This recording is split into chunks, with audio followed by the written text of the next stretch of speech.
Good morning and welcome to the MODUS Super Series here on Sporty Stuff TV. It's Friday, which means it is decision day when 5 of the 6 spots in tomorrow night's final will be decided. Kevin Painter's already there. Who will join him? Well, joining me awake, bright-eyed, bushy-tailed is Matthew Edgar. Matt, good morning. Good morning again. We've obviously spent the morning together already, haven't we? Finishing off Group B last night, which wasn't a bad night of action, actually, was it? A dramatic night of action. It was officially our latest finish at the MODUS Super Series. So if you were long gone enjoying your Horlicks last night, here's Chris Murphy with a recap of what happened. Dave Prinz is clinging on in Group B after enduring a difficult night which included only one win. The Badger set for a fight when the action resumes this evening. Former World Master Colin Monk took 2 victories from 4 to make his now PDC Tour card holder son Aaron proud. Aaron, having secured his spot at Q School, might be coming to watch Dad on Saturday night. Mike Norton was perhaps unlucky not to have the same record, just 1 win for him on debut, that against Matt Clark. It was 4-3 to Norton in that one, and 4-3 seemed to be the order of the night for Matt Clark, as it has been all week. He was 3-0 down in that match against Iron Mike, but this 1-2-2 finish brought him back into it. Paul Hogan, though, was the man of the night, winning all of his matches and sitting pretty at the top of the table. Yeah, that is the highlights with Chris Murphy there. Well, to be honest, there's only 2 words I need to say to you to describe Group B last night. 4-3? Yeah, it was, well, Matt Clark was in the group, wasn't he? When Matt Clark's in a group, you expect games to go 4-3. It's his sort of MO, isn't it? But good performances last night. Mike Norton, impressive. He'll be disappointed with his point return. He probably should have definitely got that last game anyway, the one which he played against Davies Prinz. He went 2-0 up on that. He was cruising to victory and wasn't able to get over the line. He'll be disappointed with 2 points. He played a lot better than that table suggests. Colin Monk, though, he got 2 from 2. It's a 50% turnaround, but I certainly didn't expect the levels that we saw from Colin Monk. That first start kept plonking straight in the treble 20. He was impressive last night. I wouldn't be surprised to see him add to that and be in that top 3 come the end of tonight. It's interesting with speakers, well, you know, Matt Clark's in 2nd place. Colin Monk, in terms of performances game after game after game, felt like the most consistent player. Yeah, if it repeats in terms of the level of performance and what we saw there, he will jump Matt Clark, and I think Colin Monk will finish 2nd. However, that is a big if, isn't it? Because when we look through the history books, well, of last year especially, and we look at that form line of Colin Monk, it hasn't been sustainable. That last night, was it an overperformance or is it a turnaround for him? He'll certainly want to be in that Seniors World Championship in a couple of weeks' time, and he's got that qualifier coming up at the back end of January. This could be perfect preparation for that, especially if he can be here tomorrow night as well.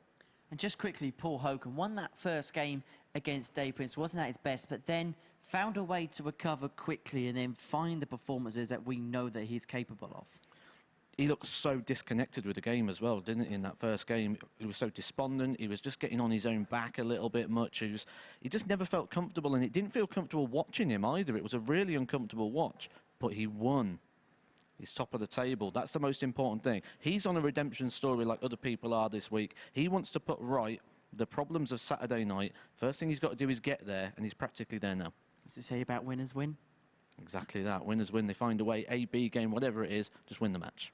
Well, Group C is our focus and our attention today in the morning session at the MODUS Super Series. Let's see how things are overnight, because Martin Adams' perfection from Wolfie yesterday, 10 points to his name, 5 wins from 5. Gary Stafford on his debut in the competition, winning 4 wins, 5. The only defeat coming to Adams. Kevin Dowling on 6 points. And then at the bottom half of the table was actually the 3 players who came into this group: Davies, Mike Symes and Barrie Bates. Let's begin by talking about Wolfie, because genuinely, and I said it to him up on the balcony after the session yesterday, that's up there with some of the best starts that he's played in this competition on a game-by-game basis.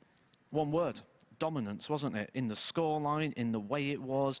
No one got near him yesterday. You can see that on the table there. 18. He only lost a couple of legs. And when we talk about Martin Adams, we could spend all day talking about Martin Adams. I predicted yesterday that I think he goes through the card and does the 10 from 10. So with that in mind, if that prediction is true and correct, we can almost ignore that first position. The benefit of this group that we don't have in Group A is we've got 2 places available. And when we look down, we look at those 2, 3 and 4th position. There's not much separating them, and I think that's the story of today rather than Martin Adams. And just quickly, Gary Stafford, who's going to play in our first game against David Davies. Debut day for him yesterday, 4 wins, solid return. Yeah, really good performances as well, and especially on the doubles. That's when you normally, if you've got a few nerves, you're going to find it, but some big finishes along the way. He looked very calm and composed. The opening game, the doubles, that's where it's going to highlight. You did miss a few of those, but he got stronger and stronger as the day went. He's going to be settled. He's certainly a bubbly character downstairs as well. I think you're going to see a good performance today from Gary Stafford.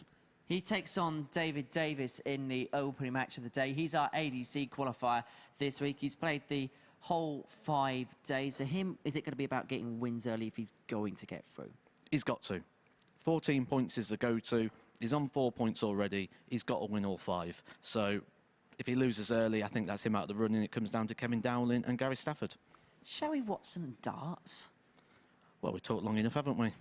We can talk a good game, but they can play a good game. So let's head down to the commentary box where Matthew Edgar's going to join Chris Murphy. Morning, Murph. Morning, Henry. Morning, everybody, and welcome along to the first of 15 matches that will determine which 2 players will join Kevin Painter in the weekly finals night on Saturday. Yep, 10 p.m. tomorrow night. Gary Stafford from Southampton would love to be there and bring a few fans with him, and you could be amongst those fans. Tickets available for free via dartshop.tv. But David Davies, looking to follow in the footsteps of the 2 Adams, Warner and Mould in the last 2 weeks.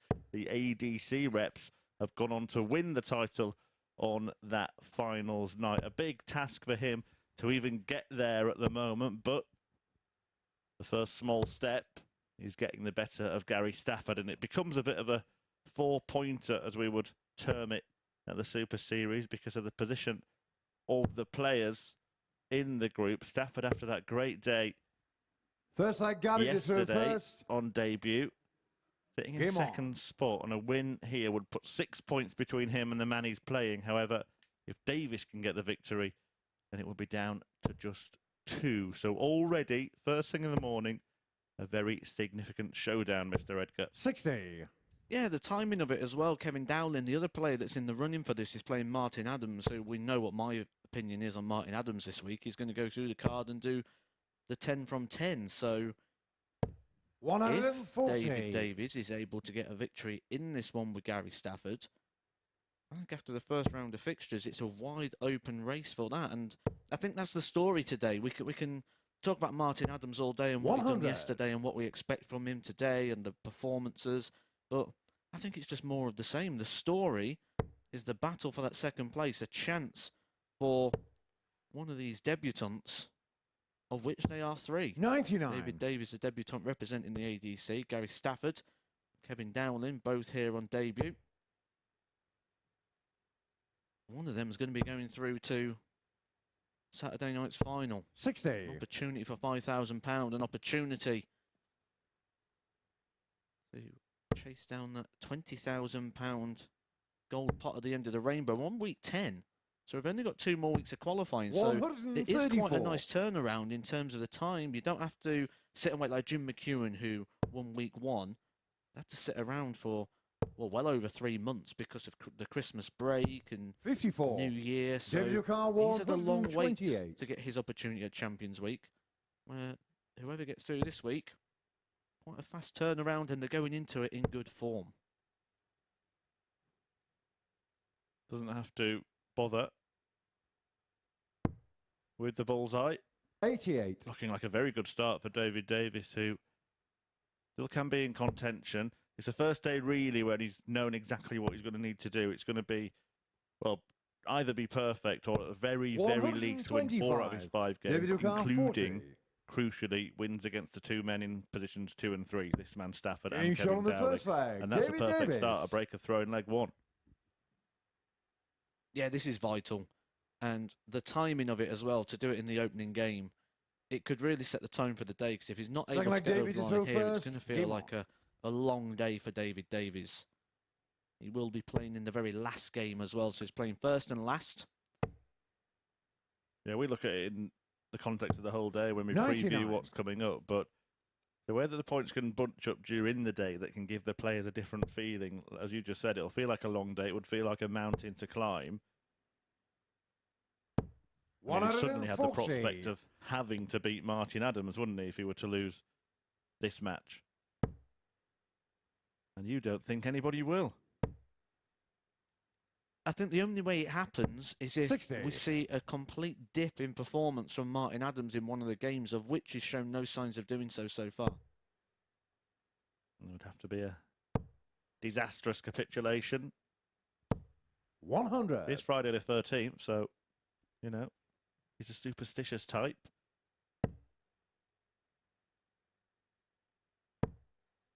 Bright start this, though, from Davies. Stafford 60. bidding to break straight back, however, and has taken the darts, leaving 2-6-1 after 6.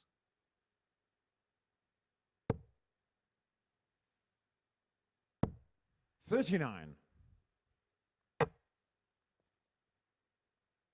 Gary Stafford, if we look at what was his weakest performance yesterday, it was the opening game. That was match number 3 yesterday when he took on Barrie Bates. Average 71 in that match. 174. So if there's anything for Davies coming into this where he's looking for a little bit of a clue, a little bit of a hope, a little bit of a pick-me-up, that will be the stat that 58. you'd probably cling to the Did you most. count Think, 108? yes, he did really well yesterday, but he started slow. Can I get in there and capitalise on the opportunities that are naturally going to present themselves? 41. Gary Car 164.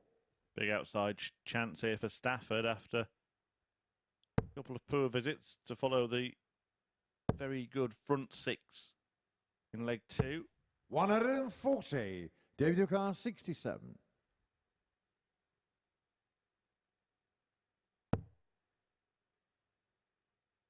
Ten for tops. For 2-0. 27. Could be a very, very Gary big, O'Connor, 24. costly miss that.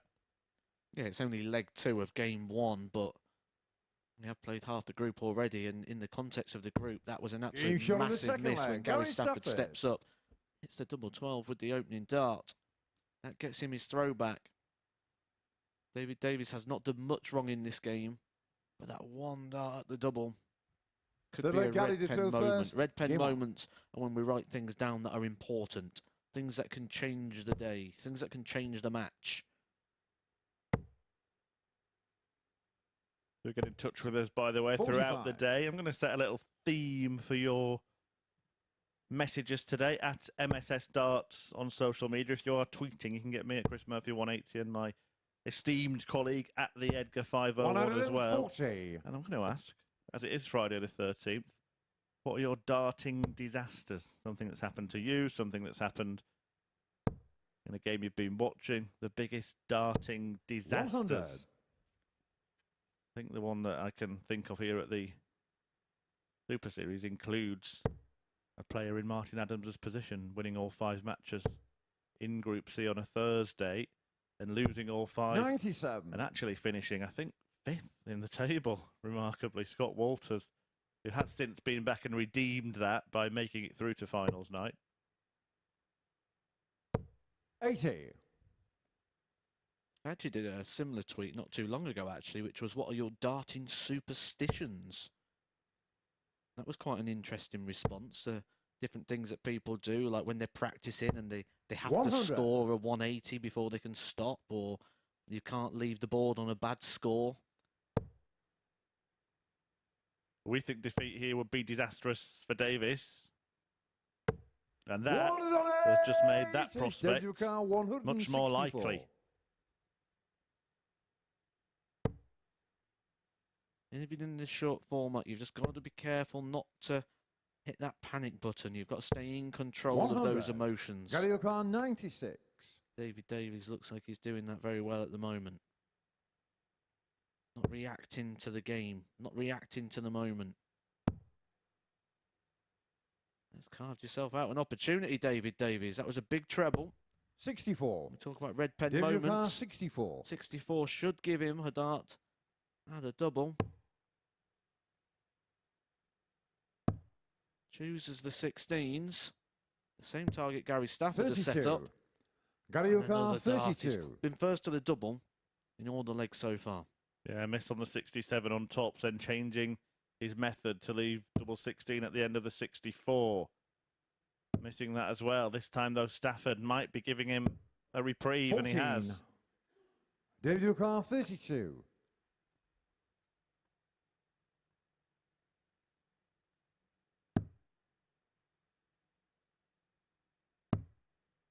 Could almost feel the tension here. I think Davies knows it's as big 24. as we're making it for him. Gary O'Carr 18. And now it is turning into a bit of a darting disaster, isn't it? Because that's not just one chance at the end of a combination. That's 4 clear darts missed at double. Yeah, that was a chance. Game was a shot on big the third chance. leg. Gary Stafford. And it's interesting watching Gary Stafford. I think Gary Stafford's feeling the situation here. He obviously wants to get through to Saturday. That's what everybody here wants to do. But I think he also knows that by beating David Fourth leg, Davies, David he to throw turns first. this into Game a on. two-horse race between himself and Kevin Dowling. He knows Kevin Dowling has got Martin Adams to play in the next game. He knows today he's got the 85. darts against Kevin Dowling as well. A win here will move him to 10 points. My prediction for this is 14. So he'd only be a couple of wins really away from hitting that mark where he's got a really strong chance. 137. You see what it means to him on debut to make it through to Saturday. Guaranteed more pounds in the pocket. It's not just that opportunity to play for £5,000. There are also prizes 100. along the way. There's prizes just for playing on Saturday night. There's prizes for getting through to the semi-final, for getting to the final. Sizable jumps in prize money. Prize money that, according to the record books, Gary Stafford has not 58. really been playing for over his career. A sizable paycheck, a sizable check, the giant novelty check returned this week. I was the proud presenter of that award. Yeah, that's your honour of the 96. week now, isn't it, here at the Super Series?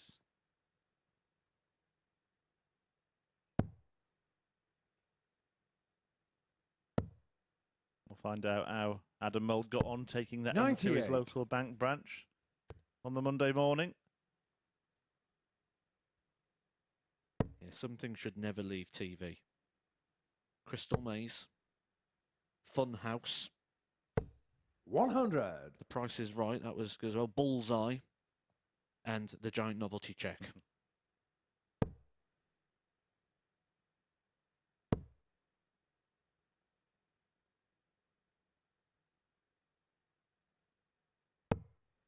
$30. David O'Carr 120. This time, there's a little bit of breathing space for David Davies. I wonder if that will result in a different outcome on the combo. Miss starts at double with Stafford breathing down his 80. neck, and he's missed one when Stafford's not, which means that next time, Gary will be. Yeah, he's took that combination a few times, that 120. On this occasion, 100. David this O'Carr is a vital 40. dart. This isn't just a big dart, this is a must dart. Pulls it low, double 10. Game shot on the And fourth still leg. very David much Davies. game on for David Davies, who is just tiptoeing across the tightrope here at the Super Series. He knows that one slip, It's a Gary to throw and there first. is no real Game on. safety net for him, particularly in this match, where he is playing the man that he's chasing down, not only trying to win points for himself, but trying to take points off the man who currently occupies second spot. 60.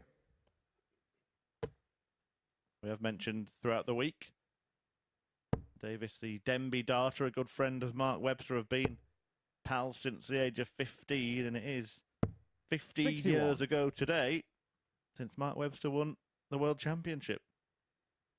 13th of January 2008, when he beat Simon Whitlock at the Lakeside. 55. And let's put a bit more credit here on David Davies. Yesterday, the best performance he gave us was an 82 average. And at that point, that was probably one of the best performances over that period of couple of days. He went through that run, didn't he, where he just couldn't get a win. He lost 7 matches in a row. 180. Today, he's walked in here in a must-win opening game against a man second place in the table, and he is producing darts like we've not really seen from him so far this 100. week. And near 92 average for Davies. Had that maximum, and all bar a few missed doubles. Could have been through this match on that average around about the 96 mark. He's 60. missed 7 darts at the doubles, 2 from 6. It's a good performance. Yeah, well, he was second in the betting, wasn't he, before a dart was thrown in this group? They expected him to come through. Well, expected is a strong word, I think, for 83. David Davies, but he was the best of the rest behind Martin Adams. After yesterday, he's drifted massively, obviously, favouring Gary Stafford and then Kevin Dowling. But maybe, just maybe, 100. that tag has weighed a little heavy on Davies. We think partly because of what I mentioned earlier, the 2 ADC qualifiers winning the last couple of weeks. But he has shown signs of what he's able to do. 60. David I Ducal, certainly 100. don't think he would look out of place on a finals night. Slightly easier than the shot before, and that's the only place he could have left a no finish. The bookies not wavering, though, in terms of the head-to-head on this match. They've gone 5 to 6 apiece. They don't think Gary Stafford is a 5. sure thing here, despite Gary the O'Connell, position in the table. 143. But that is a massive, massive error there from David Davies. He leaves himself on an awkward 95. Gives Gary Stafford hope, an opportunity to get himself back into a leg that 87. really he was knocked out David of it at O'Connell, that 95. point of the 180. Yeah, arguably he was better off. In fact, I don't even think arguably he was better off scoring nothing in the previous visit than what he actually scored. However, gets himself an opportunity and he takes it out. Well, you got yourself into the mess, David, and you got yourself out of it. Fair play, a breaker throw, this time at a crucial time of the contest.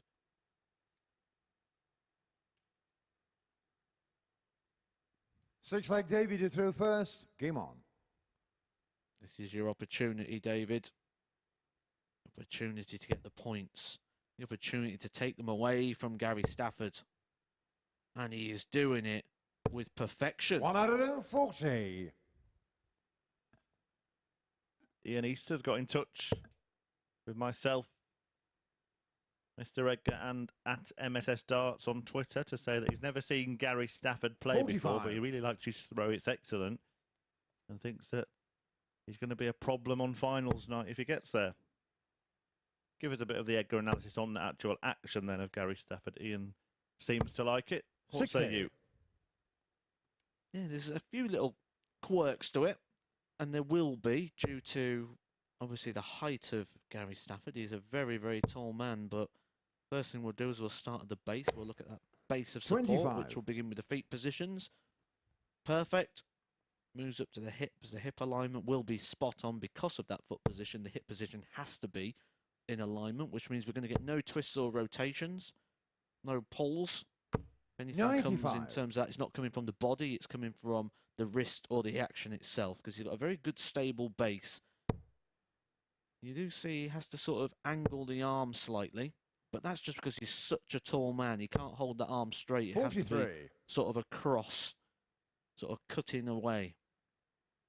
Very central as well, isn't it? In fact, both of these players thrown right from the middle of the face, not the sort of Michael Smith, Joe Cullen, almost shoulder-aligned throws. 138. That's a great visit from Davis, and he's closing out this contest excellently and teeing us up for a real grandstand finish in this group. Yeah, the big quirk 95. is obviously that finger up in David the air. O'Connor, That's 68. normally a trigger finger, a release finger on the grip of a dart. David Davies has time. Time to put some things right. 64. Well, can it go wrong? We mentioned the Friday the 13th, day of disasters. More on that as the day unfolds. But how will this match unfold? David Davis should win it. He's given himself 43. chances in the David game. He's had O'Connor, doubles in the 4. majority of legs. He broke early. He was broken back. He broke again in leg 5. And he wins Game it shot and the in match. 6. David Davis. David Davis gets a crucial win against Gary Stafford, the Hunter, defeating the Hunted in the first match of the morning here in Group C. And that is going to make it very, very interesting. He was good value for it as well. 10 points better off in the average. He had 9 more darts at double.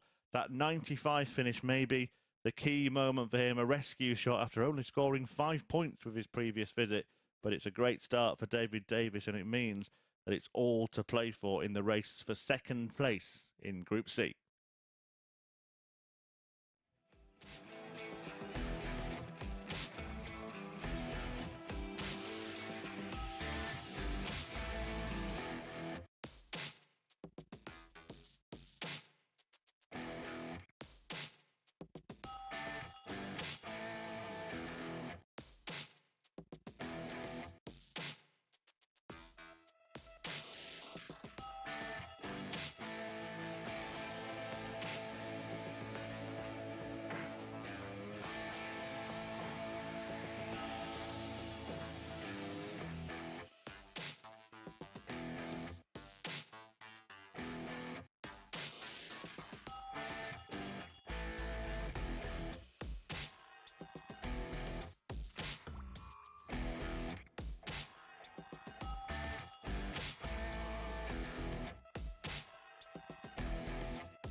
Welcome back to the MODUS Super Series, where it is a victory for David Davies, which spices things up here in Group C. 4-2 victor against Gary Stafford. An impressive performance as well, 87.86, the average 4 out of 14 on the doubles, and that high checkout, of course, of 95 as well. And as I say, that makes things very interesting now in the Group C table, which we can have a look at now, because Stafford, a 4 for 5 card yesterday, defeating his first one today. He's now locked on 8 points, with Dowling and Davies now just 2 points behind him in that race for second place here at the MODUS Super Series. And Kevin Dowling is going to be playing in our next match here at the Live Lounge. He takes on Martin Wolfie Adams, who is a table topper overnight, having won all 5 of his matches yesterday. Well, we can look back at what happened in this meeting yesterday. Martin Adams sealing victory here with this fantastic 116 checkout.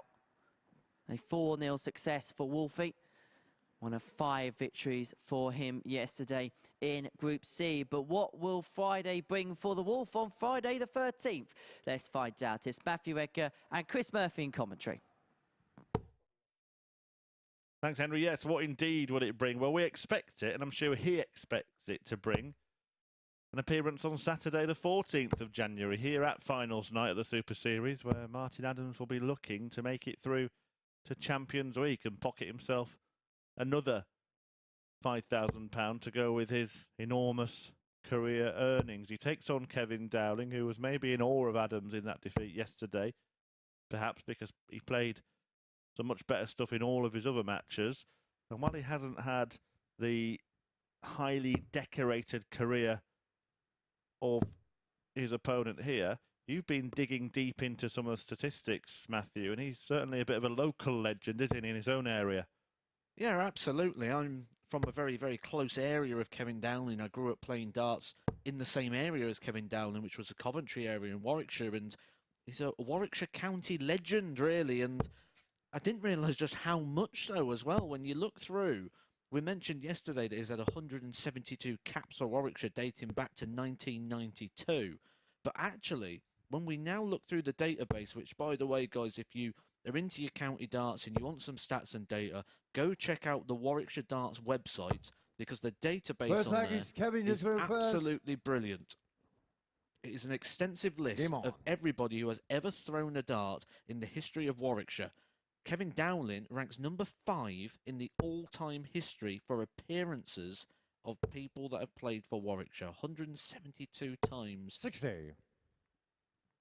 5th on that ranking system. If you want to know who's hit the most tons in the history of Warwickshire, that's Kevin Dowling. If you want to know who's hit the most 180s in the history of Warwickshire, that's Kevin Dowling.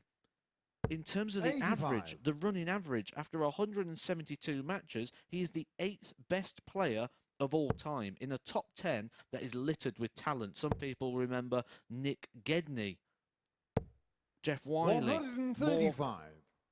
On the international scene, former world champion Steve Beaton, Nigel Hayden, youth world champion Ted Everts, Jamie Hughes was in the PDC top 32 not too long ago. The Pie Man, Andy Smith, and Matt Edgar.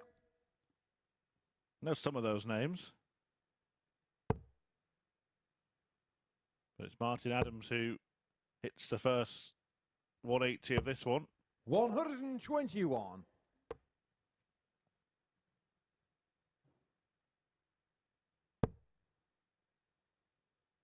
Dowling looks still in a decent spot. A lot depends on this visit from Adams. He's going to leave a finish now. Yeah, and the second treble really does put him in pole position to break here.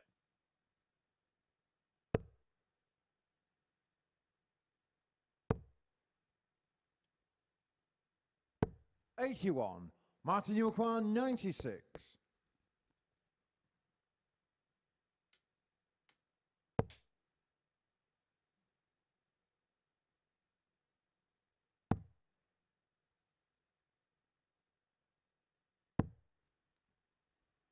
$64. Kevin's last score was 81, not 41. For Kevin Dowling, 104. Kevin Yukar, 104. To hold his throw.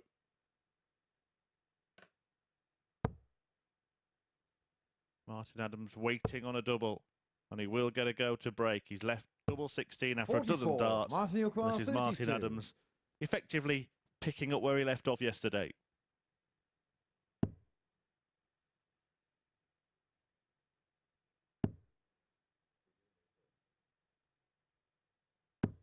No score. Kevin Yukar, 60. There from Adams. Yeah, nose on the back of the 180. That was the shot that gave him that time. Dowling looking for a double-double combination. Little regrip there. Not being rushed into things. 40. Martin Yukar, 32. Right the way across to have a real close-up of that one. It wasn't in, unfortunately, for Dowling.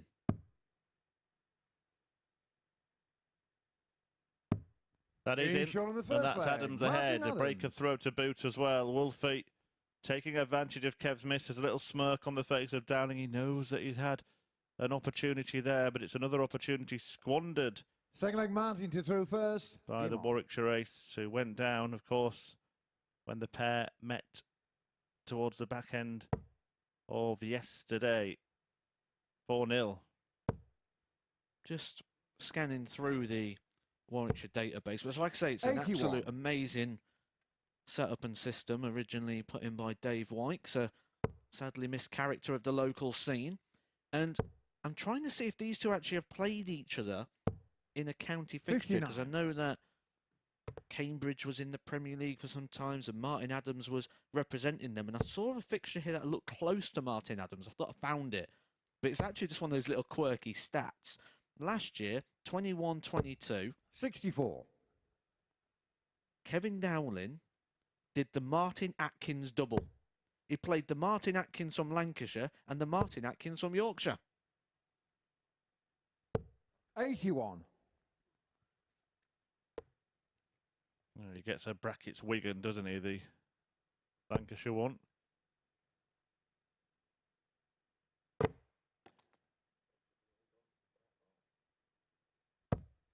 $120. Well, it's a maximum score from Martin Adams in terms of darts that ended up in the board there. Good response to the bounce out.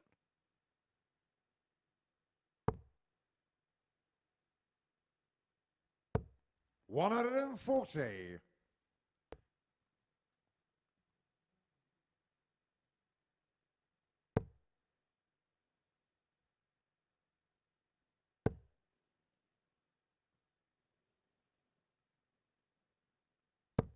$100.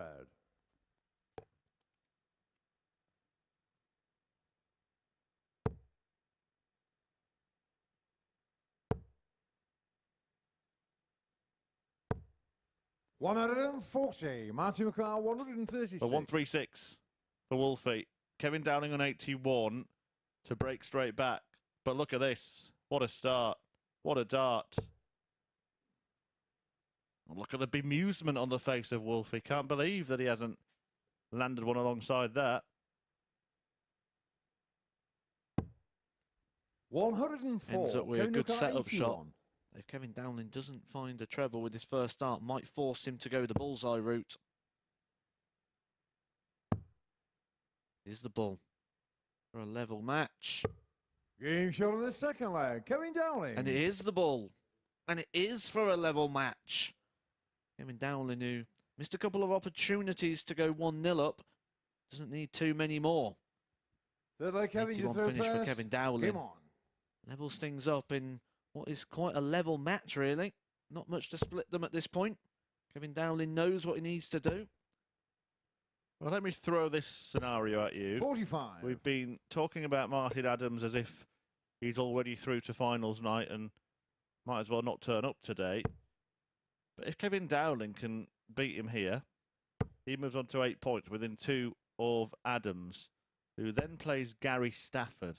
If Stafford can get the better of 140. Wolfie, he joins him on 10, with Dowling just behind.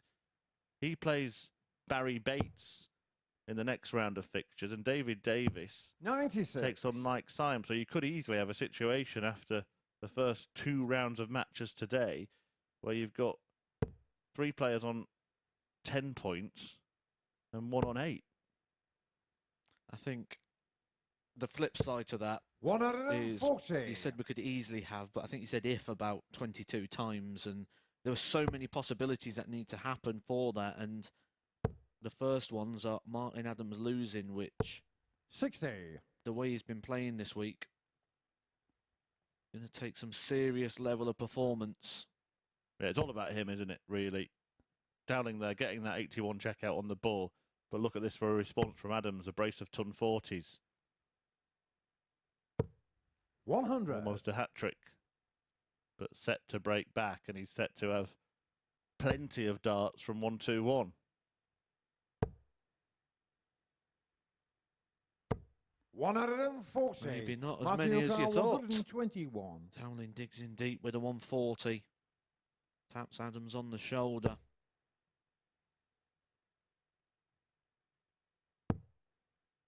Expect him to go for this.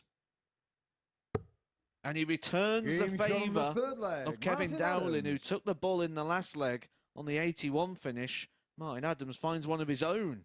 Rises the average over the 100 mark with a 121 finish. Fourth leg, Martin to throw first. Game on. A dozen dart break back from Wolfie. Martin Adams bedding the ball for the 1-2-1. Almost like losing a leg to a man he hadn't lost a leg to so far this week. Annoyed him a little bit. He hasn't 85. lost many legs in general, has he? He's been the ultimate winner so far. Not been scrappy. He's not been getting into drama. He's just cruising through. Yeah, it really has been a class above 140. everybody else in this group. Now, we have seen all of the players after getting the final groups underway yesterday, so it's time for me to ask you, Mr. Edgar, who, to be fair, looking like you're going to be 90. perfect in terms of predictions of winners this week. Painter winning Group A, as predicted by Prime Time alongside me. Adams, his choice to win Group C, which looks more 97. than likely, and he also picked Paul Hogan to win Group B. He won all of his matches last night. So who do you think, having seen all 12 players in action, is likely to be getting handed that big cheque of £5,000 81. on Saturday night? It's between the two legends, I think. It's between Kevin Painter and Martin Adams. I'm not sure that 100. the other players that are in this group or in these weeks, they're going to be able to challenge those. They might be able to beat one. I can't see them beating both. Paul Hogan, interestingly, preempted, didn't he? I'm going to play well on Thursday and Friday, but I seem to struggle on Saturday nights. 100. But he did play well Kevin on Youngall, Thursday. He'll be back in action 164. tonight. That's what I've enjoyed about this group or this week. All the stories in it. Paul Hogan wanting to put things right in Group B. Martin Adams, who finished second of a week on week 2, losing out to Justin Smith in the 42. final. Kevin Painter, Martin who's just not Youngall, getting through to 145. Saturdays. Goes and dominates Group A, losing only 2 matches, and that to the same man. Dowling might have another bull shot here. We've seen that target bedded in each of the last 2 legs. An 81 finish 40. for Kevin Dowling Youngall, on the button, 122. superseded by a 1-2-1 for Adams on the smallest target on the board. Now it's 1-2-2, and a single 18 would leave it again. But he avoids it by landing a treble.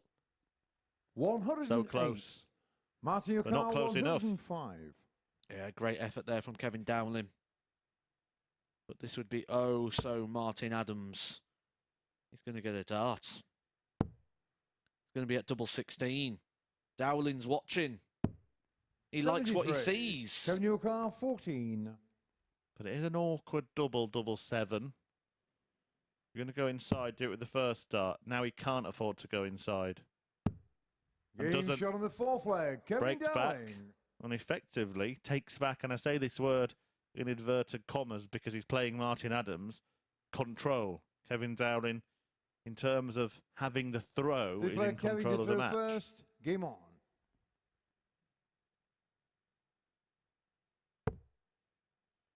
And I believe he's the first man to take 2 legs off Adams in a game. I think he only lost 2 100. legs in the whole of the day, didn't he, yesterday, Martin Adams? There was imperious form. Adams lost to a leg to Davies. And a leg to Gary Stafford. And this 100. isn't because Martin Adams has come here today and he's playing worse. If anything, Martin Adams is playing better than he was yesterday. This is because Kevin Dowling is digging in deep and fighting him for everything 60. on that board. He wants these points. He knows he needs these points. He knows what a win here would do. A win here would actually draw him level with points with Gary Stafford. We could well be in for a real 125.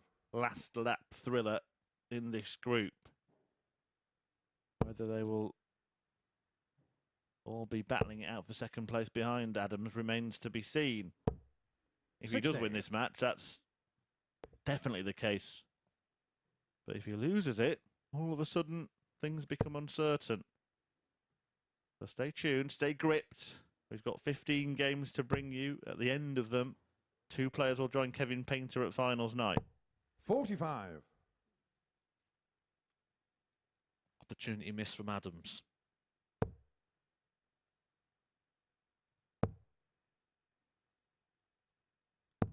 $58. Dowling can't make the most of his reprieve. Is this that little exchange of 6 or 9 darts that just get a little bit nervy?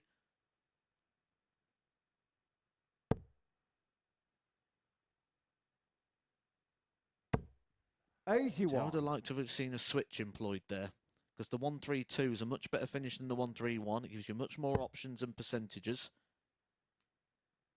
Yeah, he's not a switcher, is he, Martin Adams?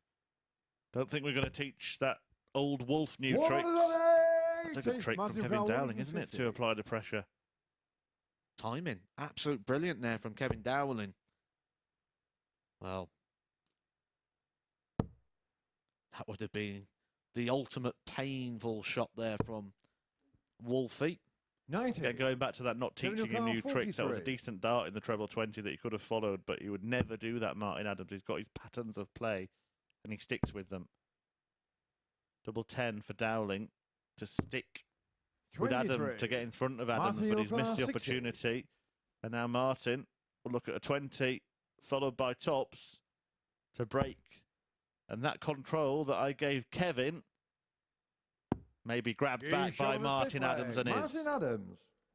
That was the chance. That was a big chance. A chance that he earned. A chance he carved out. A chance we didn't think he was going to get. And that massive 180 at the right time leaves him 43. Got a choice to pick his double. He chose tops. Game on. I was just looking at his happy little face there, Kevin Dowling. He does, when he's playing Martin Adams, have the air of the competition winner who's been drawn out of the raffle at an exhibition to play a legend. He loves darts, Kevin Dowling. Absolutely loves darts. You'll catch him almost every single night of the week 60. playing around the Coventry area. He has shared the stage with some big names. That in the UK Open on major broadcasting channels. We've seen him take on Phil Taylor, John Part, 46. Stephen Bunting. And we mentioned yesterday, that was at the time when Stephen Bunting was right at the very top of his game after switching over to the PDC, and he came over as a big deal, as a multiple-time champion, expecting to do massive things on the PDC. Kevin Dowling took it all the way in that match.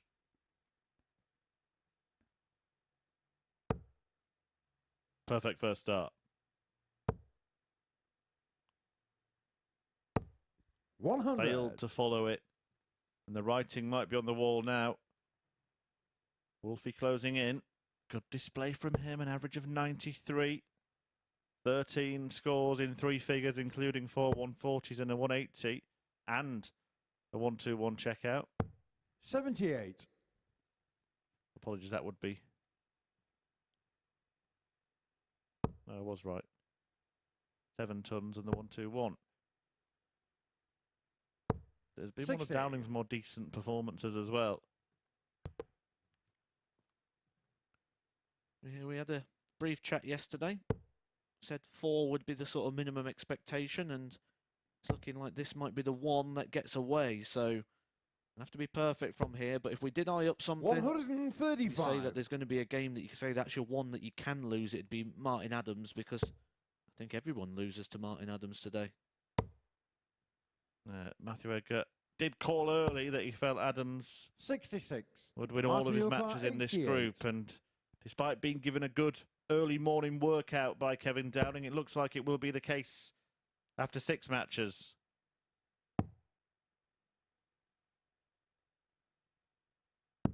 And Wolfie wins again. Adams gets it done against Dowling, the first man to take a couple of legs off Martin in a match this week. In fact, Martin's lost as many legs in this match as he lost in the entire day here on Thursday. But another decent display from the 3-time world champion, an average of 94, 4 out of 9 on the doubles, including that brilliant 1-2-1 hitting back from that 81 bullseye finish from Kevin Dowling. And it puts Martin Adams, well, he's got 1 foot, maybe 2 feet, maybe even 2 knees through to finals night. He will be back in action in a couple of games' time against second place Gary Stafford, but it's Barrie Bates against Mike Symes in a battle at the bottom after this.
Welcome back to the MODUS Super Series, where Wolfie just keeps on winning, doesn't he? That is now 6 from 6 for the three-time world champion. 4-2 success there against Kevin Dowling, averaging just a shade under 94. 1 max apiece in that match, but of course the highlight in the checkout department was that 1-2-1 checkout. Wolfie 4 from 9.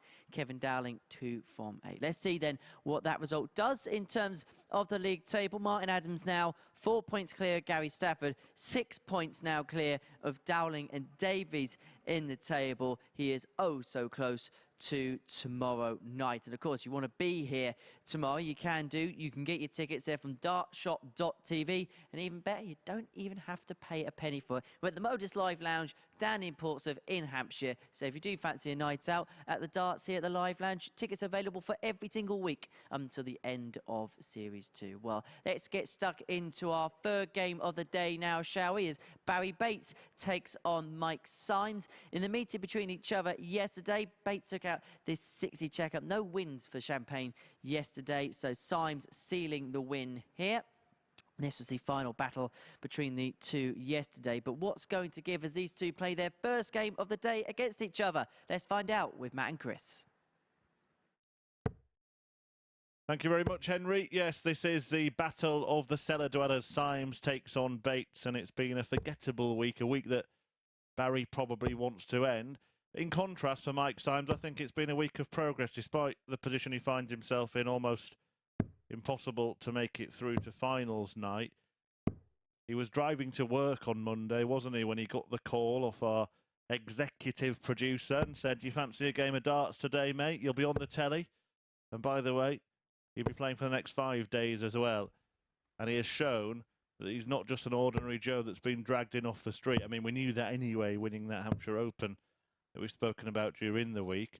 But he certainly put up some fights against some decent darters who've got much more notable CVs than his. First leg is Barrie to throw first. Game on. You mentioned that Hampshire Open.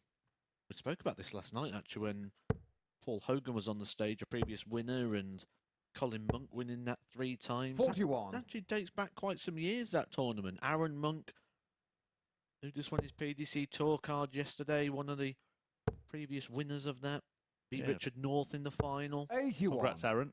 And that means that Aaron can, of course, if he makes it, come down and support Dad on Saturday night, doesn't it? 60. Are we going to go back there and pick a couple of names again for the Q School? Are you going to double down on the names you chose yesterday, or do you think you're going to mix it up a little bit? I'm definitely sticking with Corey Cadby. 180. Mike Symes hits in his first maximum. I had this conversation actually with Henry before we get into our selections. 84. And you're a man with an education as well, just like Henry. Well, I wouldn't say just like Henry, but yeah, I've got an education. Carry on. The shirt of Mike Symes, does most people 100. with education, that bugs them, that no capital M? Well, I think it's a half capital M. I know the capital is the one you see on the scoreline with the sharp 100. edges, and that one because it's got the curves. 140. But I think it's an acceptable because it's bigger than the rest of it. So I think it's just about passable. Like McDonald's, isn't it? So for me to get around all the 60. grammar police and people that want to correct me on it, I've just got to do everything bigger. Yes. Always go big. Go big or go home. Unfortunately, this pair will both be going home at the end of this group. But who will win the mini battle? Symes, he's made a strong start here. D20 for a 15 dart start. 40. Barrie O'Carr 116.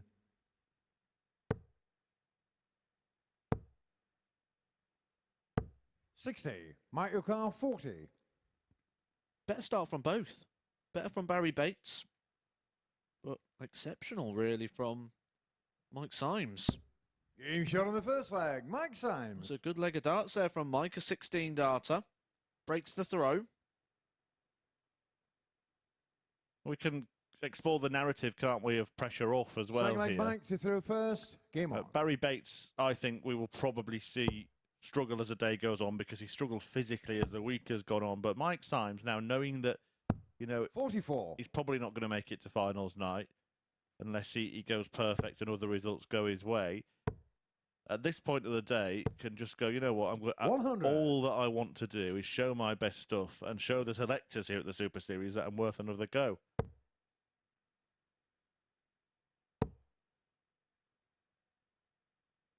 We've certainly 60. seen a few little glimpses into what he can do. Is the prize still on the line today, 100. if anyone can predict the 2 winners of Q School today? It is, yeah, an unspecified prize. But if you tweet in to me, Matt, and at MSS Darts on Twitter with your selections, one to win the 140. European qualifying school and one to win the UK qualifying school. It was Aaron Monk and Jeffrey. 100. You finish it off. Barrie Bates. Barrie Bates, yeah.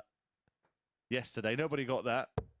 I don't think anybody got either player, to be honest. So it's such a hard task that we are going to put a prize out there, but it's an undisclosed prize. 140. Okay, I'm going to stake my claim for the undisclosed prize. Corey Cadby, 100. Graham Michael Usher. Carr, 117. I like your style. I'm going to have to oppose, though, even though I probably agree with at least one of those names, realistically. I'll come back to it after this leg. 43. Barrie Barrie Carr, Bates. 101. Wanting 101 to level up the match.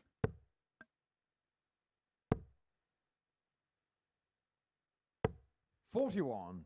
Michael Carr, 74.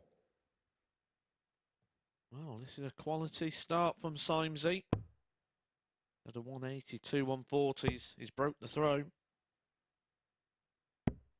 34. Barrie Carr, 60. In the same aspect, Barrie Bates, much more inspired today. 40. Really struggled Michael yesterday. A lot of his 40. averages down in the 60s. He's pushing around the 80 mark today. We're going to get these waves from Barrie Bates.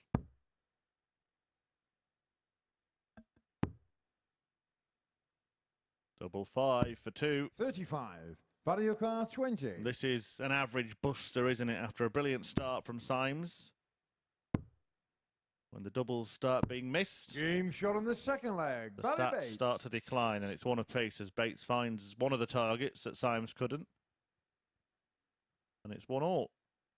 What I'm going to do in that qualifying school competition is I'm going to do exactly the same as you. Stick with one and change the other. So I'm going to stick with John Henderson for the UK qualifying school, but I'm going to go for 41. Thibaut Tricol over in Europe.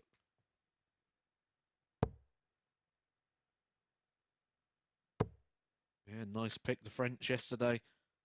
I always do a review of Q School, go through all the key stats and things over on my YouTube channel, Edgar TV. And the French really caught the eye yesterday. We had Jacques Labrie. 100. Then he got to the semi-finals, Tricol making the quarters. And for me, I've been saying this for quite some time now. It's about time that France got a position in that World Cup. Yeah, good call. I think anybody who watches this Super Series as much as we do gets an advantage at sort of selecting potential tour-card winners for the next season. There were absolutely loads last year that had played on what was then the Live League. And I'm sure we'll get a similar return. We've already seen Aaron Monk pick up his card. 125. I mean, Mike Symes, he's going out today. This is his last day of playing. But 81. he's coming today with an Michael Carr, attitude that if I'm going down, 111. I'm going down swinging. This is the best we've seen of him so far. And it's not because the pressure's off. We saw this in Group A. He was out of Group A well before. Yeah, really good stuff. A sign of the Symes. 40.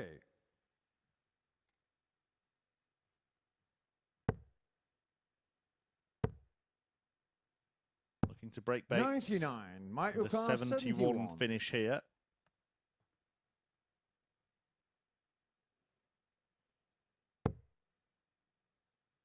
Well, it's very, very salvageable. Still a single to double. 31. But he can't salvage it and Carr, has to hope that Barrie 120. Bates doesn't take out the sparkling Shanghai shot. 80. Michael Carr, 40. continue. Well, it's been a good performance here from Mike Symes.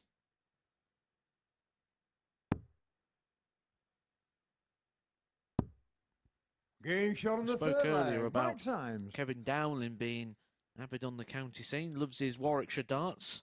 Mike Symes loves the county scene as well. He's a regular player for Hampshire.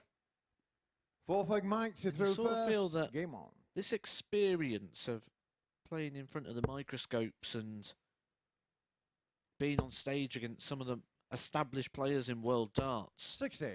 is really going to help him in terms of that and the vibes he's going to get from that county. You know, a lot of the time people go into county 60. and they feel a little bit under the product and they look up to the product, where I think after a week like this, Mike Symes might go in there with the shoulders back and the chin up high, feeling like 100. he's part of, if not now, a little bit more above that system after a few good showings here. 140. Yeah, and by the way, on Saturday last week, we had the Essex County team in cheering on Richie Howson. They were playing Hampshire. We're based in Portsmouth here at the Super Series, and I know a lot of darts players 60. watch this. So if you fancy a night out and you've got a fixture against Hampshire, it's worth coming down that Saturday night.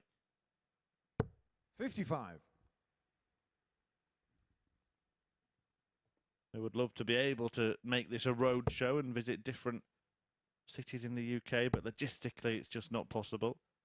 If you ever found yourself in this area or you want to make a special trip, tickets available via dartshop.tv. They are free of charge. And you will have a very different, intimate experience of being part of an audience at a live televised darts events.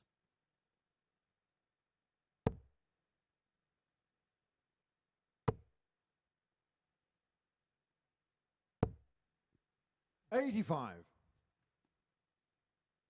It's been nice to see as well over the week some players, particularly those who live in the local area, who haven't made it through to finals, might still come and Mike watch 96. players that they've become friends with over the course of the week. And that can happen, can't it, when you spend so much time in a practice room with the same people?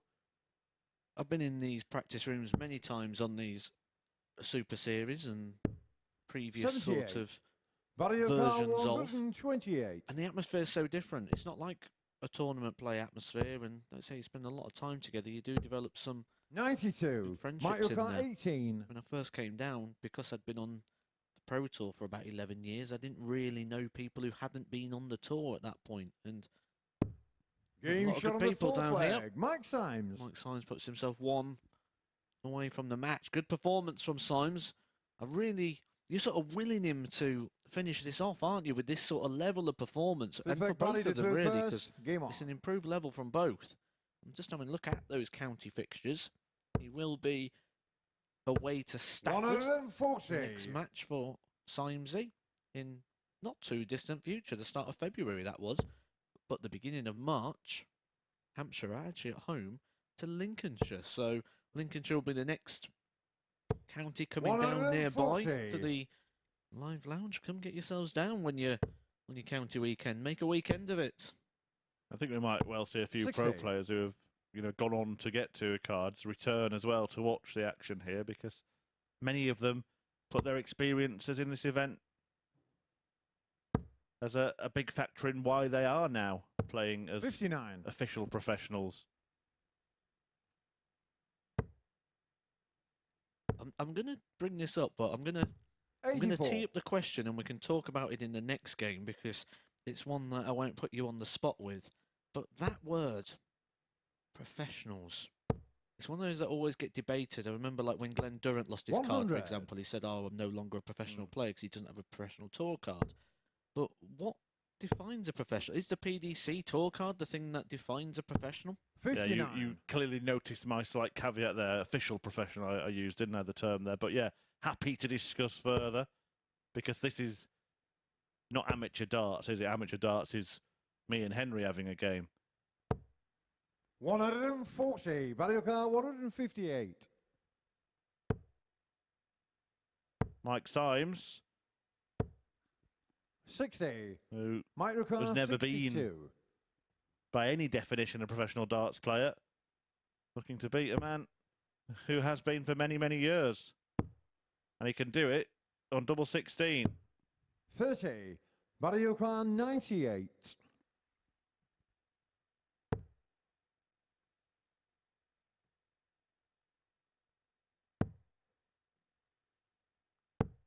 To 26. set the day off with a Michael win, Carr 32. but also to warn the other people, I'm not here to get beaten today. I'm here to compete. Game short And and the with an match. average Time. of 82.5, he will be competitive, he will be competing, he will be taking 2 points. A 4-1 victory there for Mike Symes over Barrie Bates. A good way to start the day, and kind of hope they can keep that one going, because it'd be nice to see him leave us with some good performances, and that is a great way to kick things off. Martin Adams, top of the table, unbeaten. Will that stay the same? He's got the darts next, taking on Gary Stafford.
Welcome back to the MODUS Super Series, where it was victory for Mike Symes against Barrie Bates. Back-to-back wins there for Symes against the Welshman, this time by 4 legs to 1, getting the game's solitary maximum of the match and an average of 82.5. 4 out of 16 on the doubles. That equates to 25%.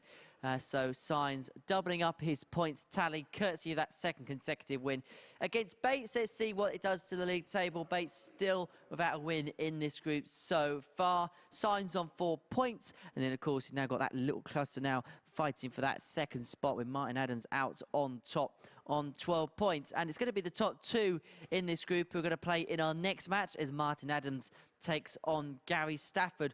Well, Martin Adams won the meeting between the pair yesterday, thanks in part to his fantastic 1-2-6 checkout, nailing the bullseye there to open up a 3-1 lead on Stafford. And those ton plus finishes really was his forte yesterday. Well, it's the more conventional 25 that got him over the line in the pairs meeting yesterday. But who's going to win out here, I wonder? Well, this has huge ramifications in terms of the race for Saturday night's finals. So let's get into it with Matt and Chris. Let's do that indeed. And it is, as Henry mentioned, a big match really for Gary Stafford, and a match which would see Martin Adams pull up next to the checkered flag and put it into his vehicle, ready to wave it around on his victory lap. Can Stafford spring a surprise? Can he be the first to breach the Adams domination? Still doing it at the age of 66, a three-time world champion, no less. Wolfie Martin Adams looking $1 million this week at the Super Series. As Gary Stafford, a man who's making his debut from just down the road from the Live Lounge, which is based in Portsmouth in Southampton. Runner-up in the Welsh Open, it says there, is his career best. I wonder at what point winning a Super Series, maybe a Champions Week, becomes your career best. For example, Conan Whitehead's done that. Would that be regarded as his now? I certainly would put it as that. It's a big paycheck, a big prize.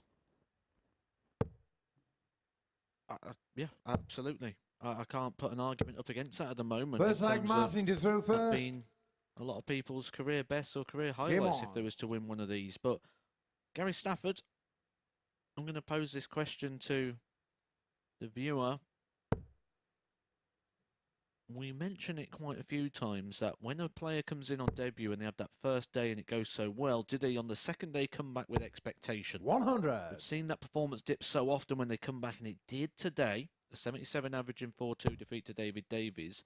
However, just to give you a little bit more context, yesterday's 59. opening game was the worst game as well for Gary Stafford.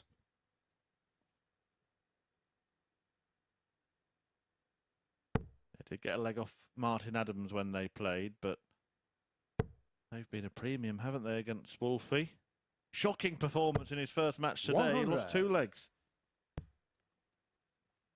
Now, we're having the discussion towards the end of the previous match about what constitutes being called a professional darts player. Now, professional at anything usually 81. means it's how you predominantly make your living. But in darts, the PDC Tour, the 128 players that have tour cards, which is what they're all doing at Q School playing for at the moment, is regarded 85. as a professional status, isn't it, winning that tour card? So it's a debate that gets up in the air, but I think for me, you cannot say that Martin Adams isn't a professional darts player. Has done that and only 100. that for so many years. He's a 3-time world champion. It'd be a bizarre thing to say just because he's never had a tour card. And I think that it's also unfair to call this event an amateur tournament because, as I said before, if me and Henry get up on the stage and throw darts, and that's an amateur game of darts, I think the very sort of meanest description of this would be semi-professional. Yeah, I'm down that road as well. I don't see how... I mean, the tour card is a way to play on a system for a organisation.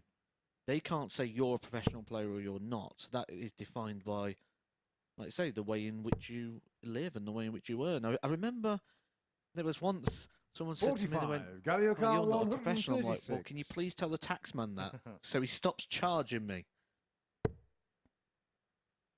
Well, this would start a charge for Gary Stafford, not to be. I remember Phil Taylor once, didn't he, saying he wanted darts to be classed as a hobby or a pastime, so he didn't have to pay tax on his winnings. Martin Yukar, 131. And if the taxman is watching, I'm just doing this for a hobby.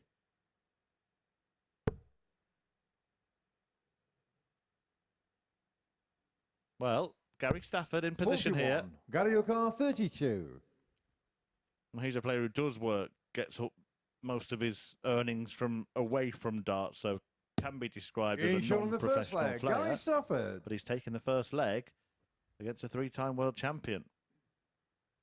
Yeah, just a bit more context there. I've just pulled up the PDC rankings. The PDC rankings is done on Second leg, Gary to throw first. Game on. I can pick out a couple of players here that had PDC tour cards, had them for a couple of years, that have took less than £6,000 in prize money.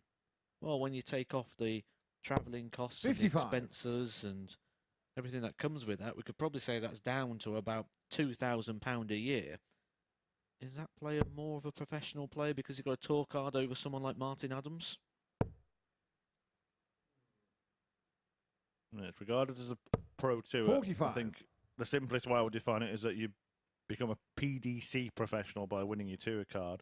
But professional darts player is down to how you define yourself and what you do with your life and career. 81. You used to be a professional darts player. Now you are a professional commentator and player.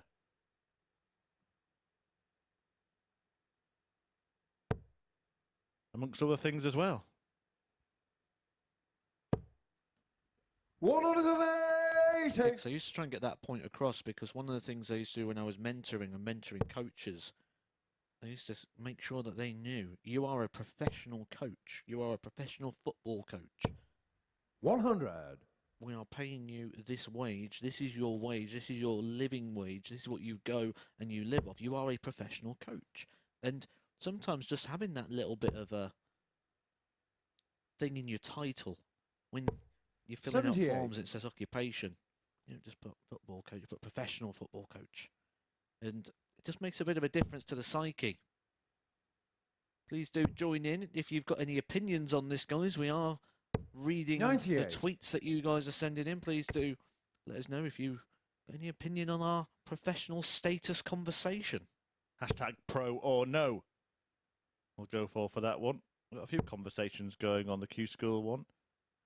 Your darting disasters, as it is Friday 100. the 13th. Gary O'Carr, 167.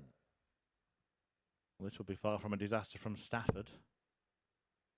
But the chance has gone immediately. And the big thing that Martin Adams has done, I mean, he hasn't lost many legs this week, but when he has 43. lost legs, Martin he's O'Carr, bounced straight 98. back, hasn't he? Time after time.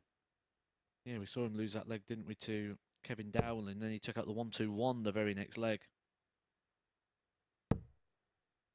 Not going to see a repeat here, and Stafford has got the opportunity 78. Gary to take O'Carr, out 1-2-4. This 124. would be huge for Gary Stafford, a 2-leg lead over the league leader.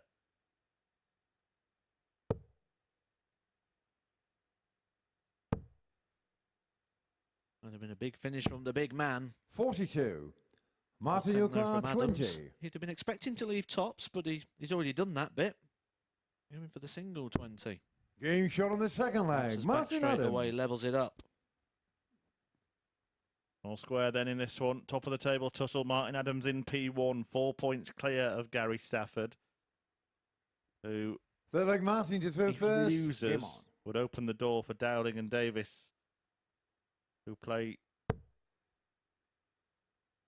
the bottom two in the next 2 games, to go level on points with him in second. 85. I'm just going back again to chuck another point at you on the professional dart player conversation. We obviously saw 2 players yesterday pick up tour cards, Aaron Monk, Jeffrey Sparrodans. That doesn't change their life 81. overnight. They've got an opportunity. They're still going to have to carry on with their day jobs because all they've got is an opportunity. They've got no guarantees. However, if the PDC was to go down the same road as the snooker in guaranteeing the players a £20,000 minimum salary, wouldn't then there be a bit more weight to that argument of the 100. professional status being on the tour card? Because instantly you could go, well, actually, I've got £20,000 plus an opportunity. Now I can be a professional dart player. I think it would certainly add weight to that side of the argument, but I still think the other side 123. is denying Martin Adams' professional status, for example, that you could never do that. No, it would make more professionals, would be my debate to that, rather than that it's only 128 professionals. 60. Well, trying to be part of the Pro Tour today are the players over in the Q School, and we have asked for your predictions. There is going to be a prize for anybody who gets both names right at both Q Schools. We've had a tweet in from Christian Jones, 180. who reckons that Richard Vainstra and Scott Mitchell will win tour cards today. Good response here from Stafford. A 180 against a throw to leave 117. 81. Scott Mitchell Gary played very O'Carr, well yesterday. A man 117. who's won the Lakeside title, just like Martin Adams. Adams winning that on 3 separate occasions. 57. It was actually, I mentioned earlier, it was 15 years ago since Mark Webster won there. Other Lakeside World Championships were won on this day. Bill Taylor won his first on this day 33 years ago. 85. Glenn Gary Durrant O'Carr, won 60. at the Lakeside 4 years ago today, beating Scott Waits. That's a miss from Stafford. Big deep breath before taking 40. aim at this tops, because he Martin knows that O'Carr, Martin 90. Adams is a wolf on the prowl, hunting his prey. Can't watch. Stafford can't watch. Well, he's opted for the ball first. 15 to leave the button. It was a bold call, but he's pulled it off, you know. Martin Adams throws a dagger in the heart of Gary Stafford. And all things fair and considered, I'll say Gary Stafford, that was an opportunity. That was a big opportunity. Gary He to hit the throw 5, first. Game on. and he said he took a deep breath and composed himself. I think it was more to do with the fact of how close that 15 was to going in the 2. It was right on the wire.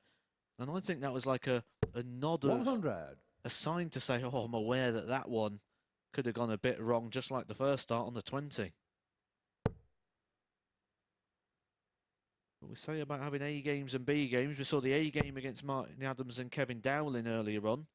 Gotta say this has come down a bit. This 60. is more the B game of Martin Adams, but it's more of the same.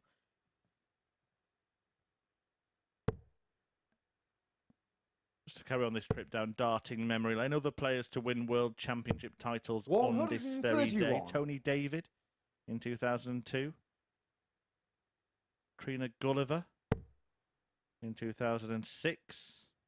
Anastasia Dobromyslova in 2012. Don't think I've missed any. Oh, I have missed one. Sorry, Scott Waits as well. In 2013. Anastasia actually won twice on this day. 100. Won again in... Oh, sorry, reached the final the second time. Lost to Lisa Ashton. So, yeah, a significant darting day, isn't it? The 13th of Jan. Who will it be significant for here at the MODUS Super Series? Will it be the day 100. when Gary Stafford reeled in the big fish against Martin Adams? And 170 is a big shot.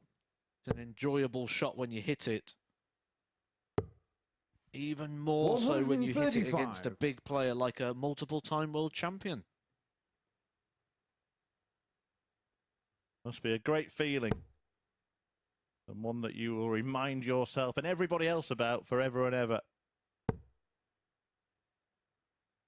It was a shot I did take to beat Gary Anderson. 140. Did you? Gary O'Carr, 35.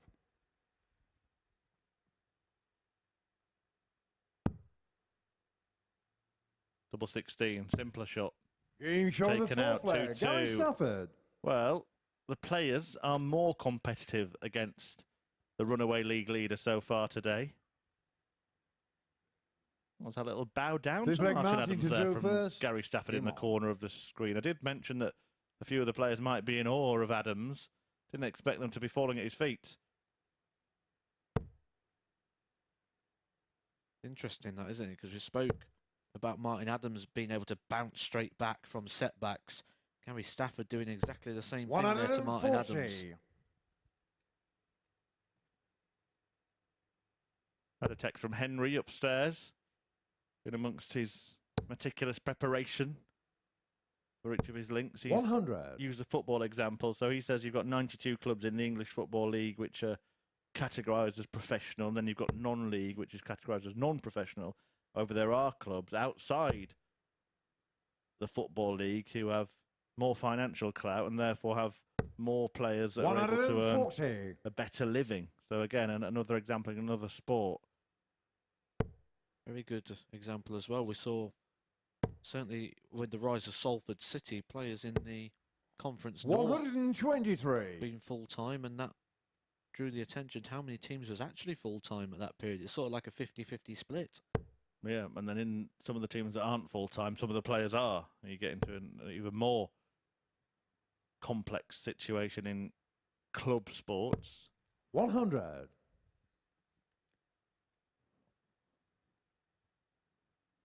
It's a good game. Both players playing well. Both players over the 90. We've already seen a couple of bullseye finishes from 100. Martin Adams today. Martin O'Carr, 121. That 90, a couple of legs ago, and a 1-2-1 a couple of games ago. This time he won't bother with the bull. Oh, he will. Well, this is bizarre, because yesterday, when his opponent was on, I think, 58, Martin Adams went treble 15, double 8. Today, Gary Stafford's on 178, and Adams goes 11 for bull. Yeah, I was convinced he was going to be going for the 15s there. The thing is, he's hit 94. a section on the board Martin that goes O'Carr, over 40. 44. So that means he can pick whatever he wants. Whatever double he wants to go for here, he can set himself up for. He can pick his route.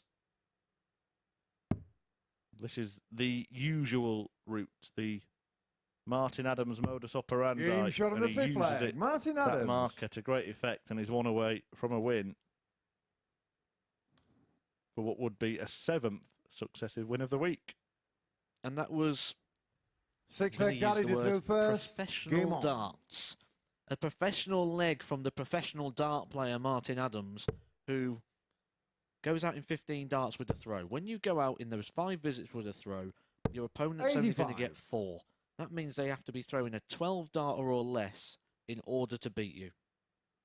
Leonard Gates, isn't it, who lit up the Ali Pally following his stint here at the Super Series, and of course will be in action at the World Seniors Championship, who stands on the stage during interviews, grabs a microphone off whoever's interviewing him, and shouts to the 100. crowd, "What is your profession?"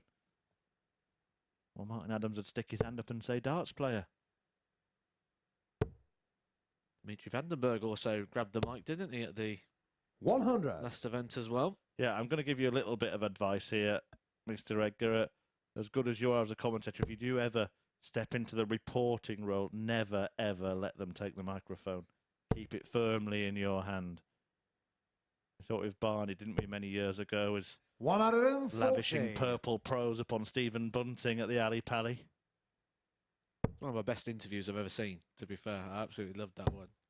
This man, this man. 140. Never knew Raymond van Barneveld was from Newcastle.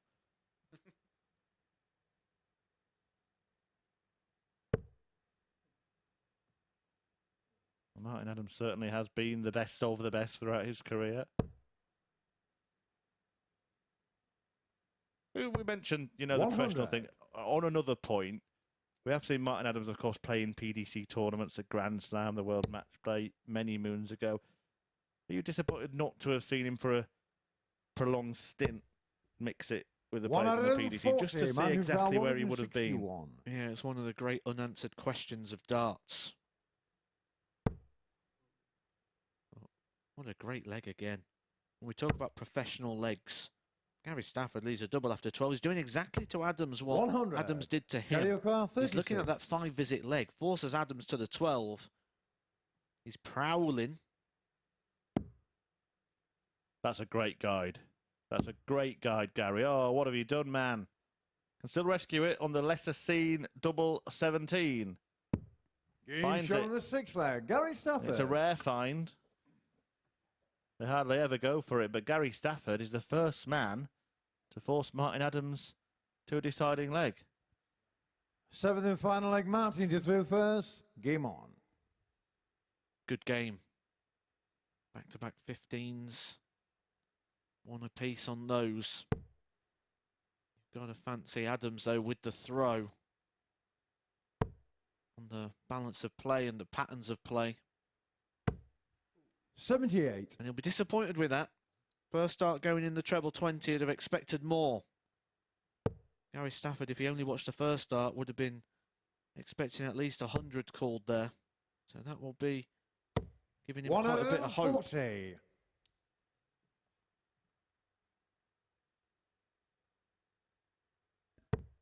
And a 140 start against the darts. But one of the things that Martin Adams has done well this week is respond. How's that for a response? 180. Gets no better than that. A professional response. I'm not going to do this all day. What about this for a response? 180. Wearing out the dulcet tones of Paul Hinks. Just noticed, I never really noticed that with the referee. He did the full microphone movement, didn't he? Yeah, I think it's something to do with he likes it to be like a trumpet. 140. What a leg of darts. Gary Stafford's enjoying it, and he's taking part in it. We're enjoying it. Wolf is enjoying it. You wouldn't know it, but he'll have a big beaming smile at the end if he cleans up the 103 for a dozen dart leg. Where will Stafford 41. be? Martin That's a Yukar, slip. 103. What a fantastic game of darts. That takes off the 3. Right, actually work out quite well here for Wolfie. Wrong side. Gary Stafford's had no idea what's going on here yet. He hasn't looked yet. Now he has. 63. And at the moment he Gary looks, he O'Connell, sees Martin Adams 140. plonking the perfect treble to tee up the double. So, if he's going to beat Martin Adams, if he's going to be the first man to do that, he's going to have to take out a whopper. And the roof will not be raised this morning at the Super Series, not by that enormous match-winning finish. Well, 40. I'm going to assume that's not in because Martin it's pointing O'Connor, the other 40. way. Well, we've spoke at the back end of this game about what you need to do with the throw. 5 visits forces the opponent into that 12. To do the 12, you need something big. He did the 180. He couldn't do the 140. And Adams 35. can't do the 5 visits. Gary O'Connor, 100. Darts is a game of misses and hits. Martin Adams has missed. And Gary Stafford hits. First objective is to not hit the big one. He's got the first objective perfect. He's found the treble. Martin Adams thinks that he's going to be beaten for the first time here. Talking it in for Gary. Double 10. Adams is animated in the background here. This is hilarious. 80. Martin O'Connor, But he's going to win, 5. isn't he? He always wins. He couldn't settle himself there, Gary Stafford, could he? The moment got to him. You can see him in the background. He's expecting this double 2. Surprised he's not moved here. 1. Gary O'Connor, 20. Right, settle down, Stafford. Big deep breath this time, more of an approach. Trying to keep calm, trying to keep composed, trying to beat Martin Adams, something nobody else has done so far this week.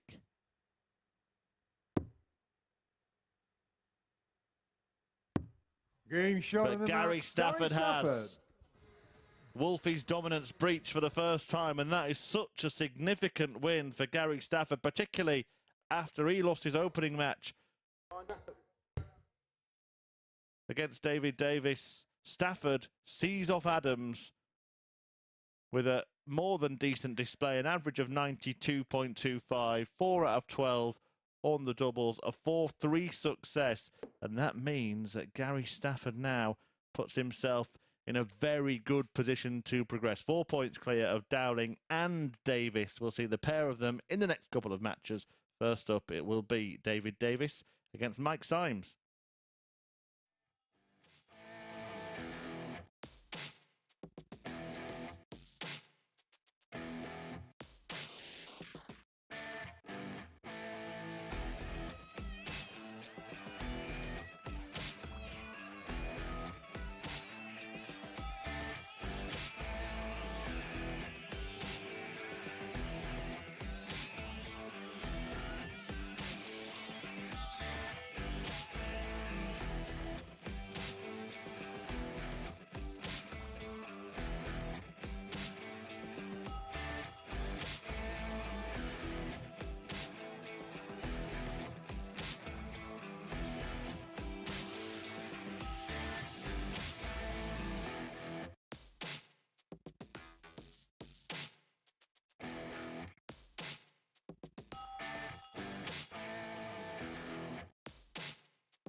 Welcome back to the MODUS Super Series, where the Wolf has finally been tamed. A first defeat for Martin Adams in Group C, coming to the hands of Gary Stafford. Let's have a look then at the stats on that one. Fantastic game, fantastic standard. Stafford, a 92.25 average. 4 maximums in that match, split at 2 apiece. 4th and 12 on the doubles for Stafford, winning him the day in that particular encounter. And this is exactly what it does then to the table in Group C. It means he joins Adams on 2 figures in terms of points, 10 points to his name. It means Kevin Dowling, David Davies and 3rd and 4th respectively going to have big pushes from here on in to try and make sure they can catch Stafford towards the finishing line. Although it doesn't mean that Martin Adams now is mathematically through. He's still going to have to pick up a couple more victories now to make his way into Saturday night's final, which makes this next fixture for David Davies even more significant now as he takes on Mike Symes. Well, Davies got the better of the pair yesterday. It began with this 90 checkout to open up a 2-0 lead on Symes. That treble 10 meaning he had a dart at tots, which he duly took. That was for a 2-0 lead. And then he rounded off the game with a 4-2 victory against the man from Gosport. And it was that tops that did it. He was on top in that one in more ways than one. Will it be the same here today? Let's find out with Matt and Chris. Thank you very much, Henry. Well, let's see, because Gary Stafford's surprise victory over Martin Adams means that David Davies now has to keep on winning. Having seen off Stafford in his opener, he thought he might be about to go level on points with the Southampton man, but he's got to beat Gosport's Mike Symes to move back within 2. Kevin Dowling will face the same equation when he meets Barrie Bates in the game that follows this. And there's going to be a big meeting between Stafford and Dowling coming up later on in the day. Davies will face Dowling and then Martin Adams in his last couple of matches. So still in with a shout, but Gary Stafford has put it in his own hands, hasn't he, with that victory? Bouncing back from defeat to David Davies in his first match.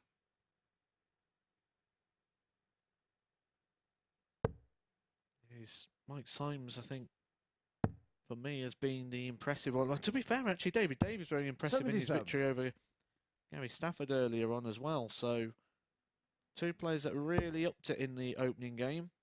But has Symes' victory and performance against Barrie Bates just 59. made other people think that beating him is not a foregone conclusion? Oh, absolutely.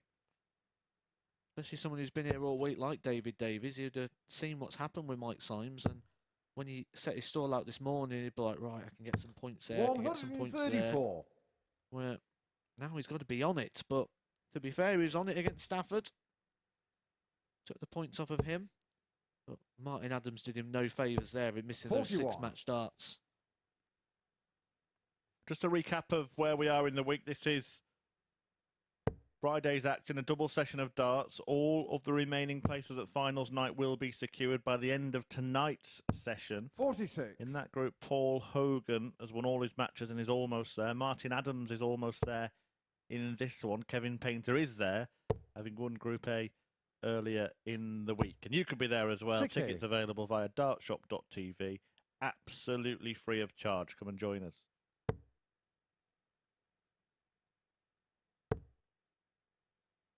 We are asking as well for you to get involved on 100. social media today at MSS Darts. Friday the 13th, give us your darting disasters. Come on, Mr. Egg, give us yours. Have you got one that springs to mind, a match you're involved in, perhaps, that went really wrong for whatever reason? 45. I've got many. Probably got too many, really. Anything that really stands out, like a lead that slipped away that really shouldn't have? Yeah, it reminds me of City West in Dublin in a Pro Tour. 60. 5-0 up against Vincent van der Voort and lost 6-5. I'm sure there's some big ones. Don't have to be ones involving you. Tell us ones you've watched on the telly. I think of a few 140. involving Mervyn King. 84. That Masters defeat to James Wade springs to mind. James Wade himself at the World Championship when his chances blew away in the semi-final against Adrian Lewis. Good dart that, double 11. 73. Michael Carr 156.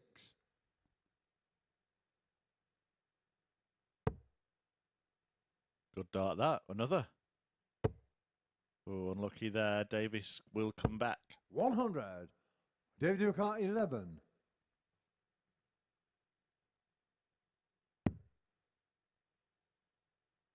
Makes it a little bit more awkward. 5 the shot.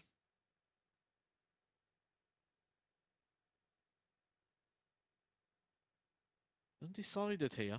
I've seen him this week go 3-1-1.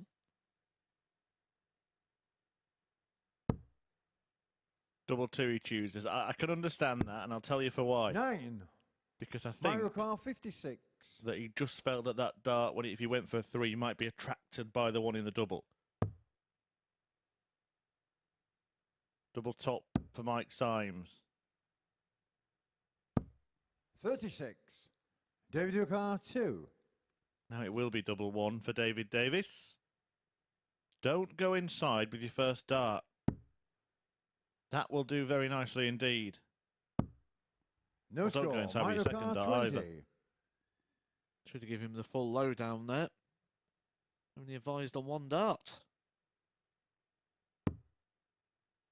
Don't go inside. That will do nicely. Now go in. 10. Didn't take my advice. David Ducar 2.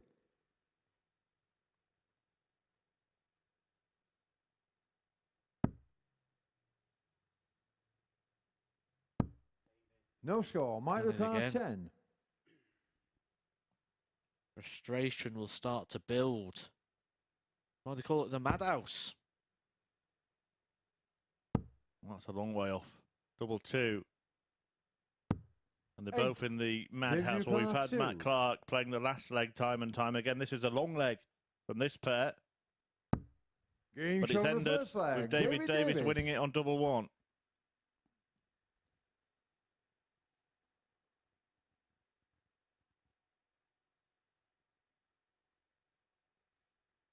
Second leg, Mike, you throw first. Game on.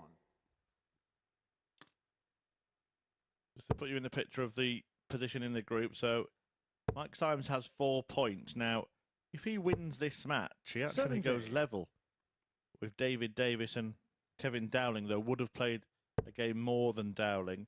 And you can probably say that the Welshman's chances are over if that happens.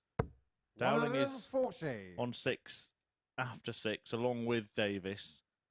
4 behind Stafford with a game in hand. Stafford himself 2 behind Martin Adams. Still might be harbouring hopes of topping the table. 140. I think it just makes that upcoming game, Kevin Dowling, Gary Stafford, that will be coming your way in 2 matches' time. We've got to see Kevin Dowling first take on 83. Barrie Bates. That could be the one. That could be the big game. Could be the big game that even helps out David Davies a little bit, who would follow up that match with a game 46. with Barrie Bates himself. Looking like a good mix on finals night. Looking like we're going to see a handful of legends, Kevin Painter and Martin Adams, and then a few players who live reasonably local in Paul Hogan, perhaps Colin Monk. Both play in Group B tonight, the Basingstoke Derby. 174. And Gary Stafford, of course, from Southampton. But David Davies still in with a shout. And that 174 keeps him in command of this match. Yeah, I was mightily impressed with 60. David Colin Ducar Monk last night. 104. It was a bit unfortunate to come away with just the 2 wins, the 4 points. Keeps that up. You know, I think he's been coming away with a fair few more tonight and giving himself an opportunity. 56. Get through to Saturday night's final. I wonder if he's going to make the bold claims that Andy Jenkins does, that he's going to pack the place out. 60. David Ducar 48. All will be revealed.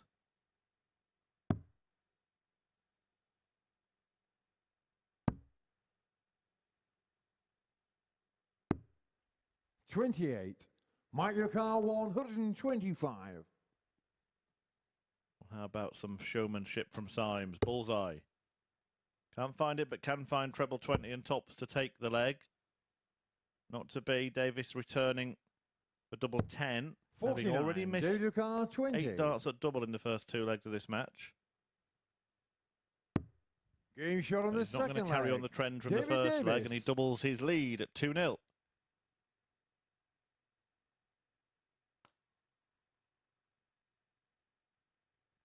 Third leg, David to throw first. Game on.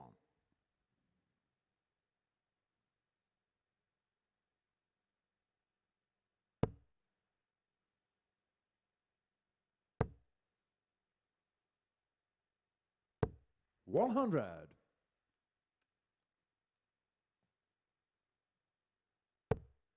You got to feel a bit here for Mike Symes. Just not being able to put the two together at the moment. It was a really good performance in his opening game against Barrie 81. Bates. Massive improvement on what we've seen so far this week, and then he's coming to this one. He's just really struggling against Davies, who's, I won't say cantering to the finish line, but 58. he's going at that cantering pace, but yet he's riding it as hard as he can. Yeah, after the impressive display against Bates, it was almost like that first leg when they were 100. both making a mess has just kind of knocked the stuffing out of Symes a little bit and hasn't bothered Davies one bit.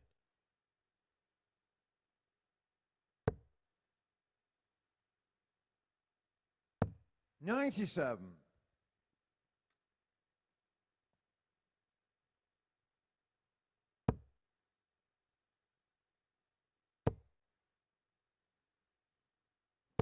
$85.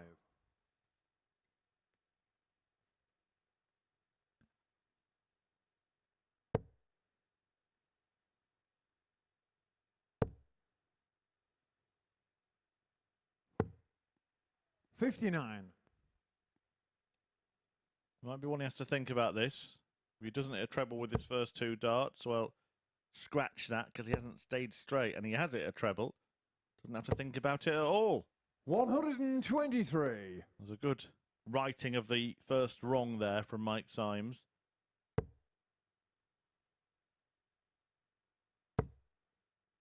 This is a writing of the leg. 137. Mike O'Connell, Great setup shot there 112. from Davies. Himself 50 after 15, but he'll go out in the 15 if you want to restrict your opponent from having that 5th visit. Visit which Mike 92. Symes David almost O'Connell, used to 50. punish. It's the 8th missed start at a double so far in this match for Mike Symes. Tops for Davies. Game shot on the Nice. third leg. Clean David kill Davies. there from Davies. And he moves himself just one away from the match. And Mike Symes is probably still at the back of the stage going, what has changed in the last Fourth leg, 30 Mike to minutes? throw first. Why can't I Game play on. like I did against Barrie Bates about 30 minutes ago? So that's 3 more fixtures here. It will be his last 3. I 87. think it's safe to say now for the week at the Super Series. Barrie Bates is already mathematically eliminated, having not won a match so far. Can't make it through to finals, 134. not even if something bizarre happens and Champagne were to win the rest of his matches. It still would not be enough. But I think we'll 100. see Symes again. And I said it yesterday, I'm going to stick by it. I think, for me, he's done enough to justify a reselection here at the Super Series in the next series of events. Absolutely. 60. For someone who stepped in so late, give him a bit of notice, let him prepare, let him try and get ready for this and see if we can just fine-tune that up a little bit. Because he's not been far off in these games. They've all been quite 55. competitive and close. And every day he's just showing us just a little bit more what's in there.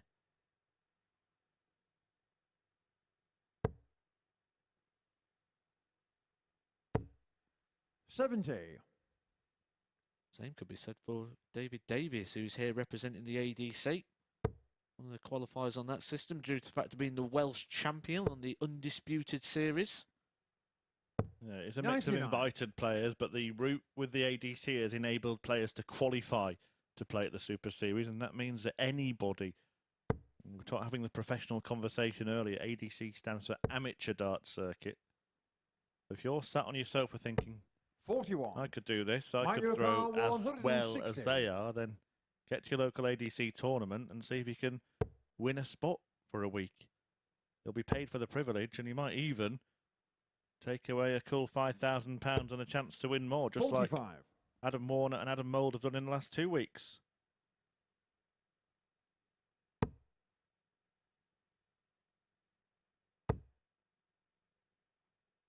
Good find. 100. Good dart. Mike Yokohama, 115. Big treble that was there for David Davies. Gives him hope. You can see the hope because he's staring at the board. Hoping that Mike Symes misses. Hoping he gets the chance to 44. win. And David Yokohama, something we've not really 96. spoke about. We're focusing so much on the points. It could come down to legs. If two players are on the same, legs will be the deciding factor. So David Davies could make a big inroad if he can hit this double 9. 87. It wouldn't have just been a Mike win, it would have been a Yokohama, strong 71. win. Yeah, -2 before this match. So if he were to win it, he'd have a better leg difference than Kevin Dowling at this point. But it still wouldn't be as good as Gary Stafford, the man that they're chasing down in second place. 51. David Yokohama, 9. So choices here for Davis. Conventional thing to do is go 1-4-4. That's what he's done. Game, And that's shot what he's and hit the match. for a David 4-0 Davies. whitewash win. Symes places his darts in his pocket. We'll see him fulfill his fixtures here at the Super Series, but David Davies still in contention to make it through to finals night. That victory, a whitewash win over Symes, sees him move within 2 points of Gary Stafford in second place, having beaten Stafford in his opening match and then doubling up with a 4-0 win in this one.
This is the MODUS Super Series.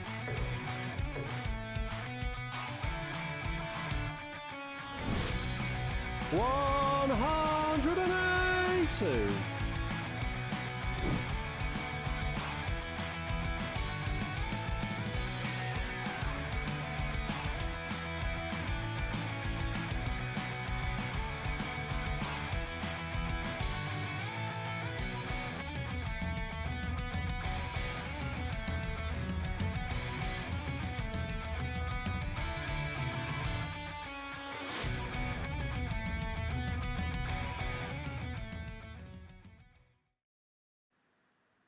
You've read all about it, you've seen it on your TV screens. Why don't you be here in person as well? Because tickets are available for every single Saturday night session. And even better, they are complimentary. Dartshop.tv, the place to be for that. But we're 5 games down here on our Friday morning session here at the MODUS Super Series. Matthew Edgar has joined me up here on the balcony to assess everything we have seen. Let's begin by looking back at that previous game involving Davies and Mike Sykes. A 4-0 win for Davies, who's won each of his opening 2 matches now. 4 out of 14 on the double, 74 average, high out of 50 there. Let's see what that does then to the table as we reflect on what we've seen so far. David Davies now on 8 points and is very, very much in the mix. He knew what he needed to do today, didn't he? He needed to come in, he needed to get those early wins to give himself hope, but he needed to realistically get 4 wins at a bare minimum, but he probably needs all 5 today. But he's certainly put himself in the mix now. He's closing in. That victory for Gary Stafford over Martin Adams has just put in a bit of a complexion we probably didn't expect at the start of the day, and it's just gave him a little bit more of a cushion in that second place. But we have a big game coming up in a couple of games' time. Kevin Dowling taking on Gary Stafford. That one could get very interesting if Kevin Dowling beats Barrie Bates in this next match. Most definitely. We'll preview that game between Dowling and Bates in a second, but could that win for Stafford against Adams be the group hinging result potentially? Of course it could potentially, but this next block of fixtures, these 5 fixtures are really going to shape the direction in which this one goes. I bring attention to that Dowling-Stafford game. That is game of the day in terms of any way in which this group could break down if Dowling beats Bates. And if is obviously the operative word. Well, we've seen some bits on Barrie Bates this week. I know he hasn't won for a day and a bit now, but there's, with Barrie, and we've said it when we've been on commentary all week, there's always something that can come from nowhere. That's what makes him a dangerous opponent. You never feel comfortable playing Barrie Bates. I've played Barrie Bates many, many times when the health issues were starting to come up for him and he was coming off the tour. And then I remember playing him went in the Champion of Champions, a best-of-3 tournament, and it was later on in the event, and he went like 11, 13 darts. Thanks for coming, off you go, see you later. And he's got that sort of explosive sort of nature, and we've seen it all week, haven't we, where they'll take out a big finish, or he'll do a 12 to 15 dart leg. If he can just time those a little bit, he's going to be an awkward player, and you never really settle against a player like Barrie Bates. As I say, he takes on Kevin Dowling, who is very much in that race for second place in Group C. This is him taking on Martin Adams earlier on today. It was defeat 2-3 for him, as it has been for the case for pretty much everyone in this group. But in the meeting yesterday, Dowling sealed a 4-1 victory, nailing this 55 to get over the line by 4 legs to 1. Now, if we look at the form guide for this week, it would look at a Kevin victory. The form guy says that, but everything I've just told you about Barrie Bates, Kevin Dowling is going to be very, very aware of that. They've been on the tour together for many years, dating right the way back. I think 2006 is when I can start to see some history of these two players appearing. So Kevin Dowling's going to know everything about Barrie Bates, and he's going to be well on guard in this one. Shall we get it on? Yeah, I didn't want to talk for long because this next block of 5 fixtures is going to be brilliant. Yeah, I wouldn't move anywhere. So if you've got any mid-morning plans, well, cancel them. Get yourself a cup of tea, make yourself some toast, something like that, and get yourself ready for a brilliant morning of darts. It continues here in the company of Matthew Edgar and Chris Murphy. 2 sugars on your way down, please, Matthew. As we sit back and watch the action unfold, Kevin Dowling taking on Barrie Bates. Bates yet to win a match in Group C. A difficult week for the man nicknamed Champagne. Don't think he'll be raising a glass of bubbly at the end of this week's action. Kevin Dowling still very much in the mix, as the boys on the balcony were discussing there. The 57-year-old Coventry chucker looking to make it through to finals night against the former UK Open finalist in this 6th match of 15 that will bring you live today between now and 2:30, 3 o'clock. Important one for Kevin. Having lost to Martin Adams in his opener, he can just put that one to one side and focus on winning his remaining fixtures. But Looks like currently, it's Kevin to throw first. the league table in terms of points reads like this. Adams 12, Stafford Game 10, on. Davies 8, now above Dowling, who's on 6, Symes on 4, and Barrie Bates still reads 0. And I meant it when I said that upstairs 60. with Henry, that I didn't want to stand talking for too long, believe it or not. Because this next block of fixtures, this next series of 5, is where it's all 100. going to unravel. We're going to see it all take shape. Gary Stafford, Kevin Dowling. Big game. One's coming in a couple of games' time. We've got this one that you're 100. watching now. Kevin Dowling, Barrie Bates. We then got Mike Symes taking on table topper Martin Adams. And then we've got 45. that big crunch clash at the top. But that's not only important for the two players that are taking part, Kevin Dowling and Gary Stafford, also could be interesting for Davies. Davies would 95. follow that match with a game against Barrie Bates, who's yet to pick up a victory in this group. So it all could really bunch up and we could have a big 85. dash for them qualifying places.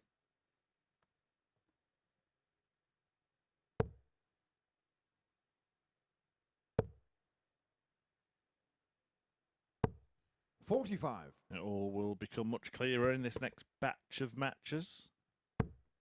And we have an evening session as well. Don't forget, 10 p.m. we're live here on 41. Sporty Stuff TV for viewers in the UK and around the world on the MODUS Super Series YouTube channel. Paul Hogan, I make it a win away from qualification mathematically. 60. If you do like a bit of a punt, a bit of a flutter, you like to play along at home, come and join us this evening. This evening 100. is littered Kevin with O'Connor, value 141. everywhere. On the basis of play last night, there are some massively overpriced matches coming up this evening. If you do like to join in, join us at 10 o'clock. Barrie O'Connor, 130. Just remember, gamble responsible. 18 plus, begambleware.org. Barrie Bates looking for the ball. Not 95. finding it. Nowhere near Kevin it in O'Connor, truth. 96. And Kevin Dowling wants a 60, then a 36. Well, he could go double-double, but he's got to stay there, surely. It looked like such an inviting guide. 56. Barrie O'Connor, 35. Barrie to get first blood.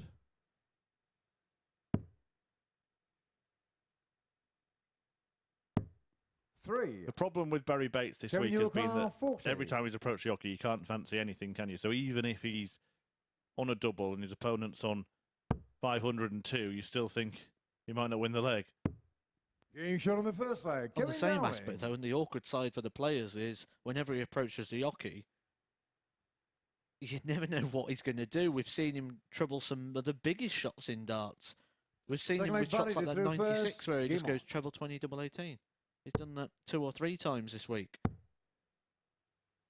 It's such an 52. uncomfortable position to be in. Yeah, a man who's plagued by injuries and his entire game has to be played on feel. On that sort of muscle memory. 121. You can see by his throwing action, if we can take a look at it, there we go. Just nowhere near aiming, is he? He's just completely 60. trying to find a rhythm. But as Matt's just mentioned, what does tend to happen is for a couple of visits, he can be absolutely perfect. But when his first dart isn't on the money, he's searching 100. then, trying to make an adjustment with every throw. Never be discounted. And you'll never 60. stop him. He's not going to stop. Loves the game, loves throwing his darts. He will do it till he can't do it no more. Whenever he can 85. throw a dart in the direction of the board, I am confident you'll see Barrie Bates somewhere in a darting arena throwing darts.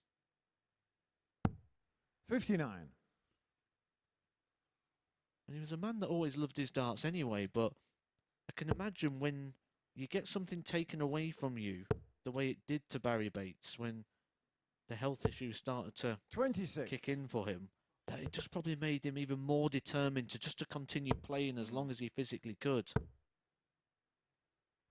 123. Didn't get to go out on his own terms, which is a lot of time lets people be at peace with the decisions of when to stop playing sport or doing a certain activity. Yeah, in darts, though, not many do go on their own 87. terms, though, do they? Barrie Because of the system we spoke 147. about before, the PDC Pro Tour system, losing your tour card doesn't necessarily mean the end, and some will 59. continuously try to win Kevin it back. 82. Bit like politics, nearly every darts career ends in failure. Good dart that though. No failure at all on the ball. What about on the double 16? Game show No on the problem second there leg. either. Kevin Dowling doubles his lead. Do you know what? Thinking about it, I can only think of one real example of someone who didn't go out that way. Someone who went out on their own terms, and that was Phil Third leg, Taylor, Kevin, who you went throw out on the first. biggest Game on. stage of them all, in the biggest match of them all, in the biggest match of the year, when he lost the World Championship final to Rob Cross. And I don't think we'll ever see that situation again where we know when Phil Taylor was being called on for that walk-on in the World Championship final, that everybody knew that was the last time. 85. Yeah, because even if you announce your retirement before a tournament, unless it's the final, you don't know if it's the last match. This is Taylor-esque from Kevin Dowling. The run of perfect darts ends 100. after 4. Yeah, even more impressive because he completed the record earlier that year, didn't he, when he made it a 16 World Match Play 81. wins to go with his 16 World Championship wins. Here's another debate and talk about. Join in again, guys, at home, if you want to join in with me and Chris on this conversation, because I've heard this debated a few times. For you, should Phil Taylor have 140. changed his retirement date and after the World Match Play, finished it there? 60. At that point, Kevin I thought he should, but 81. having seen him actually get to the World Final, I think he made the right choice in the end. It took an inspired display by Rob Cross, by the way, to blow him away in that final. Rob Cross has still never played as well as he did in that tournament. 63. This is good stuff from Dowling. Last couple of legs, he's really been on it. Barrie Bates hasn't really been in it since the opening leg of the match. 130. Kevin 18. Not contemplating the split, going straight at this one. No score. Barrie Goes back to the 18. 145.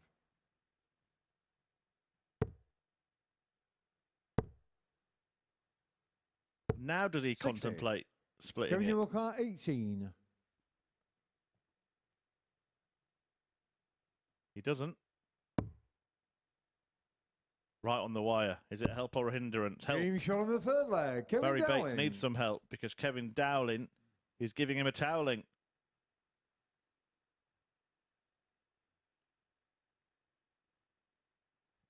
Full fake Barrie to throw first. Game on.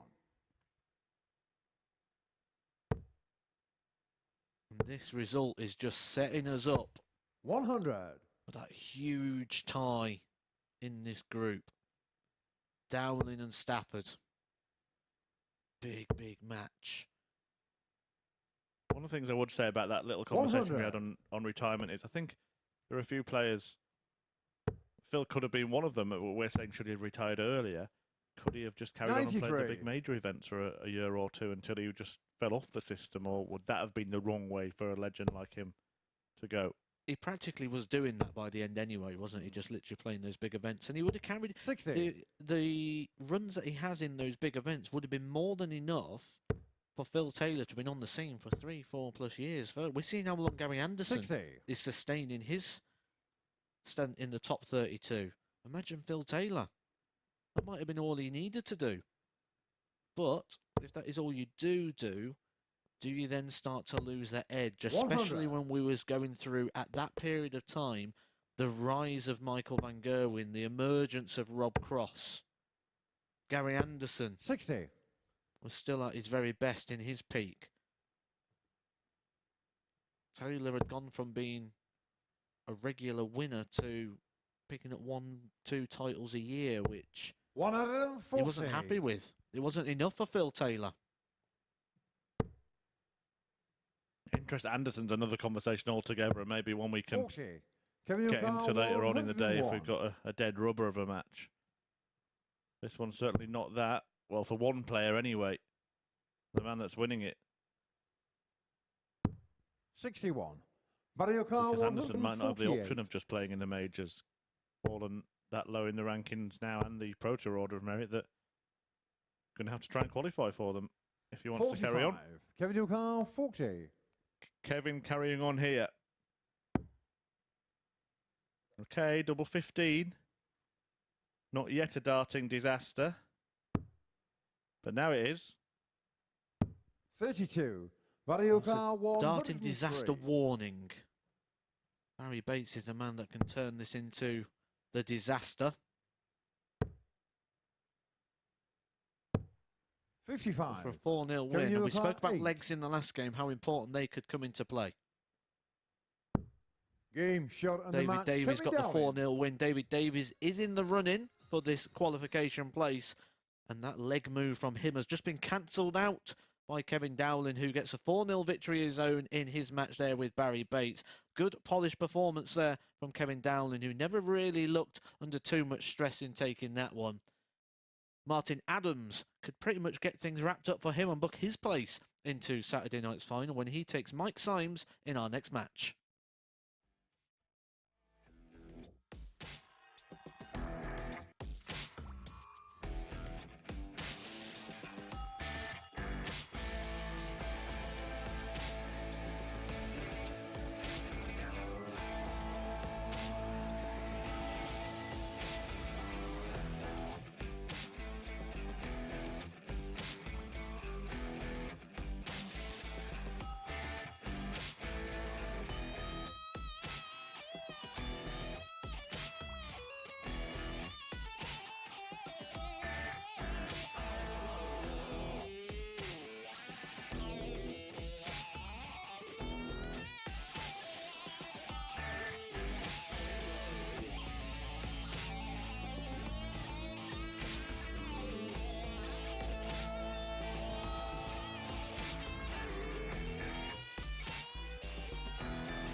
Well, welcome back to the MODUS Super Series, where Kevin Dowling's got the better of Barrie Bates by 4 legs to nil. For 78 average, the game's solitary maximum, 4 from 11 as well on the doubles there for Dowling. Let's see then what it does to the league standings, because it makes that race for second place really, really enthralling. Dowling and Davies both lots on 8 points, 2 behind Stafford for the completion of the 7th round of fixtures in this group. Well, the battle for second place really is hotting up. We're going to take a little bit of a break from that for now, ahead of our next battle, which sees Mike Symes in action. As you can see there, he takes on Martin Adams. Now, he will virtually put himself through, Martin Adams, with a victory in this one. Oh, hello again. So he would virtually put himself through with victory in this one on 14 points. Well, let's see how the players have been getting on over the last couple of days or so. Symes has had a victory to his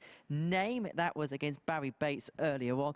today, but he nailed this 76 earlier on against Davies. Meanwhile, for Martin Adams, he was the victor in the battle between the pair yesterday. Really impressive performance, 4-0 win against Symes. Will he double up, or will Mike get a crucial victory, which would at least see him have something to call back on upon his Super Series experience? Let's hand over then to the boys in the box. It's Matt and Chris.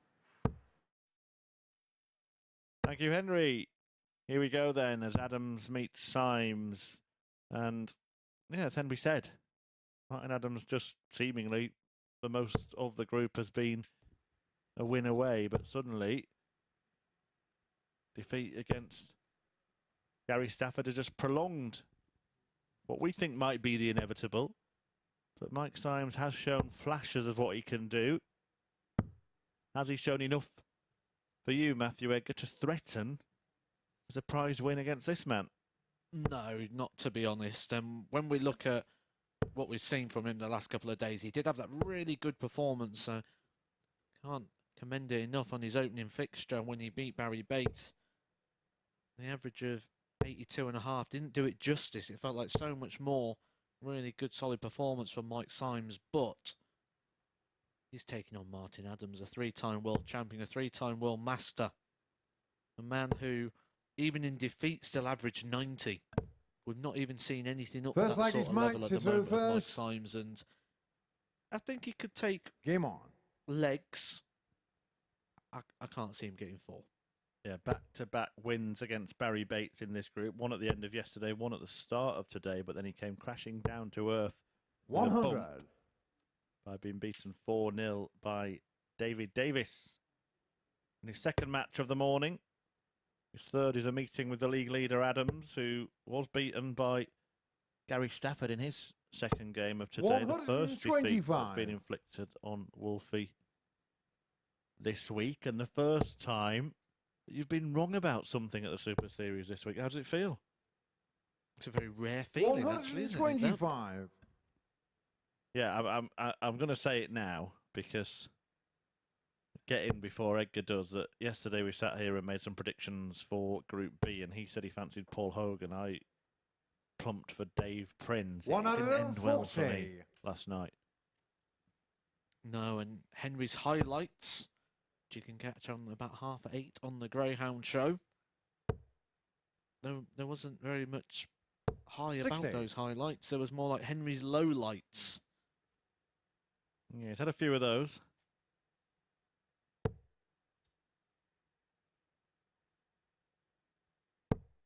Martin Adams has had plenty of highlights. Not just this week, but in his life at the Super Series. In his life as a darts player, but one of the players to produce a perfect leg. Did it twice. 60. In our previous guys in Southampton at the Live League, as it was then called. It won just last year, age 66. Might have a future in the game. Scary, isn't it? 60. Because you say that, who knows, he could go for another 5 or 10 years. The standard doesn't seem to drop an awful lot. And that's the thing to remember when we're watching people like Martin Adams now Martin play. 131. You need to make sure that you watch him when he's playing and enjoy, because it's now time for him that he's winding it down even further. We're going to see him less and less. You'll see him on that Seniors Tour at the World Championship, but if there is a player in that Seniors World Championship you are thinking about, you'd like to see them. 150. Now is the time. 96. They might not still be active in a year. Year's a long time in sport. What a last couple of darts that was, by the way. Single 5 and then 110 in 2, incorporating the bullseye. Symes gets a go at double 14 68. after missing the double 18, and Adams' perfect setup gives him 3 at double 8 for the first leg. Against the throw as well. Well, that becomes 2 at double 4. Game shot on the first leg. Martin in the lead. Adams.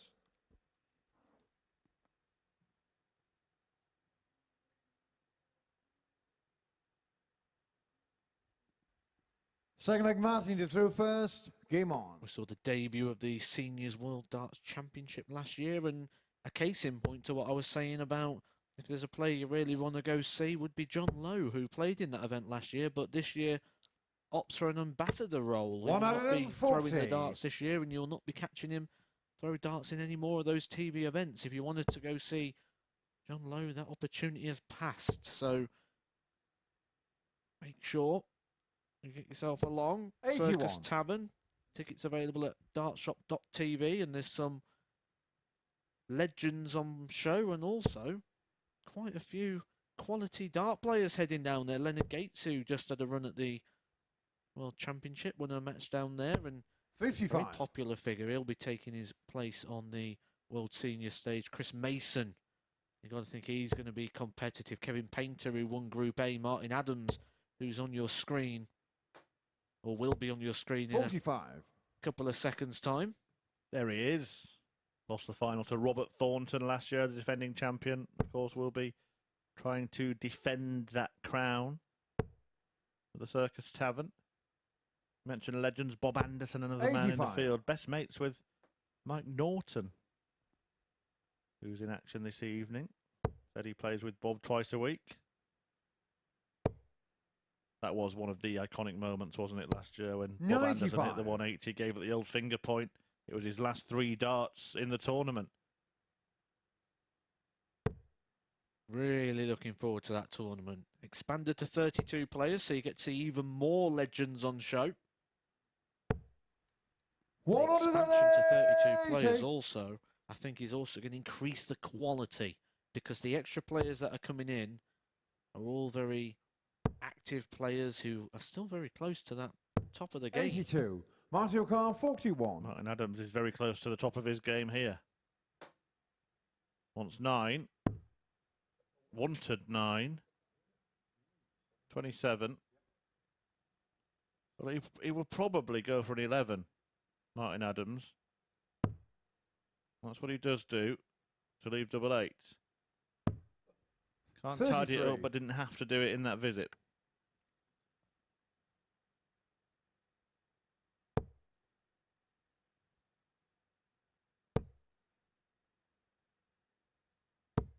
$100. Martin O'Connor, 8. Might have to do it in this visit. Hit double 4 to win leg 1.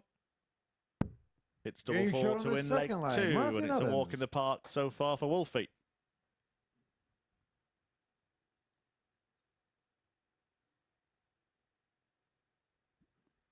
Third leg, Mike, to throw first. Game on. We just had a couple of 4-0s. Are we going to get a third on the spin? I don't think we'll get one in the match that follows this. Gary Stafford against Kevin Dowling, perhaps the biggest match in the group so 140. far. Without a doubt. Big match. Gary Stafford. Big game performance from him, wasn't it, against Martin Adams? He beat him, the only man to beat 140. Martin Adams. A 4-3 victory in that one. 92.5 average. Sort of feel Kevin Dowling needs to 45. find that same form that he played against Martin Adams in match number 2. Slight favourite for me there, Gary Stafford at the moment. 140.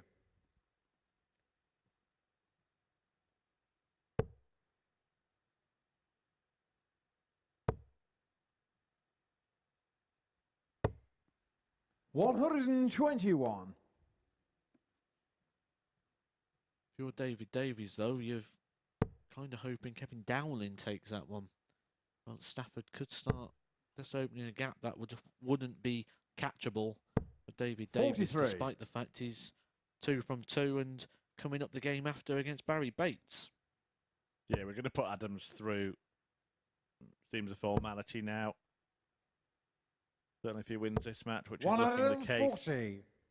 So it's either going to be 3-1 or 2-1, depending on the outcome of that match. In the second half of the day's play, or the daytime's play, should I say, because we will be back this evening from 10. Mike O'Connor, 55. Typical Martin Adams, that, isn't it? He's just piled the pressure on Mike Symes with the perfect setup shot. But Game that shot on the is third an leg. excellent Mike answer Symes. to halve the deficit in this match and to take a leg off Martin Adams. Fourth leg, Martin to throw first. Game on.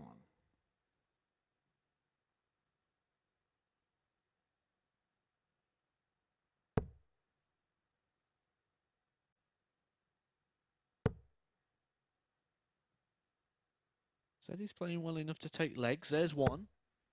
He's playing 140. again better than we've seen of him so far this week. The 82.5 against Bates looked quite impressive. He's now just shy of an 88 at the moment, and 81. just keeping Martin Adams. Well, we use the expression keeping him honest, don't we? But he's chasing him home. Adams himself, though, in three figures. 140. And could be on course to post the performance of the week. Statistically. 81. I know you mentioned earlier when I asked you the question that finals night you feel will be between Painter and Adams. Are you leaning towards one?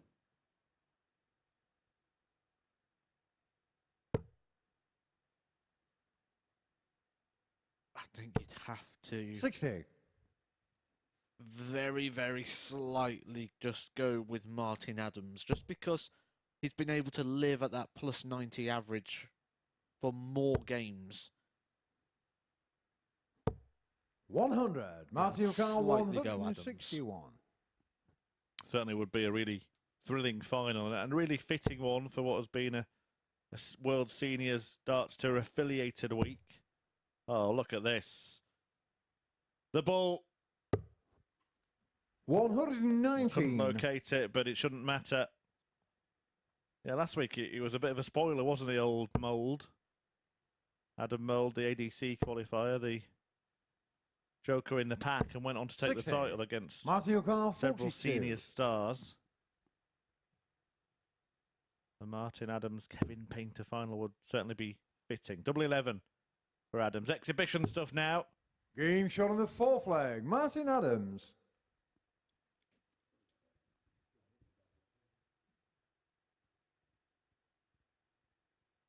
One of the great characters of the game. Fifth leg, He's Mike kind to of throw first. entertaining Game an on. audience that aren't there, Martin Adams. He knows that the audience, the real audience, is you at home. So he's carrying on the stage exactly the same way 60. he would if it was a packed house behind him.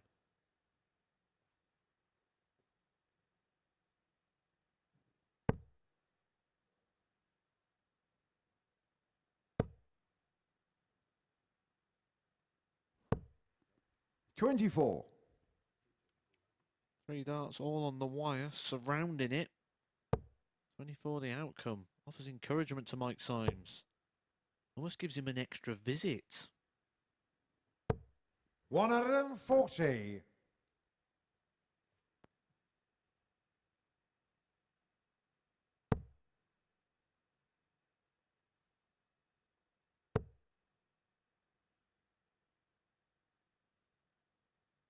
We mentioned as well, if you want to play in 100. the Super Series, that you can do by winning the allocated ADC events. If you want to play on the World Seniors Tour, well, first of all, you've got to be over 50. But there are qualifiers 60. and an open series that runs throughout the year that could get you to televised tournaments there as well. So it's worth checking out worldseniors.darts.com. There are still qualifiers for that World Championship at the Circus Tavern at the end of this month. 100.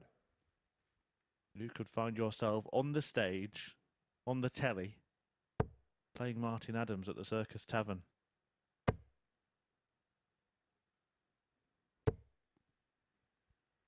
$140.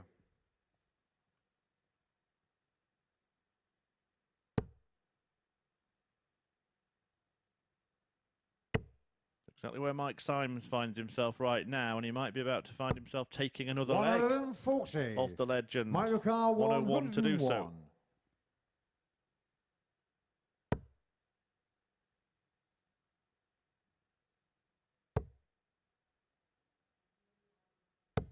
41. Martin, your car, 137. This would be some way to finish it. Finish. A bit of a fanfare to finish with a roof raiser.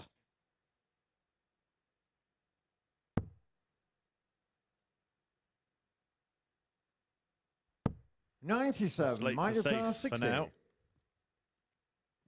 Mike Symes with one last chance to keep this game going at least a little longer. That was precariously close to the treble. What it has done is left the double completely open. 40. Martin, your But car, now 40. Martin Adams, I feel certain, will slam the door shut. No doubt about it. Still no doubt. Niggling doubt now.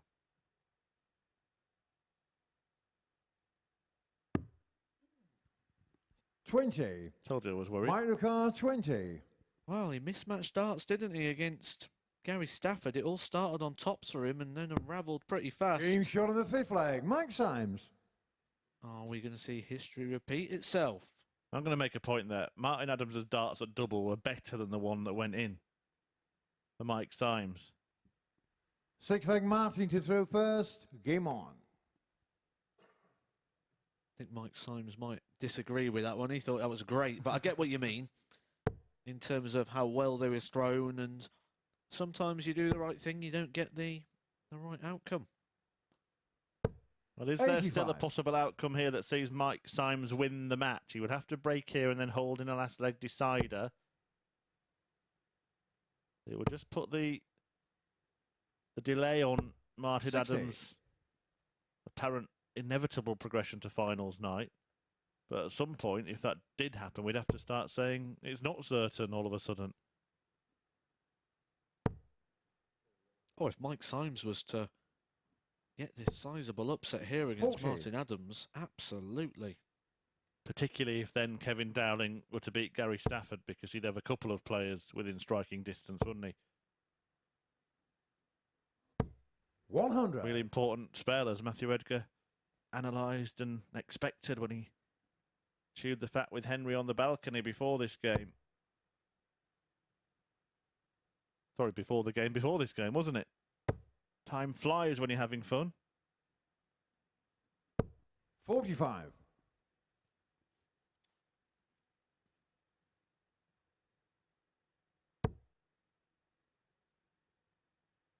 I've spoken a little bit about darts cases this week. 60. Gary Stafford hides his under a handkerchief. Kevin Dowling brings his up in a bit of Tupperware. Martin Adams, one of the few players, maybe even the only player that I can think of, that actually attaches his to his belt. Doesn't have it on the table, keeps it on his person. 100. Yeah, I personally wouldn't like that, especially over that right hip. I just wouldn't like the feeling of it moving, and as much as we keep the body still when we throw our darts, there is obviously movement 100. there because we are delivering an explosive movement from a static position. There has to be movement. Other thing that would really annoy me is that bracelet sliding up and down my arm as I was throwing, but Martin Adams doesn't seem to affect him. 100. Maybe he thinks it somehow helps him. Well, this is still in the balance, you know. Adams on 131. Symes is going to leave a lesser finish, a better finish. 123. Adams may need to Martin take this, O'Connell, otherwise 131. Symes, dare I say it, could become favourite to win the darts match. He's going to get 2 darts at double to force a last leg decider in which he would have the throw.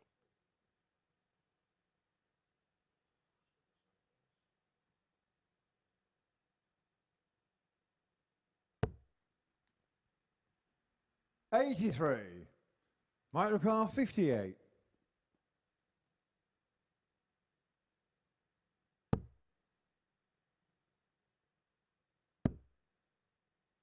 One last chance.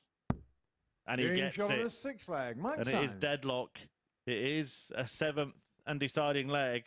And Mike Symes, who was driving to work on Monday morning, a good 7th and county final player leg is from the Mike Hampshire to throw area, first. got the Game call on. to play here at the Super Series. And here he is on Friday lunchtime, throwing to defeat the 3-time world champion Martin Adams. I was watching the in-play and the in-running there at that shot. 85. And going into that shot, Mike Symes was 3-1, and coming out of the shot, he was 6-5.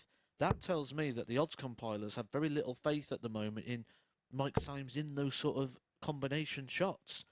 But it doesn't matter what they 100. think. It matters what Mike Symes does. Nothing really in it in the first exchange. One treble per visit, like gold dust in these situations. 100. And he's found one last start, sandwiched in between the first two. He's really rose it today, hasn't he? Played well against Bates. Went backwards against Davies, but he's really putting the scarers on the favourite backers here. 60. Yeah, it's a good standard, this, and it's when you're throwing first, 6 points different in the average is easily enough to win with, isn't it? If you're 6 points worse off. Well, that 60 there from Martin Adams makes 85. Mike Symes the favourite to win this match for the first ever time. Adams is in a spot of trouble. 100. Keeps it interesting. 10 points behind Symes after 9 darts each, but it's easier for Symes to get to a finish than it is Adams, and he's going to be on one. You said you feel like Mike Symes has done enough to 135. justify a recall up to the Super Series. Beating Martin Adams. The favourites for the week, the runaway leader at the top of the table, would be music to his ears. 60. Gary Stafford, Microphone David 96. Davies, Kevin Dowling, most importantly his own. And he's got a couple of visits to get it done. 56. What's a thing to be able to tell his friends and family about? I beat Martin Adams. Will he be saying that, or will he be saying, I missed 3 darts at double to beat Martin 100. Adams? Microphone 40. Big, big moment.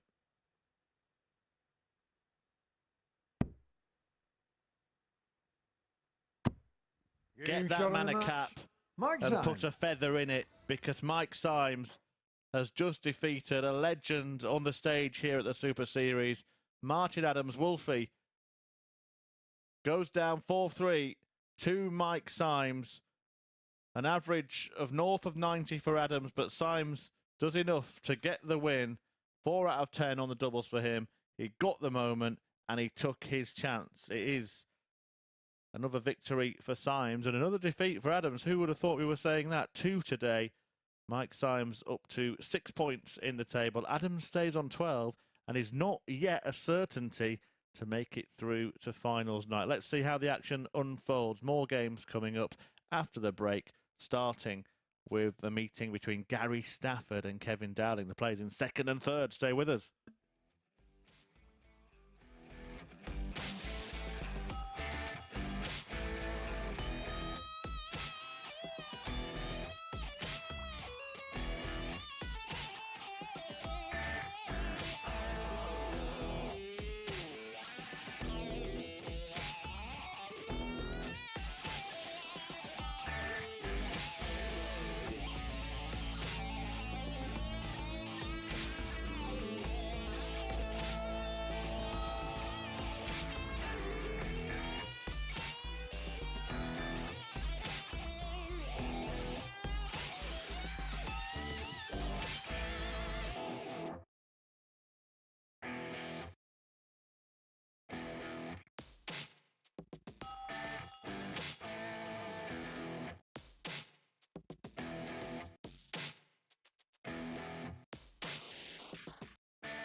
Well, welcome back to the MODUS Super Series, and what a win that was for Mike Symes, and boy, does that make things very interesting indeed. A 4-3 victory for the man from Gosport against Adams, who was averaging in the mid-90s for the most part of that game, just dipping down towards the end, but Symes 85 average, brilliant comeback win, 40% on the doubles there for Symes, and that is a victory he can most certainly take back with him from his experience on the Super Series.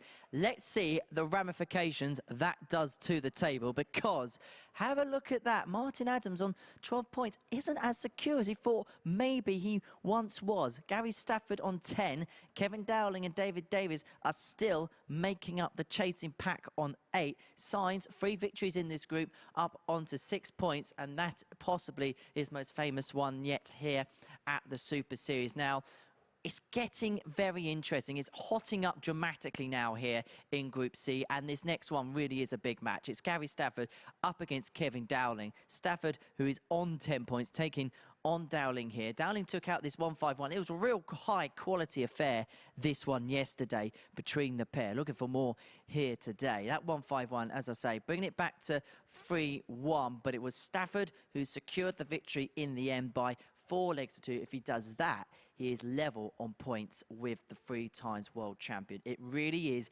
getting interesting. It's a big game, which means we have a big game commentary team. Chris Murphy alongside Matthew Edgar. It doesn't get any bigger than that. This is the game that I was looking forward to when I went up and spoke to Henry. This is the one that could have been. And all those ifs and buts have all come together. And we've even got a wild card in there for those ifs and buts. The wild card being Mike Symes beating Martin Adams in the last one. Who would have saw that one coming? That keeps Martin Adams on 12 points after back-to-back defeats. At this point, we thought he'd be clear and running away, where actually Gary Stafford was to win this one. He'd join Martin Adams, and then it would go down to the legs. Kevin Dowling, the Warwickshire County legend, one of the most appeared players in the history of the county, will be looking to get himself to 10 points, which potentially will see him go into second place, which is a qualifying position. Davies also on 8 points. His next game's against Barrie Bates. These next 2 games are going to be exciting, and we're going to see some nerves. We're going to see some tension. Who will hold it together? Yeah, and you mentioned the fact, didn't you, that a win for Gary Stafford here would see him go level 58 on points with Martin Adams. Bizarrely, that would probably be the better result for Martin, because it would keep Kevin Dowling 4 points off the pair of them and would make it almost inevitable that those two go through 45. with just 2 fixtures left to play. Davies would actually become the most likely to catch them then, because he'd still have his final 3 to play. And his next one is against Barrie Bates after this. 60. So a lot on this match.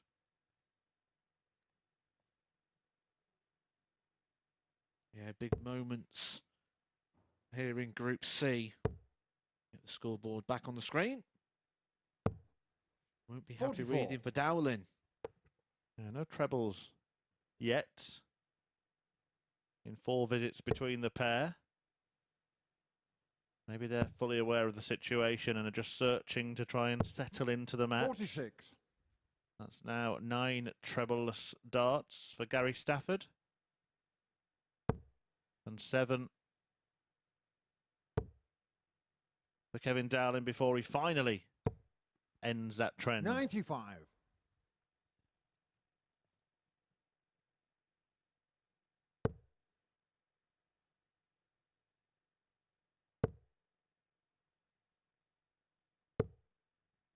$41. Well, it's now a dozen for Gary. How troubling is the lack of trebling for him at the start of this game? It's scary. You start wondering, well, where is it? When am I going to start finding it? Then I find one. I've only 100. found one in 15 darts. I need to get more of those. Start to doubt yourself. And in a short format, you don't have long to put things 60. right. Still no big treble here from Gary Stafford. And you could see a reaction that time from Stafford. He's already thinking about that. He's thinking about what we're talking about.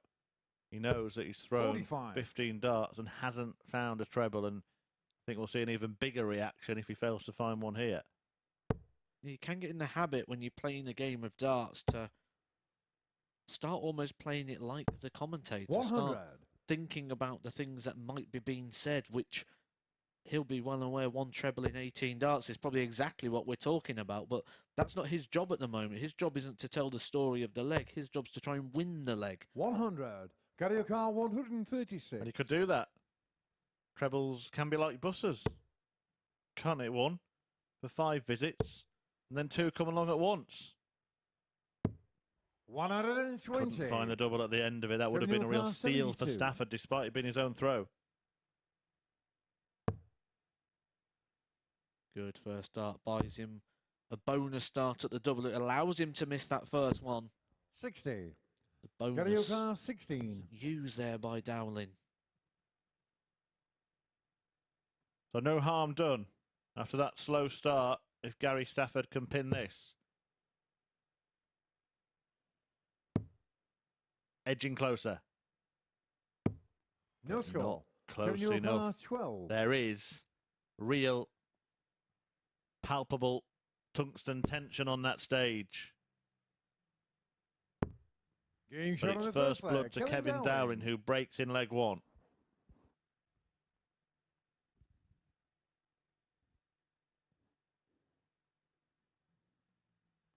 Second leg, Kevin, you through first. Game on. This game not about stats. This game's not about averages. This game is about one thing. 4 legs. 100. No matter how you get there, what the journey is, get yourself to 4 legs.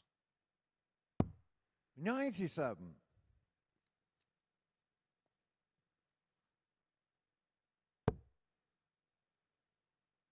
Perfect dart. 100. Couldn't land a bedfellow. And it might be about stats, the early stages at qualifying score. I know it's about winning, of course, but Corey Cadby's laid down a marker, hasn't he, over in the European Q School? 104 average in his first win of the day. Your pick to make it through today? I was actually going to say that myself, that the pick there, and your pick, Thibaut Tricol, 5-0 up. It's as if we know what we're 45. talking about. Yeah, even a stopped clock is right twice a day. Tricol not quite producing the mesmeric standard 140. that Cadby produced, but he has completed a whitewash win now.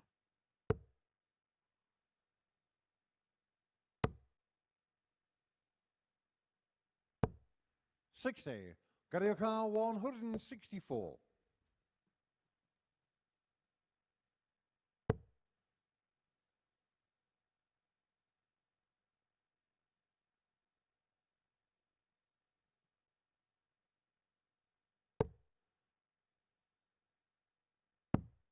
Good stuff that from Stafford. 124. A little bit like the point that Matthew just made. It's not about stats. It's not about show-stopping stuff. It's about being effective and winning. And Gary Stafford there 100. declining the chance to Carioca go 40. for a 164, setting up instead and doing it perfectly. There's a time when you get the opportunity to go for the more flashy shots, and there's a time where you just need to win. 30. Kevin, you require We saw him get 96. a little bit nervous towards the end of the game with Martin Adams, didn't we? And is that just lagging on? Is now the weight and the pressures and the expectations of getting through to Saturday weighing on him? Kevin Dowling knew 88. before he walked into the Carioca room 10. today what he needed to do. Well, it's interesting, isn't it, that Stafford has beaten a player that he's chasing, but lost to a player that's chasing him and is behind against another one that's doing the same. Oh, and that's a disaster. An absolute score. darting Kevin, you're disaster for Gary Stafford. We said to tweet in about those. Well, Gary Stafford's delivering evidence Game in shot front of of the our second eyes, leg. and Kevin Kevin Dowling Dowling. punishes.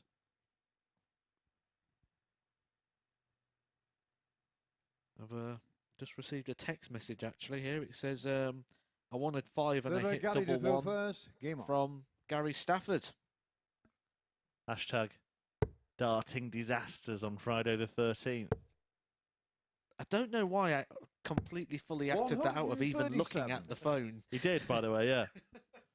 For those who, well, everyone can't see us here in the commentary box, but Matthew Edgar did put on a little performance for a one-man audience. 140. If you want the secrets of the commentary box here at the Super Series, it's not actually a box, it's a nice little room that we have.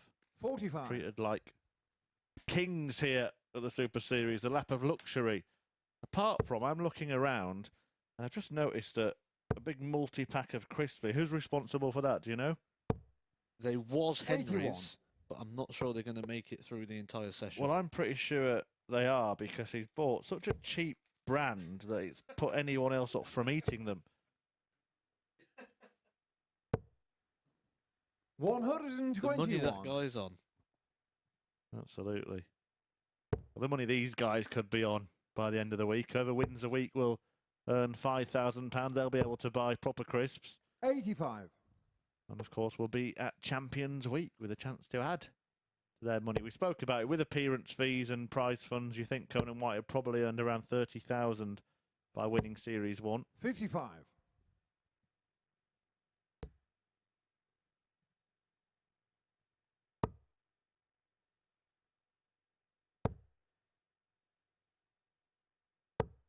$100. Gary O'Carr, Dowling. 143. Piling it on Gary Stafford. The smile has been wiped away from the face of Gary Stafford. He's no longer enjoying this 87. experience. Kevin O'Carr, He 95. might hate the experience. Dowling can chip out 95. Well, he will go above him in the table if he wins 4-2 or better. There's 2 legs difference between them before this match started. 37. And it could come Gary down to that at O'Carr, the end of the day. 56. The leg difference. If Dowling wins this match and then they both have the same results for the rest of the day, they'll be on the same points. So a big win for Kevin Dowling would be He's on huge, the but third Gary leg. Stafford has Gary stopped it being a Stafford. whitewash win. Still shaking his head, and that just shows you where he's at. After hitting a double to win a leg to keep himself in contention, he's still walking off shaking his head, knowing Well, for that Kevin to throw first. he feels he Game on. shouldn't be in this position in the match.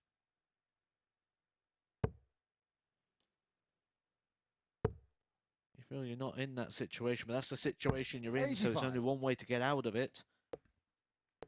That's to build on that positivity.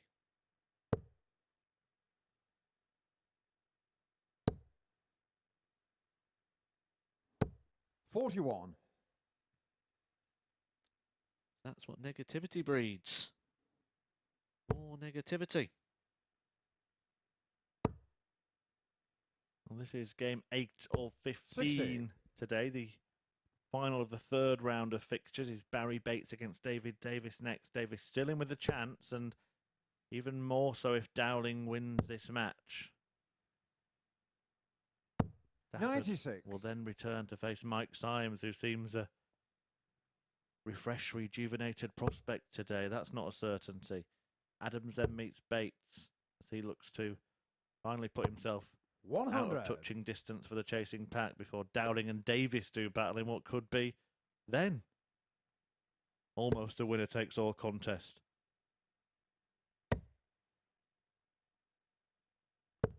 $140.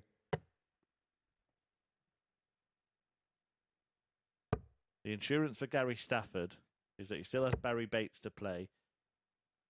And although it's looking more 100. difficult today than maybe it would have in previous days, it's Mike Symes as well. So his last 2 matches against the bottom 2.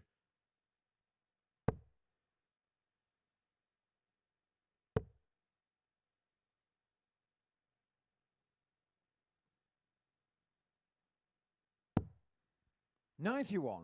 Kevin O'Carr, 156.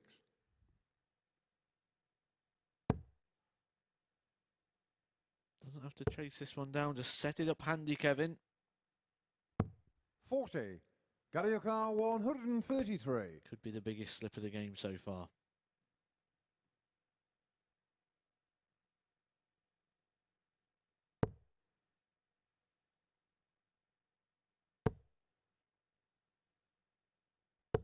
55. Kevin Newcar 116. Big moment. So 2 darts to find a treble 20. He does. Tops. 96. Gary Newcar 78. 78 then for Stafford. Treble 18 will be the first port of call. Kevin's big moment went begging, but Gary Stafford has never looked calm, never looked composed in this match. Double top. 58. Fails to find it, Kevin and now Newcar, Dowling 20. can move within 1 of the win.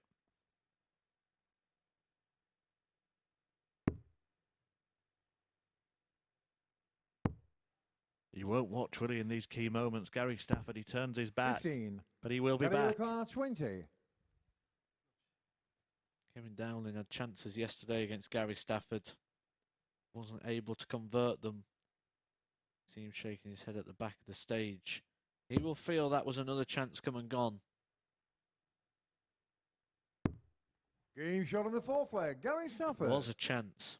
It did come. And now it has well and truly gone. He's going to have to carve out another one from here. Well, Looks nice like show of Gary did respect go between the first. players in Game the on. midst of a all-important battle. It is serious stuff this year at the Super Series, but the pair playing it in good spirit.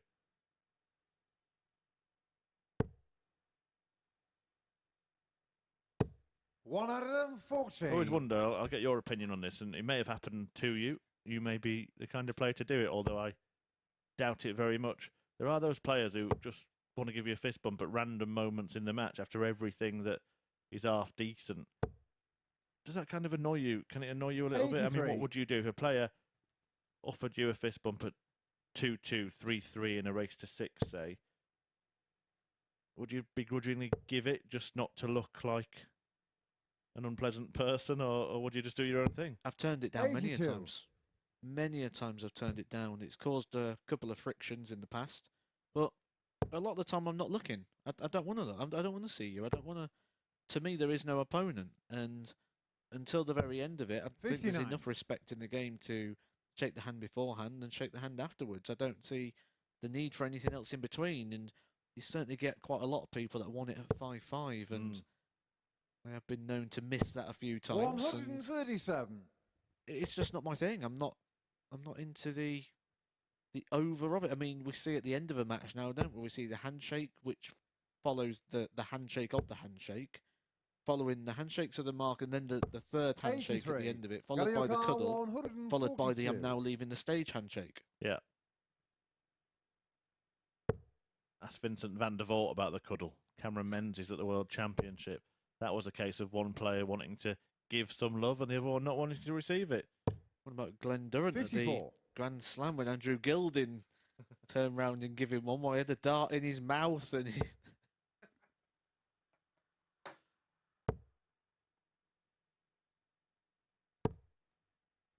83. Gary Newcar 88. Back to this one to get that image out of my mind. As Gary Stafford has turned this tungsten tussle around with the help of Kevin Dowling's gifts. And the fact that Dowling's not on a 48. finish has allowed Stafford to go that route there, to tee up top. So he's keeping his wits about him. I think that's fair to say in this one. Well, there is a habit, isn't there, to try and force the issue. I feel like that's what Kevin Dowling did in the last, trying to force the issue. 100. Gary Newcar 40. 156.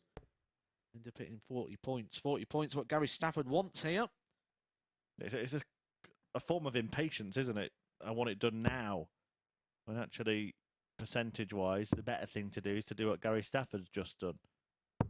Not that, I 35. meant the visit before, to Kevin set up the Newcar, finish. 93. Missing 3 darts at double wasn't part of the plan.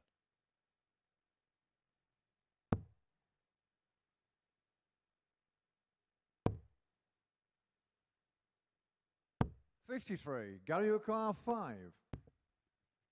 The last time he wanted 5, he hit double 1, but that was with 2 darts in hand. If he hits double 1 this time, he can produce an exhibition finish. Only just in the single one, and you can see it from his face. A puff of the cheeks. A blow of the air. Kevin Dowling can't watch. He's looking back. He's looking down. He's hoping. He's praying. 3. In the former church, Kevin his Newell prayers are 40. answered. On the double at number 20.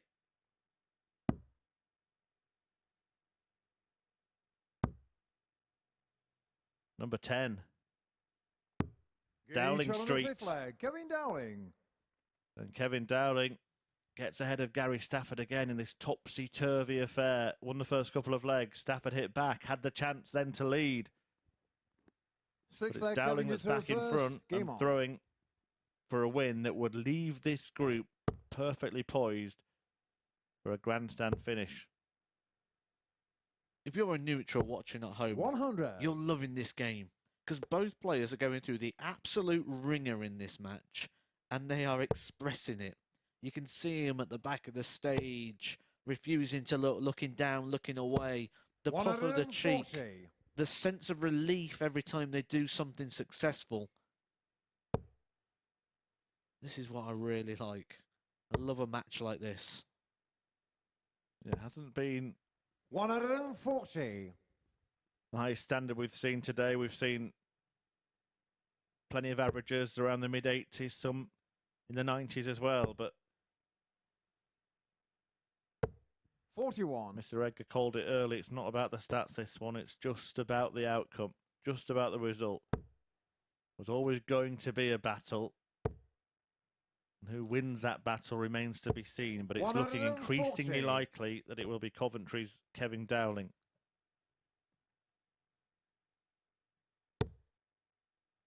Gave you a story the other day when we was at the airport. Myself, 96. Steve Tony Hine Carr, and Kevin 121. Dowling. We had to dash for the plane. Nearly missed it. We got there late. Kevin Dowling is dashing for the line. He's dashing for those qualification 85. places. And he is making his late arrival in the lounge of the Live Lounge, where tomorrow night is finals night. That was so close, that last start double as well for Dowling. He's 81. got time to Kevin think about Newell, that. He wants to 36. think about hitting it and not about how close he was, because he can still be there. Oh dear. Oh dear, oh dear. Well, it's okay, because it means he does get another dart at double. It's that one. 34. Oh dear, oh dear, oh dear, Kevin oh dear. Newell, 143. That's not where he wanted to end up for the match. Dowling could be growling. Just punching himself in the head behind Gary Stafford there. Does that mean he's prowling? 25. Well, Stafford Kevin will be Newell, scowling two. after that visit. Double one then.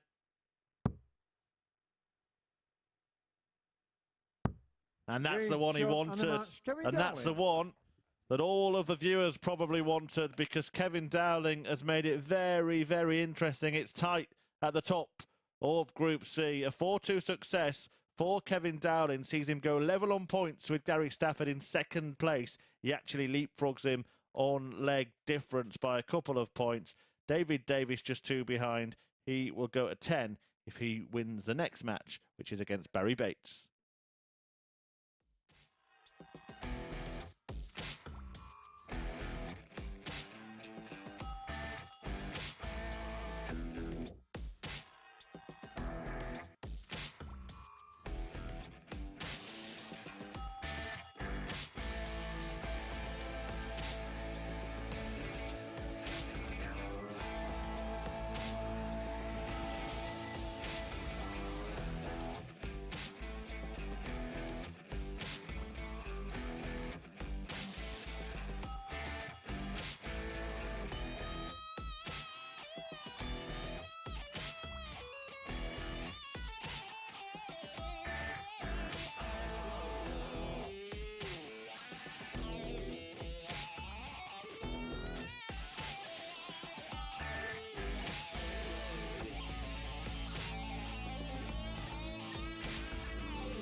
Welcome back to the MODUS Super Series, where things really, really are hotting up indeed, aren't they? Because that victory there for Kevin Dowling makes things very, very spicy in terms of the league table. 4-2 against Gary Stafford, averaging 76.11. 4 out of 19 on the doubles there. Wise for Gary Stafford, 2 from 17 on the outer wing. He had his opportunities, couldn't take advantage of them.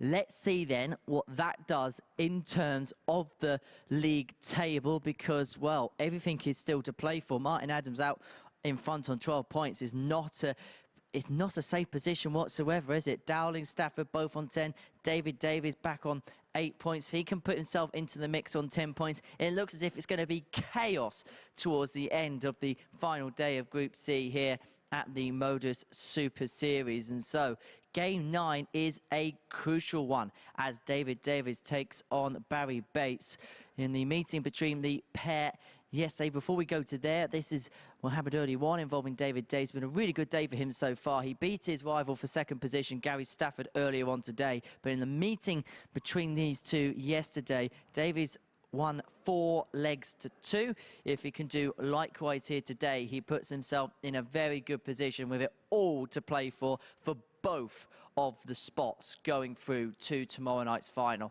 Well, this is getting tense, isn't it? And to keep you across all the possible scenarios, here's Chris Murphy and Matthew Edgar in commentary.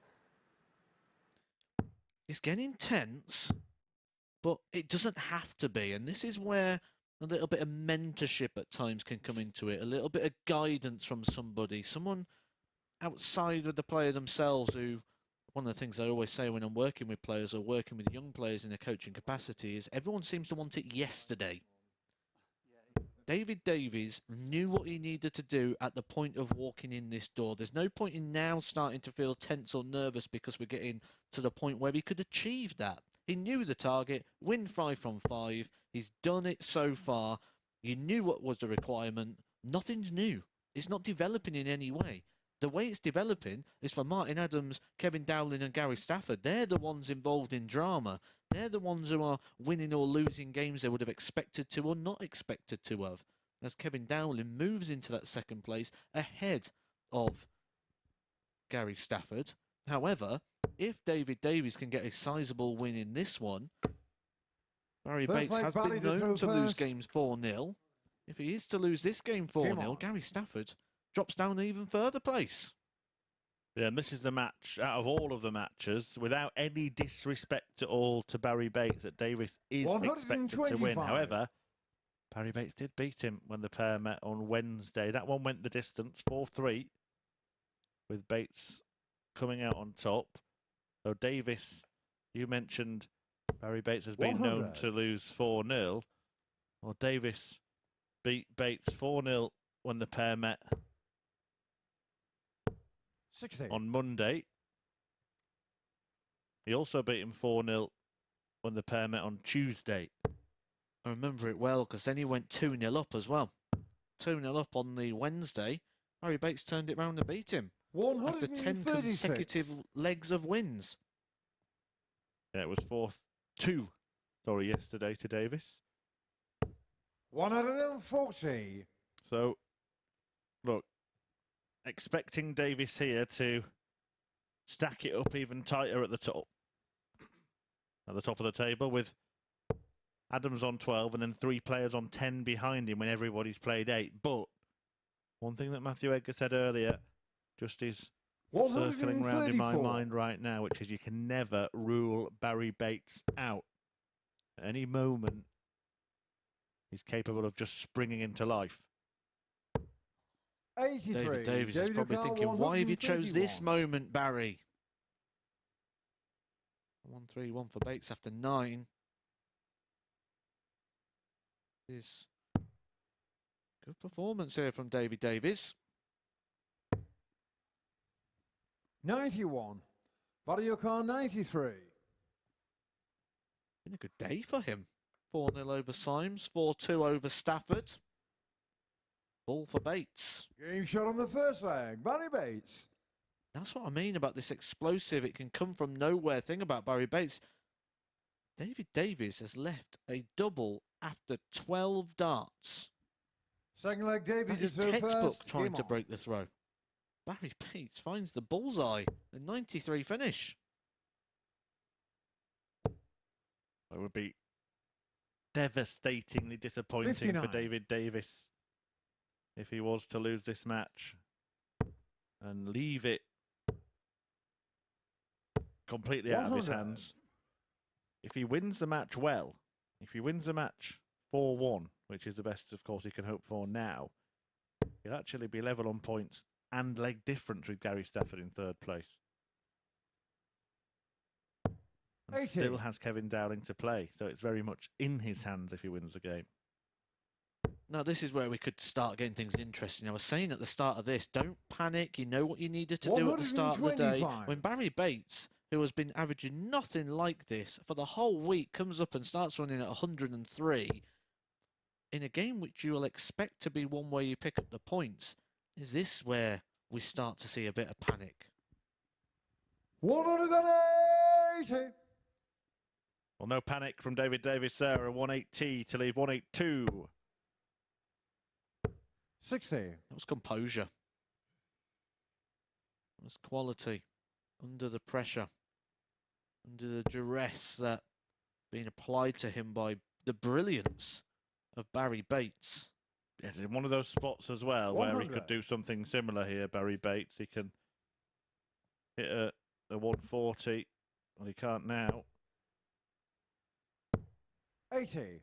Only David chipped 80 Dupont, off, so would have to 82. produce a 2 treble checkout. And that's if Davis doesn't clean up the 82.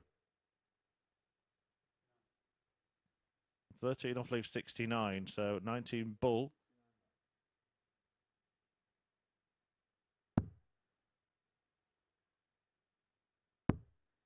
$42. Barrie Okay. Bates, It 136. looked like he didn't even contemplate the treble 19 there, and then didn't even contemplate the ball.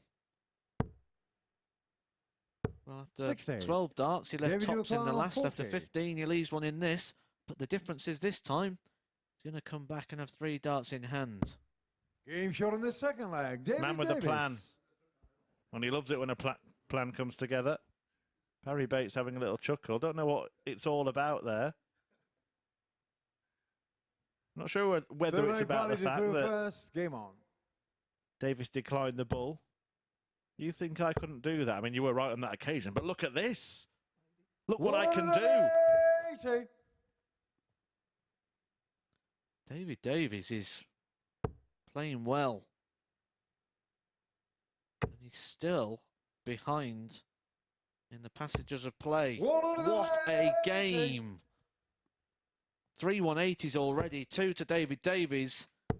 This would be the most unlikely 9-darter, wouldn't it? It could have been the greatest leg 84. since the 3rd of January. Go on, David. Can you do what Barrie Bates couldn't? Yes, he can. 4, 5, 6. 180. It's on. It's on for the guy who has one of the most textbook throws in darts. It's holding up under pressure. He's under pressure 59. in this David one. He is Dowling, chasing down a 141. position to qualify. A 1-4-1 for an important leg. But it would have been in the biggest style possible, the 9-darter. And when Barrie Bates is playing the way he is, he might need something like that. 22. Oh, the last dart's a disaster. You know, 41 there would have actually been okay, wouldn't it? To leave himself on a ton. Here comes Barrie. Knocking again. 98. And 119 is one of those awkward finishes.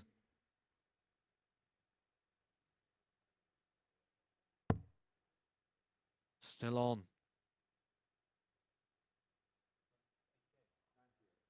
Wants 98 here, 21 scored.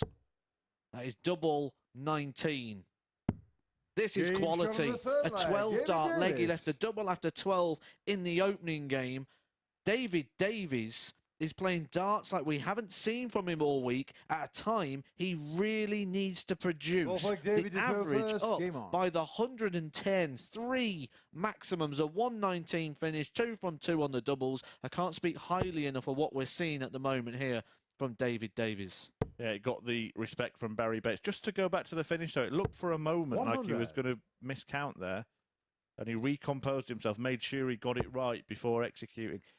I'm assuming it was a miscount rather than a decision to maybe go 100. treble 16 for the bull. But he was looking elsewhere, and he just stepped back and thought, actually, what is it I need? Worked it out, went for it, and executed it absolutely brilliantly. 100. Really enjoying this one. Quality from both.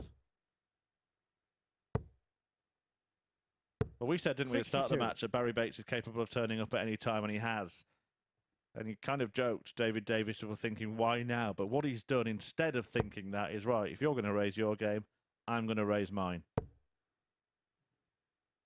Over on the MODUS Super 100. Series YouTube channel, we do tend to clip things up.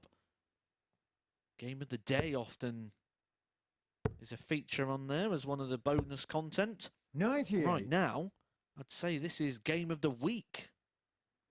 Yeah, if you are watching this on YouTube as game of the day in our highlights, you can also watch the full session on our YouTube channel. If you want to fast forward through any of the action. 140. Certainly, we saw the leg of the day there, didn't we? And it's certainly looking like it will be the match of the day. This is 140. brilliant from David both. 61. Been saying all week, I'm big fan of the Davies throw. I expect him to be better with that sort of action. It's textbook. 45. Another 5-visit leg. Loves tops. He's not missed a dart at a double Game in shot this of the game, fourth leg. and he is David not going to Davies. start now. Wow. Yeah, we haven't seen a dart missed at double in the match. Barrie Bates bedded the bull for the Barrie 93. through first. Game on. And we've seen checkouts of 119. 140. 61 there from Davies. I think this average of nearly 100 here really does help Davies just stay focused, because the worst thing that could happen now is Barrie Bates 96. starts spraying a few darts around and you think, oh, chance, and he starts getting drawn into a game. Right now, he can just shut off, forget all about it, and just focus 41. on delivering this 106.55 average. Yeah, really impressive stuff from Davies, the kind of which he's shown glimpses of during matches, but not sustained it for an entire match. 61. 4 legs in here and he's done it. Case in point there. Barrie Bates hits 41. He senses an opportunity. Single 1, single 3. 85. Sometimes it's best just to keep going along with the brilliance. I often say the easiest games to play are those games against Michael Van Gerwen, against Michael Smith, those real big power scorers, because you just expect. So you don't need to follow the game. 60. You just focus purely on yourself. Yeah, it's like one of those practice games when you set the computer to the top level, isn't it? You know what's coming. 85. Well, Davies, maybe not many would have expected him to still be in the mix at this point of the day, but he'll be more than in it if he gets a win here. Remember, if he wins this leg, he'll be up to third, level on points with second 41. Kevin Dowling, and Barrie who would then be fourth, 150. Gary Stafford. Which seems a bizarre thing to say, having seen Stafford beat Martin Adams earlier today. 58. Bates so closing in on getting another leg. Took out 93 earlier. I would assume, based on what we saw, if Davies is on a finish, that he'd go the bull route. 100. Barrie 92. He's got options. He's going straight for the treble 20. Why not? He's had a lot of success on it so far in this leg 60. and sets that up David perfectly. 143. The double 16.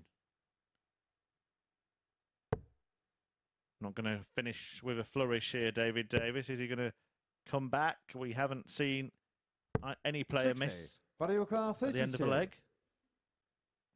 If Barrie misses now, it's a chance, but he Game doesn't. shot on the 5th leg. Barrie It's Bates. 5 from 5 between the pair.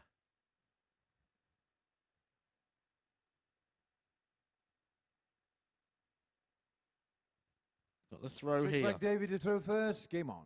I'll be wanting to see this off soon. Barrie Bates has put about 25 points on his average in this game. Composure. Composure needed. Composure 140. delivered. That just keeps Barrie Bates at an arm's length in this one. 100. Big last.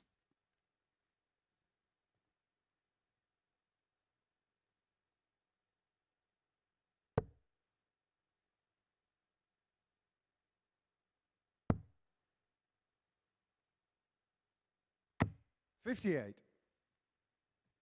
That's where that big last start from Barrie Bates, not getting that treble-less visit, just keeps things very interesting. Oh my. 140.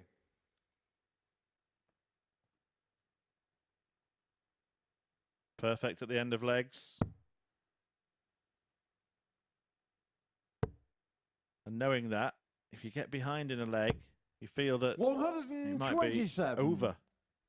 Because you're expecting your opponent to hit. That's why that's a very good score from 78. David Davies, particularly after finding the single 7 with the first start.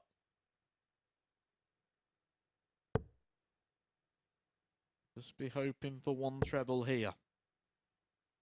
Big dart. 60. But if he gets a treble, then it's inevitable that he'll hit the double. So no massive damage. 43. And no damage done David by Barrie O'Connor, Bates either. 116. David Davies, it's in your hands. I think the damage there was done to Barrie Bates' hopes. After so much brilliance from Bates. Oh, this could be a problem. 40. Barrie O'Connor, It 140. might only be one dart of the double for the match. Yeah, to hit the double, you have to get to the double. David Davies now. Composure has been 82. key. David O'Connor, 76. Can he keep calm and collect the victory? 16. But double top. 56. And the first Barrie flinch O'Connor, 58. comes at match point.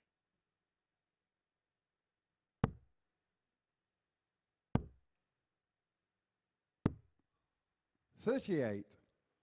David A O'Connor, 20. reprieve. One that you'd probably say he's deserved. He's deserved this opportunity to get these points and keep his hopes alive. Game And qualifying shot in the from this match, group, David Davies. what a performance from both players. What a game. They share a cuddle, a little bit more so than the Vincent van der Voort Cameron Menzies one. They both seemed a little bit more accepting of that. David Davies will be more than accepting of those points. That is game of the day. That is game of the week. Really enjoyed that one. 4 maximums. An absolute brilliant match there to keep things up and running. Gary Stafford is going to need to follow in the same suit as David Davies in picking up those points. He's coming up next when he takes on Mike Symes.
Well, what a game that was at the Super Series. David Davies putting in his best performance of the week for his biggest game of the week.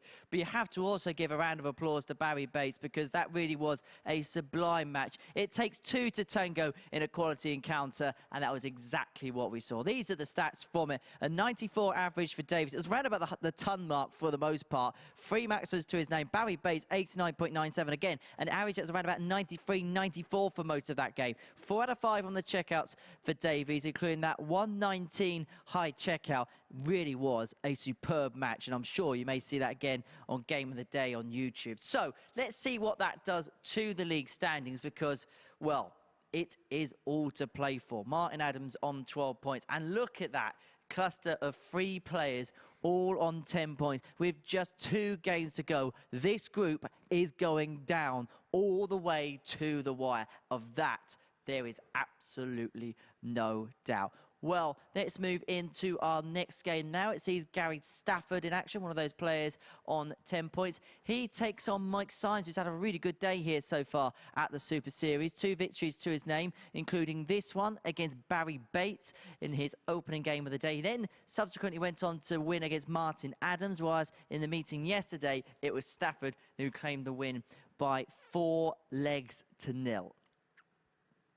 Part of his 4-1 card for Thursday at the Super Series. Well, it is a lunchtime feast of darts here at the MODUS Super Series, and I'm sure it's going to be a lunchtime feast in the commentary box with Matthew Redger and Chris Murphy. Just don't touch those crisps. Don't worry, they're safe. Can't wait to tuck into this tungsten tussle, however, as Gary Stafford looks to just put himself back in the box seat for a top 2 finish. He takes on Mike Symes, Hampshire County teammate. Staffy from Southampton was in a good spot when he beat Martin Adams earlier, having lost to David Davies, but then went down to Kevin Dowling. So he's lost the 2 players that are really battling it out, seemingly for second spot, though it's not yet certain that Adams will qualify as a group winner. He's in action next against Barrie Bates, who might have just become a different prospect himself. How many times have I said it this week? Do not discount Barrie Bates. He can explode at any moment. First he's leg an is awkward Gary player to play. first. And now he's just become even more awkward. Game Because on. just when the players think they've finally got a read on Barrie Bates and they understand what he's going to do, just change that whole logic all over again.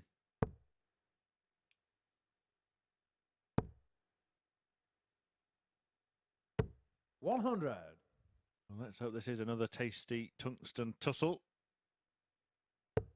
A darting duel to devour on a Friday afternoon if you're clocking off early from work. 26. So you should be.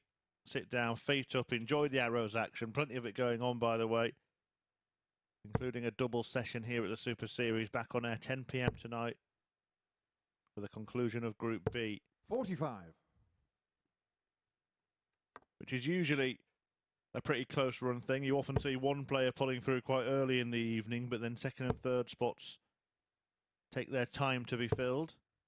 It's often the case in Group C that things can be settled by about this time, so I, for one, am quite glad, for selfish reasons, that they're not.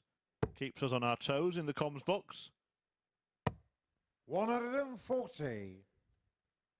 Little update from a Q school. 2 of our regulars going head-to-head. One of them, my prediction of the day, Graham Usher. He's come through 6-4 against Jim McEwen, who won week 1 here. Another Super Series regular, Josh Payne. He's gone through 6-4 against Michael Barnard. Cam Crabtree, if you remember that debut game he had here when broke records. 6-5 victory for him over Tom Martin. Connor Heenahan, the only player in this venue, I believe, to hit the 9-dart finish. 6-3 victory for him over Robert Collins.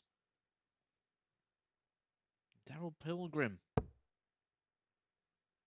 the one who always does well when he comes down here. 6-1 victory for him over Fallon Sherrick, who reached the quarterfinals yesterday. Adam Warner, the winner before Christmas. 6-3 winner over David Warzuki. Another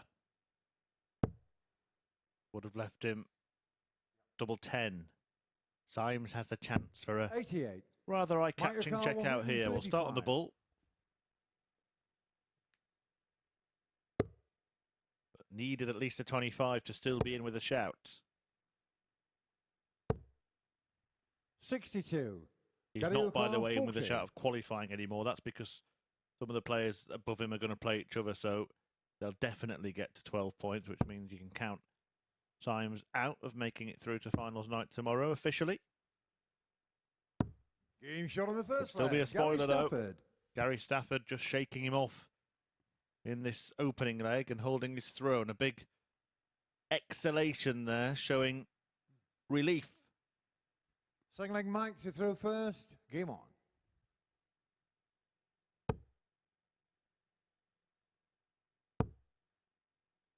A little bit further along over in 85. the EUQ school. Started an hour early due to the time zone difference. Gian van Veen, someone who's been here quite a bit recently. He's through to the last 32, so he's in the point stages over in 22. Germany, I believe it is. A couple of ex-tour card holders going out in that phase. Pointless. Jeffrey does one. Ron Muhlenkamp, John Michael, 180. Christian Kiss, Benito van der Pass. Yeah, more than tour card holders. PDT title winners, Van der Pass and Disvan. Multiple title winners, no less. 140.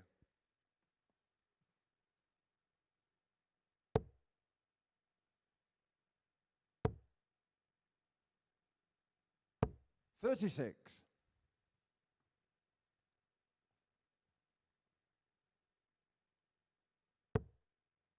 Klassen playing at the moment, averaging 111.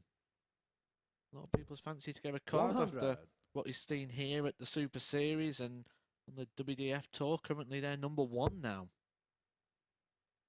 You know what's like to happen, don't you? The players that we've changed our minds about yesterday will get tour cards 100. today. Murphy's Law.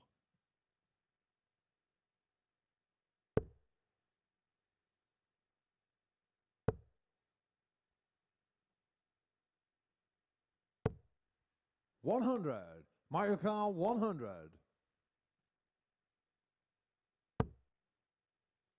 Well, no need to go tops really here. He does anyway. 60. If Gary your O'Connor, opponent's on a 139. smaller finish than 139, it's a more understandable shot. Don't want to risk missing the board entirely, but it was a kind of safe dart, the first one at tops, and he'll return for that very target. Good second dart. A risky dart. 99. The Michael maths on Carr, the 40. breakdown work a lot better having that second one at the 19s. But Symesy on tops for a level match. Game shot on the second And leg. hold us Mike rope. Symes. A game that means a lot to Gary Stafford. Certainly in terms of qualification. There are only Gary two to throw matches left, first. and this Game is on. one. Gary Stafford's last match would then be against Barrie Bates, which who knows what's going to happen in that one. We'll find out maybe in our next one, because he'll be back on the stage taking on Martin 54. Adams. Maybe we'll get a bit more of an indication if that was A, a flash in the pan, or B, a statement of intent. I think it's going to come down to Martin Adams winning one of his 100. remaining two matches and somebody else winning both. That's how it seems to me.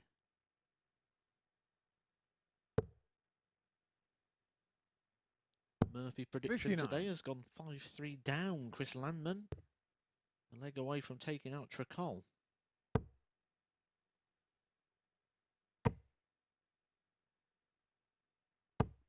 $60. Both players have been here at the Super Series, of course. Such a great platform, such great experience. 134. This competitive practice can never be underestimated, but it's more than that, isn't it? It's a top tournament in its own right, and somewhere where 35. darts players, professional or otherwise, could earn themselves a more than decent crust.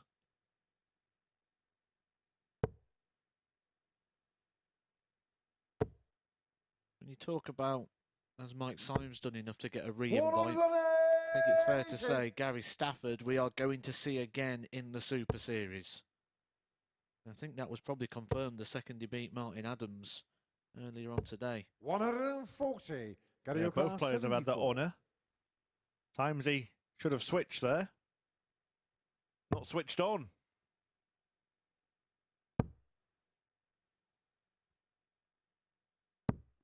$34. You may rue that decision. You can't take out what you don't leave.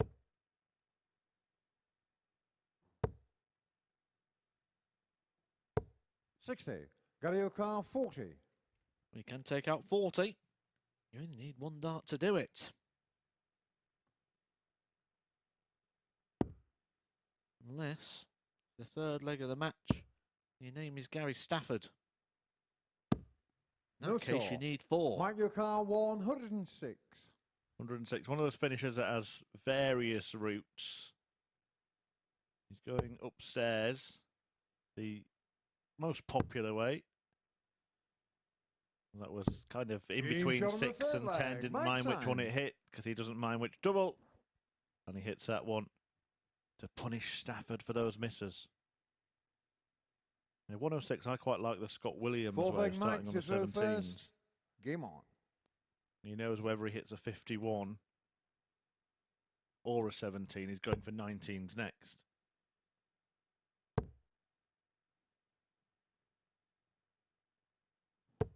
$100. He's so much better today, isn't he, Mike Symes? Much better, yeah. 2 good performances. Game 3 against Barrie Bates. Game 7 when he beat Martin Adams. 84. Gary Stafford. A little bit of panic could set in here for him. Miss those 3 darts to be comfortable, to be 2-1 up, to have it in his hands. 57. Good finish, that 106 from Mike Symes. Had a tweet in on the @MSS Darts Twitter page from Mark Marlowe, enjoying the darts while having lunch 93. and chucking some arrows himself. Don't get them mixed up, mate. You don't want pickle on your dartboard. You certainly don't want a point in your mouth. And you want to make sure you throw it the right 60. board so you don't break your laptop that I can see there in front of you.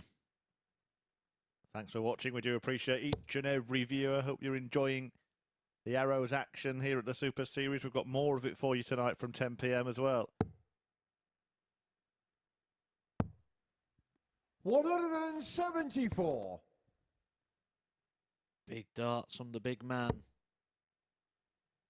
Just had his throw broken. Didn't dwell on that for long. Looking 100. Straight back. Garioka We get 150. 6 darts here at the 150. Go on, do the Whitlock. Boo. All right, we'll let you off if you take it out, mate. Double 18. 140. The Whitlock, by the way, for the uninitiated, is 3 bullseyes.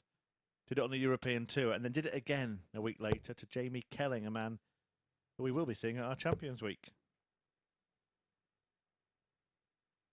Well, he's on a double after 12. Garioka He 36. missed 3 darts at a double in the last. That was at tops. Different target this time. We're hoping for a different result. I think he needs to hit this.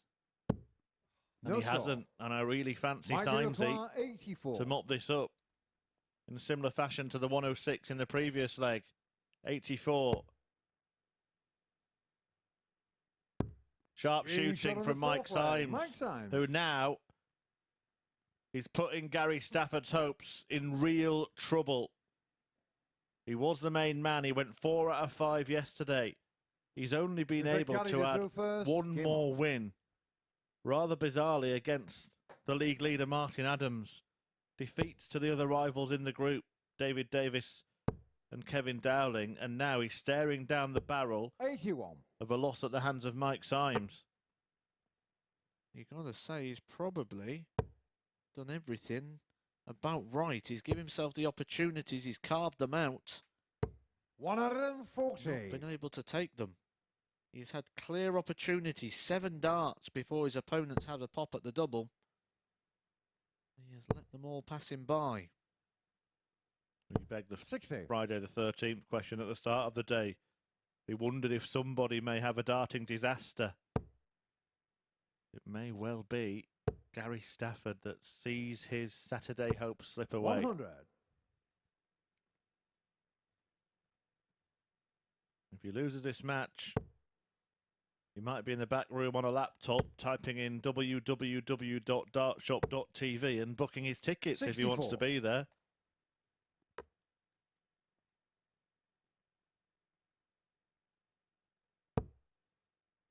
All is not lost, but you would think that somebody else 60. will emerge and win a couple of matches. We could see, of course, a three-way tie on 12, couldn't we?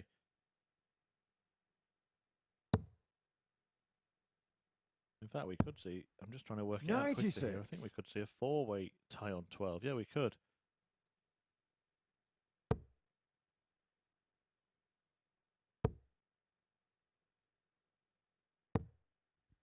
$165.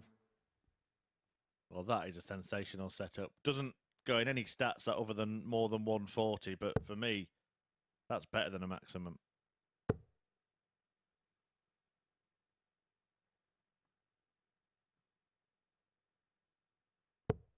$62.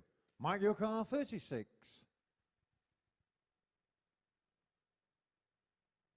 This has been an accomplished performance from Mike Symes. He's not quite over the line yet. Gary O'Carr, 138. And Gary Stafford clings to the cliff edge. The Della. Won't go. Symes will come back. Gary Stafford, it's been in your own hands. You've had the opportunity. Could have booked your place Saturday. 58. Now got to hope. Mike, you require 9.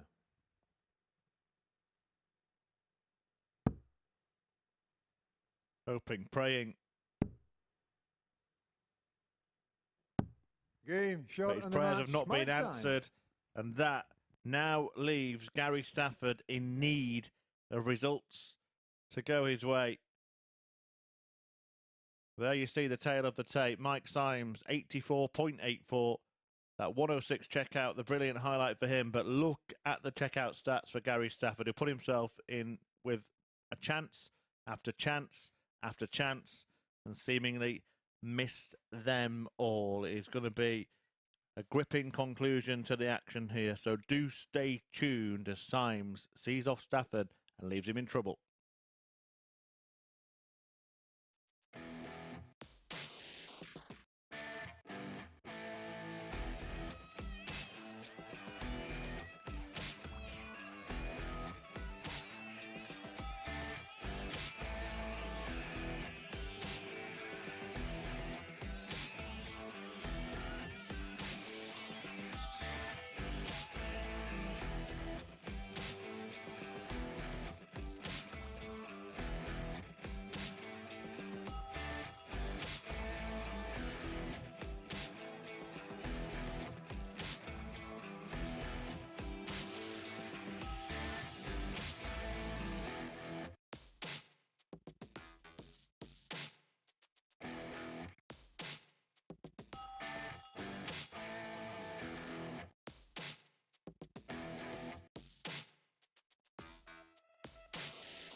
Well, what a crazy morning it has been here at the Super Series. Group C has been blown wide open once again, courtesy of another win for Mike Symes, this time against Gary Stafford. Symes has beaten the two players who were in the top two at the start of the day. He did it there against Stafford, a 4-1 with an 84.84 average, 4 out of 10 on the doubles, including that 106 high checkout. Stafford now with some serious work to do if he's going to get his way through to tomorrow night's final. Let's have a quick check of the table then following that. Martin Adams top on 12 points. That's not even a guarantee now. Kevin Dowling and David Davies in second and third respectively on 10 points. Stafford's now dropped down to fourth courtesy of that defeat, and Mike Symes now on 8 points in the group, joining me up here on the balcony to make complete and utter sense of, well, the madness that we've seen over the last hour or so since we've last spoke. Matthew Edgar, well, you said that this passage of play of 5 games maybe something would be clearer. We don't have a clue now, do we? You think I do? I haven't got a clue what's going on here. This has been blown wide open. Mike Symes in the last game looked really likely, didn't he? And Gary Stafford now looking ahead at the fixtures and how they're going to pan out. Kevin Dowling's got to play David Davies in this next phase of fixtures. One of them's got to reach 12. I think that's it for Stafford. I think he's going to go out at this stage. For the rest of them, Barrie Bates has turned up. He's now going into that spoiler role. Mike Symes has won 3 from 4. Can he make it 4 from 5? He's playing for the opportunity realistically to get the re-invite. I think he's done enough today to suggest that he's going to come back here again. David Davies is playing the best starts we've seen of him all week. Martin Adams is just wavering a little bit at the top. Someone we thought was going to be running away clearly with this. He's getting brought back into the fight. Everyone's got a talking point. Exactly that. And Mike Symes has perfectly today played the role of spoiler. Oh, absolutely. Well, Barrie Bates very closely nearly did in the last one, didn't he, with David Davies as well. The two players at the bottom of the table are coming here now to do what has happened to them. Quite often you can say that people switch off when they know that the group's over, but actually they've spoiled it for you. You want to go back out and get them back. You want to go ruin their day. And, wow, Mike Symes is certainly doing that, isn't he? 3 from 4. That game between Bates and Davies, game of the week, let alone game of the day for me. Yeah, I called it sort of midway through that I'd put that as game of the week so far. The pace of the game, the big moments, the 119 finish, the 9-dart attempt. So many good stuff going on in that game. Really, really enjoyed that one. Well, next up for us, it's Martin Adams up against Barrie Bates. Now, we're having a look here at Martin Adams earlier on today, taking out this 1-2-1 against Kevin Dowling. Martin will just want to try and get the win here, which would pretty much get him through. Yeah, time's running out, isn't it? He came in here with lots of opportunity. He came in here with 5 opportunities really to get 2 wins. But now we're getting to the back end of this. He's played 8 games, only 2 more to go. He wants to get this wrapped up soon. He doesn't want to get involved in drama. You don't want to stand watching other people. You want it in your own hands. And that's what I said at the start of the day as well with David Davies, and we spoke about in the middle part of the day. He knew what he needed to do. He needed to win 5 games. So all of this drama that's going on right now, he can stay out of the way of it because he knew what his task was when he came here. It's the other players now that are getting drawn in. We'll take the drama though, won't we? Oh, it's mad, isn't it? I'm looking forward to this last bit. It's going to be absolute madness. So whatever your lunchtime plans are for Friday, whatever you're thinking of doing this afternoon, put them on hold because the next couple of hours you're going to see some darting drama and it's coming up to the boil. It's Adams v Bates. And Matthew Edgar's going to make his way down to the commentary box. He's going to join Chris Murphy. Thank you, Henry. Yes, strap yourselves in and enjoy the ride here. Martin Adams can move into finals night effectively with a win here. In fact, Martin Adams can move into finals night definitely with a win here because Kevin Dowling and David Davies have to face each other, which means only one of them could amass 14 points. Gary Stafford also can't do that. He's only got 1 match left to play. So a win for Wolfie, and he is in. He will join Kevin Painter in the field for Saturday's session and will be in contention for the £5,000 first prize. He plays Barrie Bates, bottom of the table, without a win so far. If he can wound the Wolf, then that makes things very interesting indeed. But we will finally know one thing if Martin Adams wins this game. And it seemed like a long-awaited outcome. It seemed like an inevitable outcome. But for today, when Adams Kind First of leg, regressed a Martin to little throw bit. He hasn't first. played badly by any stretch of the imagination, but he has Game lost on. a couple of matches. Matthew Edgar has rejoined me, and Matthew is just informing the viewers that it would be certain that Adams will qualify over win here because Dowling and Davies have to play each other. 100. Yeah, and that's what you'd say is the bad news for Gary Stafford there. It was in his own hands, wasn't he? He had the 3 darts at tops, 60. he had the 4 darts at 18s. He had the opportunities, they just passed him by. Well, yeah, one of them's got to get to 12 points, which means he can only match them in second place. He played Barrie Bates in his last match, but it could be over by then, couldn't it? Because if Kevin Dowling wins that one, 140. he's going to have a leg difference that is impossible for Stafford to catch. Yeah, exactly. So, as far as I'm 84. concerned, in this situation, the way the fixtures are going, Stafford's not really a contender anymore. And he came in as the key contender. Adams was perfect yesterday. Stafford was the best of the rest. 100. Adams should finally get the job done here. 161 remaining after 9. 40. Martin O'Carr, 161.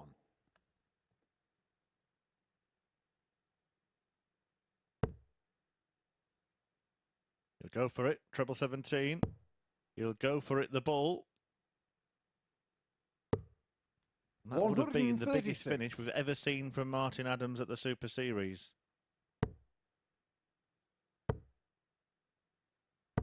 60. Martin O'Carr, 25.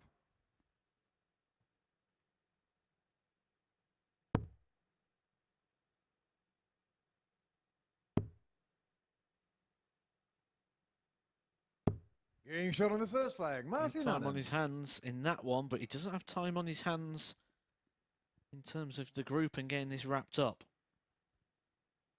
Does have one more game to go, Second leg, which Barrie will to be throw against first. Game on. David Davies, and he'll be hoping that he's still in the running. He's going to have to beat Kevin Dowling in the 54. next match. Dowling's last game is against Mike Symes, who, the start of the day, I think the players were probably eyeing those sort of matches up as must gain points, where now it's actually becoming a little more unlikely. 140. It's authoritative stuff so far, though, from Adams in this one. 28. Remember, Barrie Bates is coming off the back of an excellent performance, despite defeat to David Davies. It was good stuff. More like champagne stuff from the man so-called, rather than that Bucks fizz that he's been producing earlier this week, 100. but without the fizz.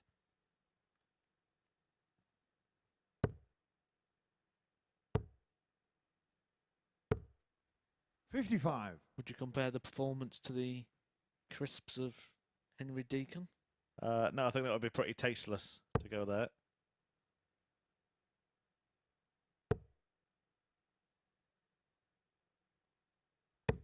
$140. A good tactic, that. For those that missed that earlier on, Henry Deacon, our commentary colleague, the man presenting today's show, has left a multi-pack 60. of crisps Martin O'Carr, in the commentary box and 121. asked us not to touch them, but they are pretty safe because they're such a tasteless, cheap, tacky brand of crisp that no one would go near them apart from Henry. And Adams get near the ball. 85.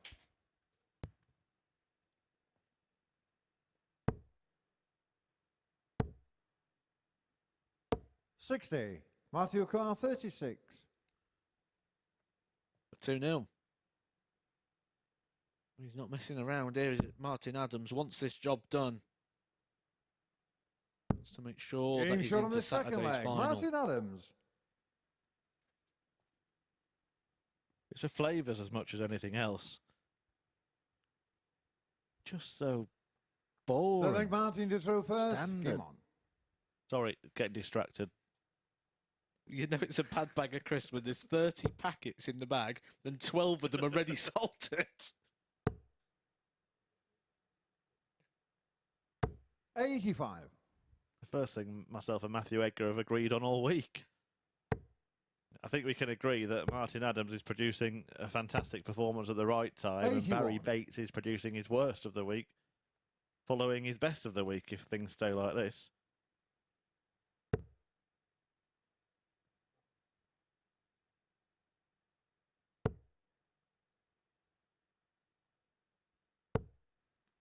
$60.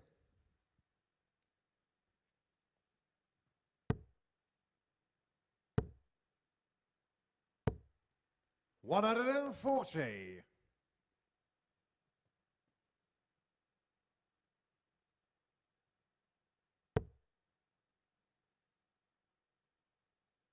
Not only will Adams secure qualification with a win 140. here, but it will be enough for him to win the group as well, because his leg difference is that healthy, it's not going to be surpassed. 100. And that means that we once again have to tip our hats to our top tipster here at the Super Series. And I think that is fact rather than just an opinion now. Matthew Edgar seems to be the man to follow. 180. As Adams follows those two to complete a maximum. Now this could be the performance of the week so far. 85. Matthew Carr 36. Average 107. Game shot on the third leg. Martin Adams. Scoreboard 3-0. League table, he's top. Everything looking a bit rosy now for Wolfie. Fourth leg Barrie to throw first. Game on.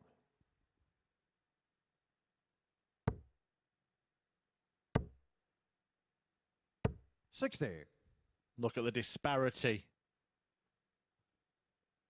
Almost 40 points.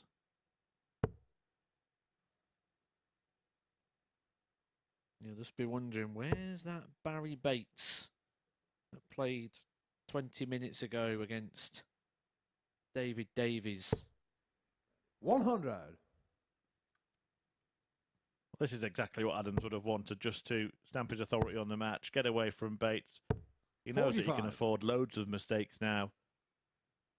Not that he's liable to make them.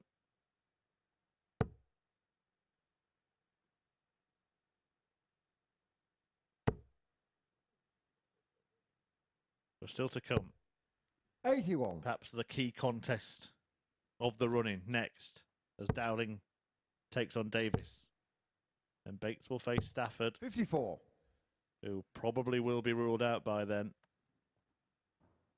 Only a very small number of results that could keep him in contention. I think maybe only 1 or 2 score lines in that one.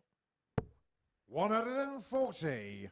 And it's Symes against Dowling and Davies against Adams in the final 2, and nothing will be confirmed and 140. until at least the penultimate match in terms of who joins Martin Adams in qualifying the finals night from this group.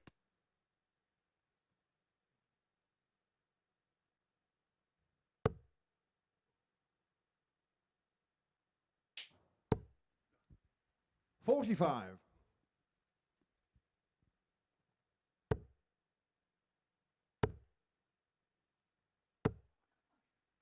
60.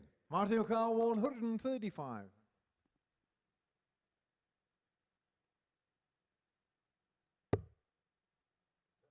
No finish now for Martin.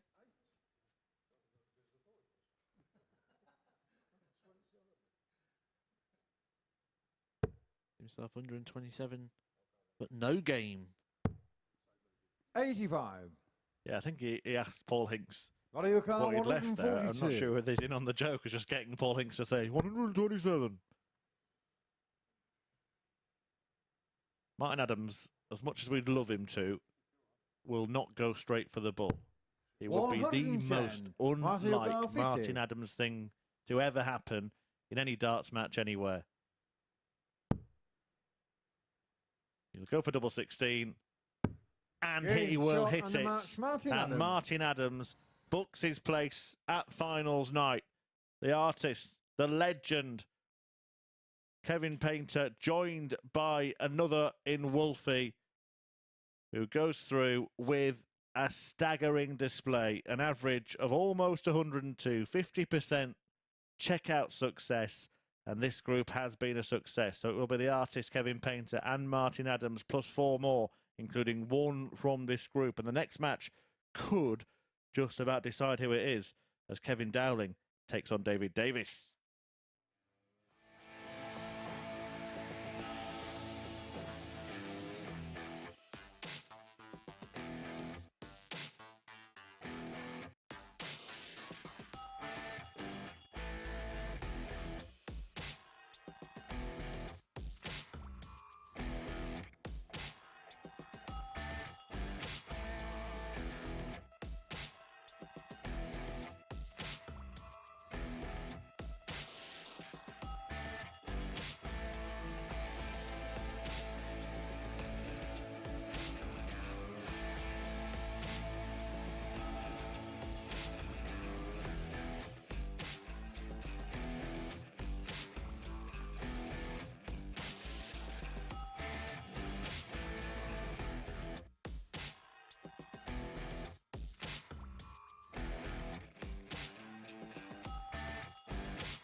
This is the MODUS Super Series.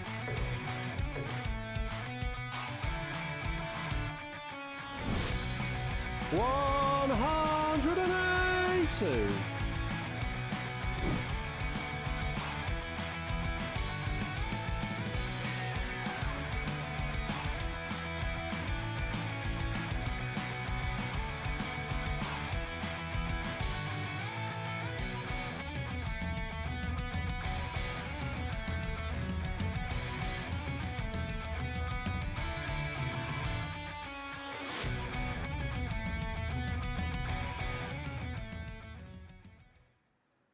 Top tungsten 6 days a week here at the MODUS Super Series. And remember, you can be here at the live lounge in Portsmouth every single Saturday night. Tickets are complimentary, so head over to dartshop.tv where you can get your tickets for every week for the remainder of Series 2. And you'll be treated to some top tungsten, just like what we saw there from Martin Adams. Wolfie rolling back the years with a fantastic performance, 101.9 in a 4-0 success against Barrie Bates. That 101.9 was around about 104 and above for most parts of that match. 4 out of 8 on the doubles there as well for Wolfie in the end. And what that means to the table is Wolfie cannot be caught. He is now the group winner because of the margin of victory, because of the difference in legs between Adams and the remaining players left in the group. So we will guarantee that Martin Adams will be here tomorrow night as a group winner. So If you want to come down tomorrow, you've got a free night, then you can see a legend of the game in Martin Adams down there as well. Well, we're going to sort out who's going to join Wolfie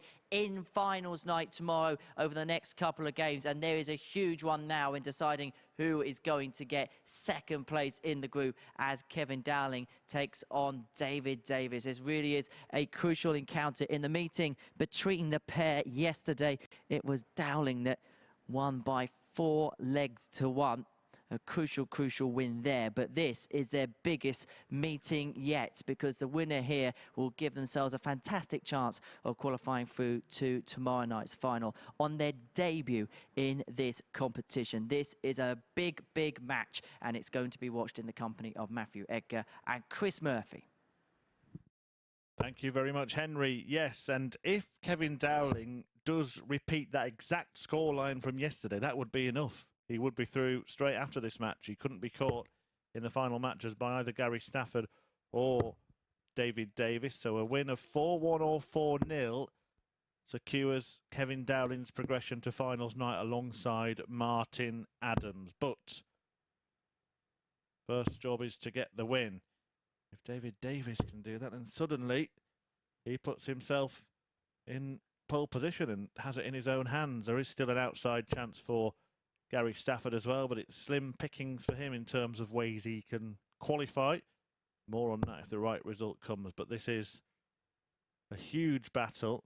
And yes, he did win 4-1 yesterday, Dowling, but David Davies has proven to be a different prospect altogether today, hasn't he? Yeah, he's won all 3 of his matches, and that last game of the week with Barrie Bates, 119 finish. He was on the 9 data, 3 180s. Really good performance there from David Davies, his best of the week so far. First leg, it's Kevin to throw first. Game on. Focused, determined. He knew his task. He's up there trying to deliver it. He's up there trying to book himself a place in tomorrow night, but this could be the match. This could be like the final, essentially. 100.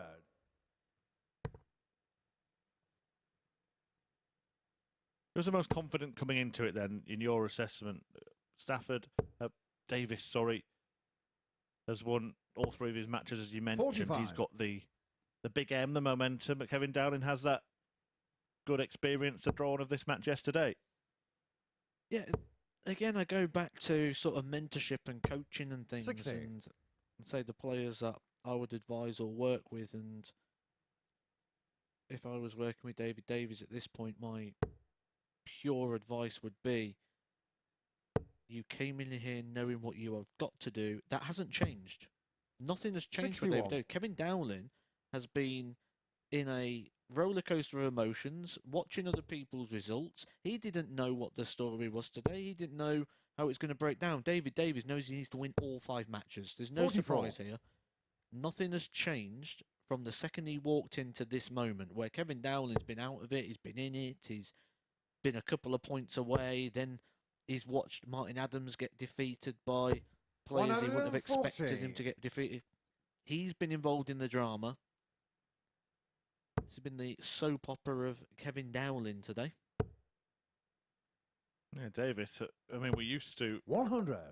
publish daily league tables, and he'd be top of that one. That's how he's got to look at it. You're the man to beat today. That's got a tough end to the day.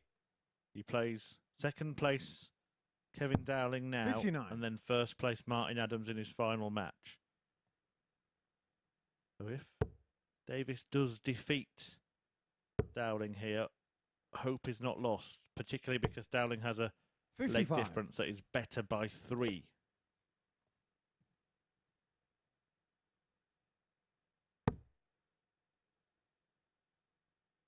In fact, it's in every likelihood, if Dowling loses to Davies but then beats Symes and Davies is beaten by Adams, that it would be Dowling that went through anyway. So he's the man at the moment holding all the aces. But Davies could get ahead of him on leg 90. difference. David O'Connor, If he wins the 75. match by a heavy scoreline. And he's beaten to break in the opening leg here. Double 12 to do so. Moving east to double 6. In it New shot of the goes. first leg, In the David lead he Davies. goes. And this David Davis run today seems to be gathering pace.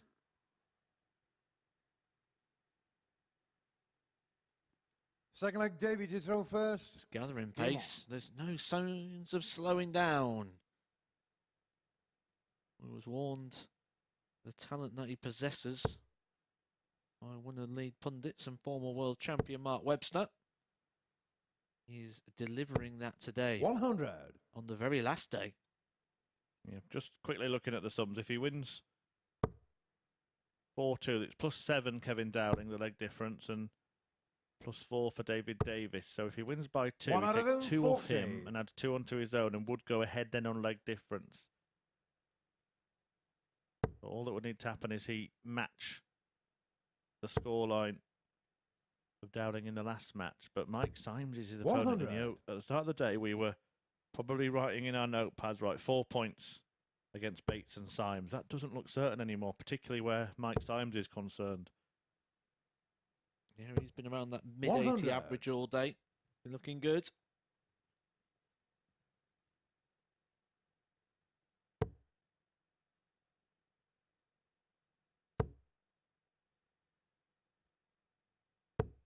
$140. Very impressive stuff from David Davis today.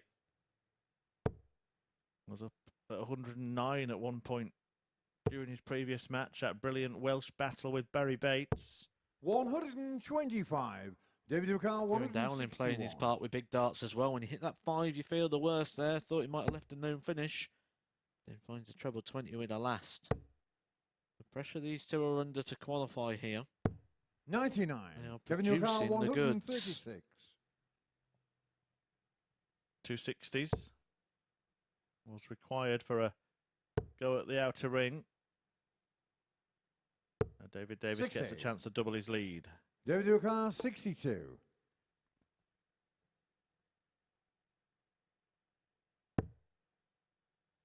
Well, no disaster, no problem. Actually, well, I was going to say almost happy accident because it gave him a chance 22. to go for his favourite Kevin O'Connor, tops. Instead, 76. he's ended up missing. And is that a sign of tension? That's exactly what that one was. The low dart. 56. David Ducal, 40. You can see what Kevin Dowling thinks of that one. He knew that was an opportunity. The opportunity's not gone until Into the David second Davis leg, hits. David Davis. Which he drama-free just comes up and polishes that off and confirms that breaker throw, puts himself halfway to the finishing post. Third leg, Kevin to throw first. Game on. I know his partner's travelled across from North Wales with him to support and watch David over the course of this week at 60. the Super Series. It looked like he was pretty much out of it before a dart was thrown today, but she may have no fingernails left by the end of the day. 82. This is going to lead to an interesting story, actually, in a second. It's quite funny. You've been ripping Henry about his crisps. Yep, Well, rightly so. quite a funny story actually emerged this morning with yourself when you 125. went to a well-known coffee establishment. And he was picking up a coffee for yourself and for a member of the crew, and they informed you that if you got a coffee that you was entitled to a piece of cake for £1, in which you decided to buy 2. 180. Value for money. Yeah, I got drawn in there because it was £2 that I wasn't planning to spend. It reminds me of a story as well. £2 with- I wasn't planning to put on as well. with Steve Hine, very good friend and travelling partner of Kevin Dowling. And we was at a train station in Wigan. I think we was all going to Q school. 95. And Steve Hine got off and he ordered a sausage sandwich and says, "Oh, how much is it?" And they went, "Oh, it's £1." So I went, "Oh, I'll have 2." It just reminds me of your story this morning. 140. David Ducal, I 144. think it was rather frugal and also rather foolish. This would be far from foolish. But Kevin Dowling is going to need, it seems, in this match to produce something special because Davies is playing at a high standard and he's leaving opportunities like the 136 in the previous leg, the 131 in this leg. 104. Kevin Newcar, 131. Tees up his favourite. Great start. Treble 13. But Davies returns. 91. David Newcar, A 40. 3-zip. And what a win this would be. If he manages to get it done 4-0, well, wow. What a position he'd be in then. Game shot on the third leg. David Davis. He's gone from being in a hole to being in pole here. David Davis. One leg away from a whitewash win. Game on. That would see him leapfrog Kevin Dowling into second spot in the table and would see him have a leg difference of 49. 5 more than his opponent. That would mean that David Davies could actually lose the last match and still qualify. 123. If the score lines work out okay for him. So this score line could be more valuable than we first give it credit for. Could give him a lifeline. 100. It's not quite the ask the audience, but it could certainly be a 50-50 or a phone a friend. It would bizarrely leave 180. Gary Stafford in with a chance as well because he would be 6 behind Davis on a leg difference. So if he could win 4-0 and then Davis were to be beaten 4-0, 4-1 by Martin Adams, that could turn around as well. 92.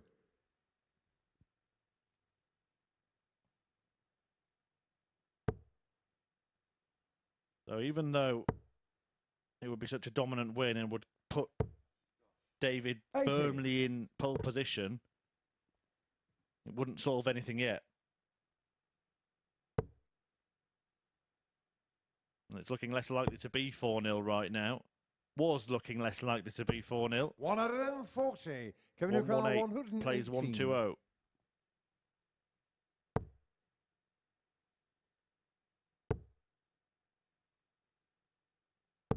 94. He's only allowed Newcar, Kevin Dowling 1 dart double 120. in this match. Both players averaging around the 94 mark in the game. He's took this a few times this week. Took it once for the match. He could take it for the biggest match of the week. 100. Kevin Newcar, 24. Won't have been thinking about legs before the match. He will have just been thinking about winning. But that would be a thought that may well creep into his head now. And Game Dowling shot on the fourth has leg. ensured Kevin Dowling. that he will not be whitewashed. And has kept himself in with a chance of winning this match, because that's a break back. Does love a little chat in between legs, doesn't he, Kevin Dowling? Fifth leg, Kevin to throw first. Hugh Edgar has Game told on. us earlier that he would be blanking him down there.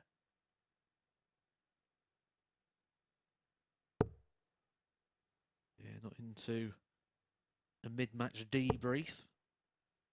Unless it benefits me, of course. If I think there's 85. a perk in there, I'd be more than happy to engage. Despicable behaviour, I think. I think you'd even manage to get booed in an empty room with behaviour like that. That's probably just because you're here. You'd 100. be chucking the booze down there. Yeah, what's the opposite of a cheerleader? I'd be that.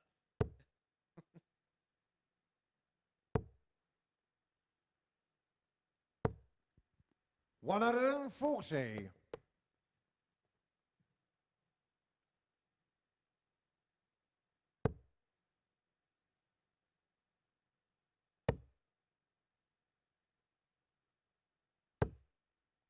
$83. Look, it's a missed start at the end of a 120 combo for David Davis. He's not showing any signs of really buckling, is he, at the moment? You can't say that's 100. bottle gone or anything like that. And both players have kind of turned up. It's a real high-quality affair, this one.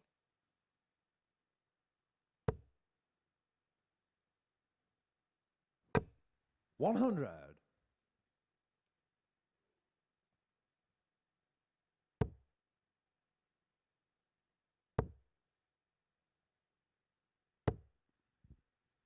140. Yeah, this is quality from Kev. He's getting to that point where we're just starting to write him off a little bit. Davies had that match starter tops of the 120 combination. 140. Digging Kevin deep. O'Carr, 36. For 3-2. Game shot on the This is fifth getting leg. Kevin interesting. Dowling. It's all getting a little bit itchy, a little bit twitchy. And we now know that Six leg David mathematically, to throw going first. into the Game last on. match, Gary Stafford will still be in the running. Whatever happens. In the running, I mean mathematically. I don't mean, 38. you know, a very good chance of getting through or anything like that. But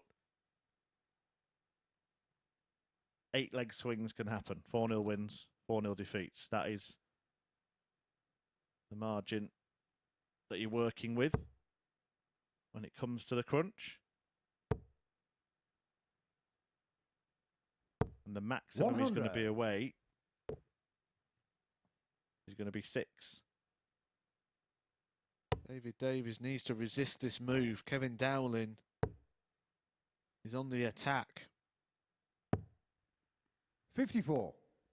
Kevin Dowling, in this early part of this leg, has essentially took the darts. A 100. move is being made. Chance in Saturday night's final. Firmly on the line for both players.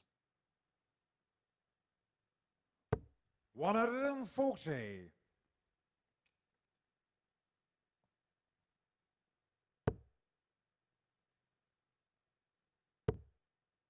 Big moments coming up. This is the David Davies throw. 100. Not too much between them. Slight advantage to Davies, so he needs to score at least 99 to leave a finish. I say at least 99. Well, he could score 100 and that won't be enough. 97. 97's not enough. So, Kevin Dowling here is going to be first to a finish.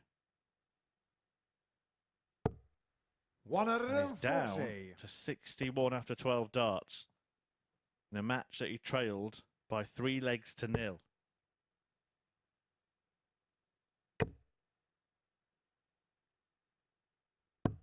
$132. Kevin O'Carr, 61. Great setup shot from Davies, but Dowling's got 2 darts to break the throw. 52. Huge misses. David O'Carr, 40. That could be damaging to his chances. Double top for Double D. It's a wild one. Double 16. Game He shot of nails the it match, in David the end. Davies. Some signs of nerves towards the end of that match. But Davies defeats Dowling to seal a march as we reach the thrilling finale of Group C. A 4-2 success.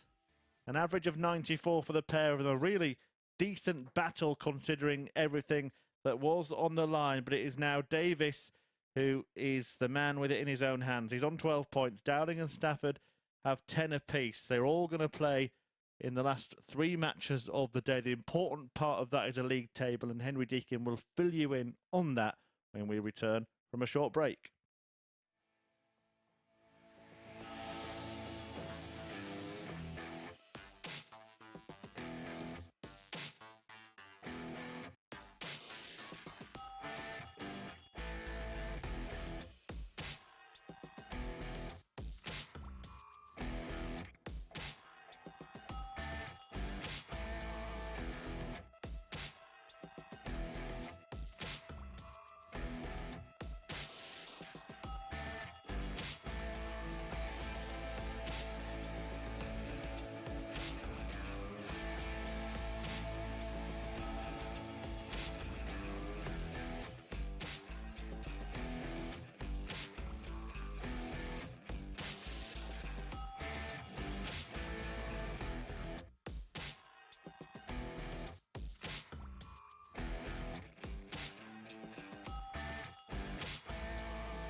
Welcome back to the MODUS Super Series. We said that we would know a lot more about the group table following the conclusion of Dowling v Davies. Well, we do know a heck of a lot more now. Davies won that pivotal encounter by 4 legs to 2, and it was a really, really good game as well, befitting of its status in terms of the league standings. A 93.81 average for Davies, a 94 for Kevin Dowling. There they are, the stats are back. And then 4 from 8 on the doubles, 50%. 2 from 8 for Dowling, 25% there. There we go, they're the stats. Let's have a look then at the table, see what it does for that. Martin Adams is the victor. He's the group winner. He can't be dislodged on 14 points because of the legs difference. Davies now in pole position in second place on 12 points following the conclusion of the 9th round out of 10. So the scenario for him is quite simple. If he wins, he is in. If it doesn't happen, it's going to be a tight race to the finish. Just look at that legs difference there. 6, 5, and then 2. Gary Stafford still has a mathematical chance of getting through, but a lot of stuff has to transpire his way if that is to happen. So then one more round of fixtures to go then here in Group C at the Super Series. We kick off with the battle between Barrie Bates and Gary Stafford. Well, these two met yesterday, and it was Stafford who completed a 4 from 5 card. He started it off with a 4-1 victory against Bates. That was in the third game of Thursday morning's session here at the Super Series. Who is going to finish on a high? Is 3 more tasty encounters. Let's head back to the commentary box, where apparently things are a bit more, well, tasteless. Like that shirt. Thanks, Henry. Yeah, I've got no idea what's about to unfold here, but I can tell you that if Gary Stafford were to win this match 4-0, he'd suddenly jump up from 4th place to 2nd place. He'd be ahead of Davies on legs 1 at that point, but of course, it's out of his hands, it's out of Kevin Dowling's hands, it's totally in Davies' hands. The problem for him is that he plays the group winner, Martin Adams, in his last match. Dowling in between this and that, with a meeting between Mike Symes. So we're going to get calculators out and everything and keep you informed as everything unfolds. But just sit back and enjoy some Friday afternoon darting drama as 3 players battle it out for 1 place at finals First night. leg, Barrie to throw first. Game on. What do we expect from Barrie Bates? Exactly what we've expected the whole time. No idea. 99. Near 90 average, didn't he, in that game with Davies? And you almost feel like the 90 average was a bit low considering how it felt at the time. He just seemed to be hitting relentlessly 60. against Davies. I wonder if Gary Stafford's aware that he's still in the running here, or if he thinks it might be over. Yeah, players have different 60. scenarios, don't they? Of different approaches to things. Some just go, like, play the best you can and see how it unfolds. In the end, it will all come out in the wash. Others want to know 30. every detail of what they need to do. Now, you're a man with a inquisitive and philosophical mind. Which approach do you think is the best approach? The league table only matters at the end of the day. It doesn't matter now. The only thing that matters is winning a game of darts. So forget the league table.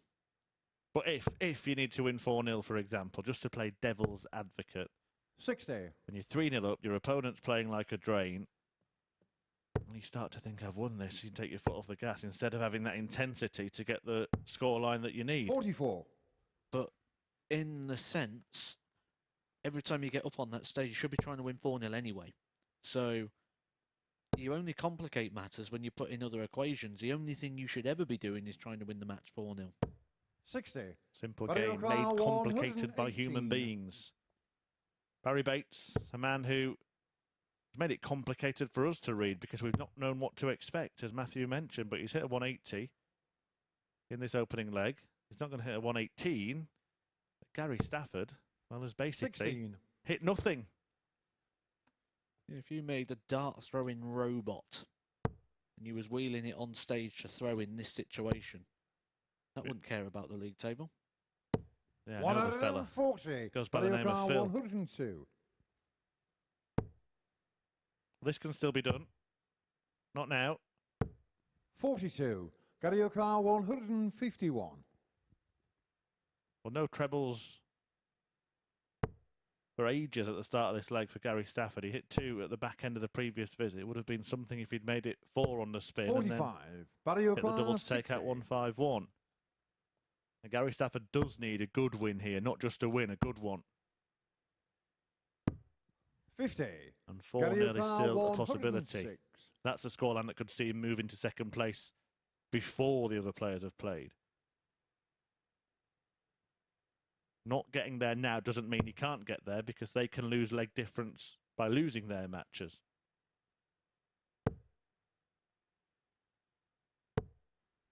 94. Not seen that route employed before. Come back to that in a moment. See who wins the leg first. Bates wants double 2 to do so. Can't. Stafford will return for double 6.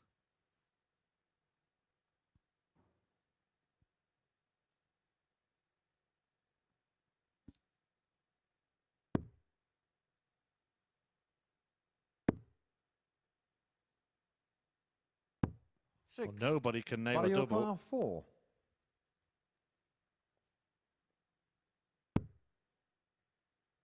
Slightly north, and Barrie Bates gets the first leg in a leg that Gary Stafford missed 3 darts to win. He won't be second in the table after this match. We now know that much. Yeah, that attempt for 106. I did mention that as a finish that's got various different ways of going. I've seen Scott Williams, and I quite like the 17s route, but the 16s one is new on me. Care to explain? Well, I've just sat with my pen 100. and paper, and I was just trying to work out what he might be seeing in that route. So, the single 16 left him 90. 90, the 18 shot was conventional. That's absolutely fine. So we're not questioning that. So what we are going to question is the first shot. If he'd have got the treble, it would have left him 58. So it'd been 18 tops. 60. The only thing I can think that Gary is seeing there is, regardless if it's a single 16 or a treble 16, his second dart goes to 18. 100. So he doesn't have to work that out. You've got to get a treble and a single of each of those 2 targets. So it's kind of the same as Williams, but just in a different section. He goes 17s knowing treble or single. He's going to go 19s with his next shot, whether it be the treble he needs or the single he needs. Yeah, so it's just that breakdown. Interesting. 118. Indeed, very legitimate.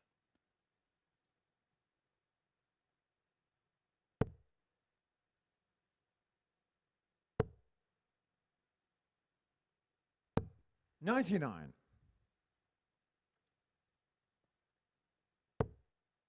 What is certain, of course, is that if Gary Stafford loses a match and his race is run, 58. Well, every leg he loses hurts him, doesn't it? That one leg to Barrie Bates might be enough to cause pain, but yeah, if he wins a match 4-3, he'll be on +3. It'll be 2 behind Dowling on leg difference and 3 behind 56. Davies. So he would need Davies to get absolutely hammered 126. and Dowling to lose as well. Bullseye. Oh, he finds it. Barrie Bates. Barrie Bates. He's punishing Gary Stafford here. But it's game on, game off, and back to game on for Barrie Bates, isn't it? I just also want to take a rare moment to blow my own hooter. Rare? And just point out that 100. Edgar's rule of C, the Group C, the rule of 3 in the C is you get 3 lives, which means you need 14 points. On very rare occasions, it's not enough, but in general, it is. Martin Adams, 14 points. He is safe. David Davies gets 44. To 14 points. He is through. Sometimes you might get lucky in a group like this, and you can squeeze through on 12s with a leg difference. But by general means, Group C, 14 points does enough. 42. Do you think I would have adjusted that rule due to the fact that I'm one of the rare people that 14 points and didn't go through? 60. Yeah, the exception that proves the rule, perhaps. It's going to become a lot simpler for us for the last couple of matches, but it's looking like we can rule Gary Stafford out. Barrie Bates, a 2-leg lead and a healthy lead in leg 59. 3. So at this point, when it's looking like Gary Stafford is coming out of the running for the group, does the 83. neutral now start to move towards wanting to see Barrie Bates get that first victory? And you'd say he deserves it on the balance of his moments. Just not being able to string it together for obvious reasons. But he really strung it together against 140. Davies. Gary Stafford, in that case, if this is the result, would have the complete reverse day of yesterday, wouldn't he? When he only lost to Martin Adams. Today he would have only beaten Martin 28. Adams.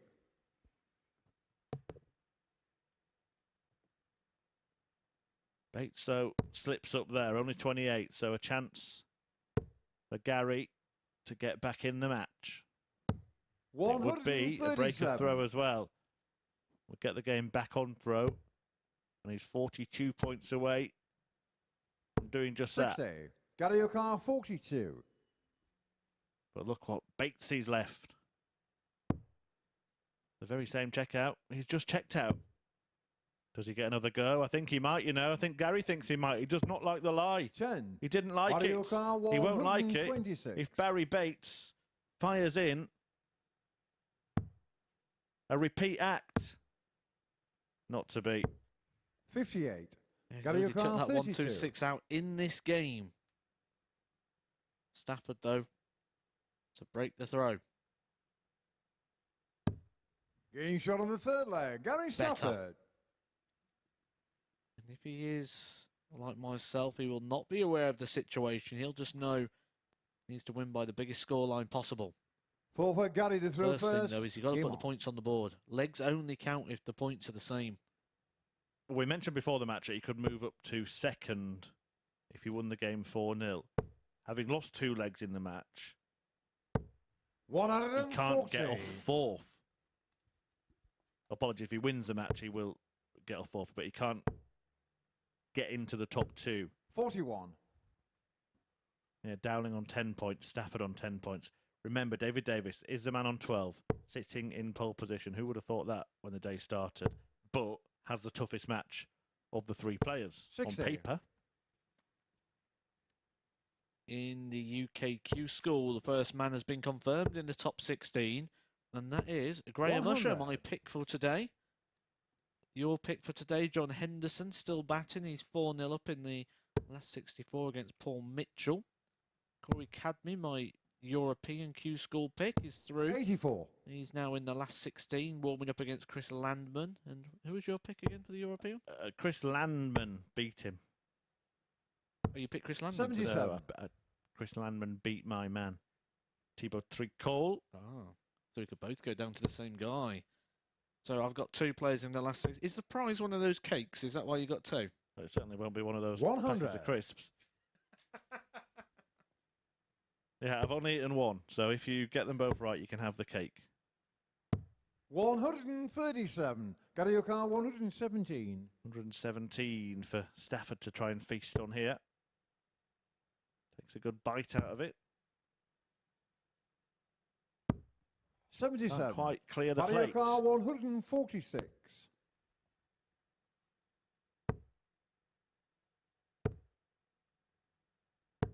$55. Gary O'Carr, 40. For a level game. Game shot on Just the to give fourth him leg. some Gary hope. Stafford. Some opportunity. Comes back from 2-0 down here against Barrie Bates. If he wins it 4-2, he'd be on 12 This points leg with a Barrie plus to throw 4 leg first. difference. Game on. So 2 worse on the leg difference than David Davies. 100. We'll be up to 30 legs won. Now, hate to throw in a scenario here. But if Davies then lost 4-2, I 60. make it that they'd have the same leg difference and the same legs won.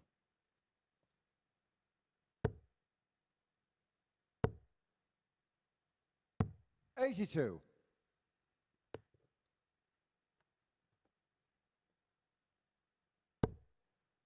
We go to our next metrics, which I believe, I'll get it confirmed in my ear, but I believe is head-to-head records and then 25. averages.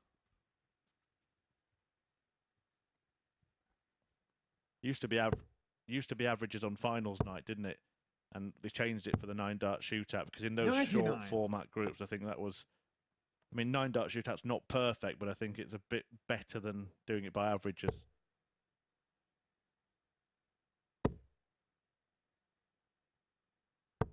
$140. Just to confirm, average is a last resort. It is indeed the head-to-head record if legs are level and legs won are level. 45.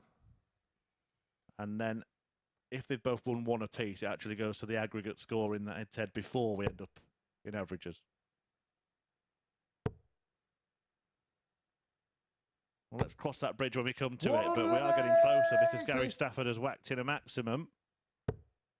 His first of the match to leave the finish up with Barrie Bates.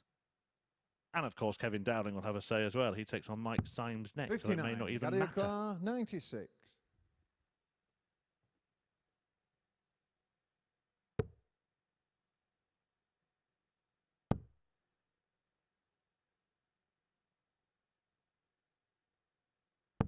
$56. Barrie 116. This would be painful for Gary Stafford. 76. And he bends Barrie the wire. 40. The wire hadn't sprung. It'll be a slightly smaller segment. It bent it in that much. Barrie Bates was that close.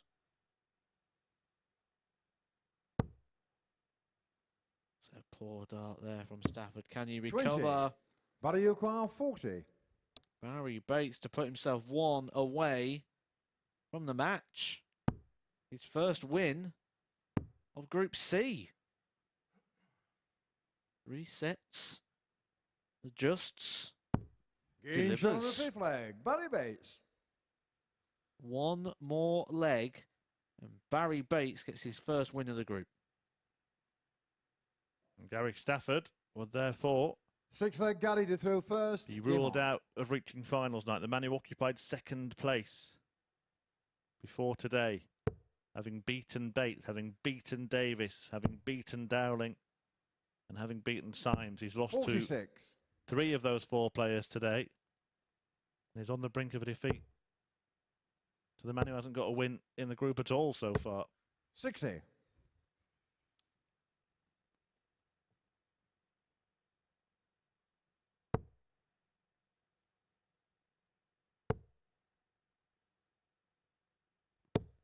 $140.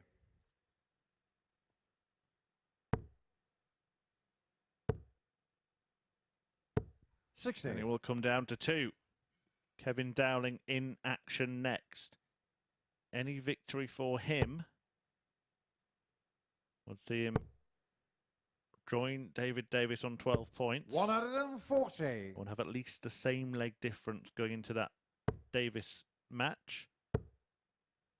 But would have more legs won 95. and therefore would be in second place before Davis plays Adams.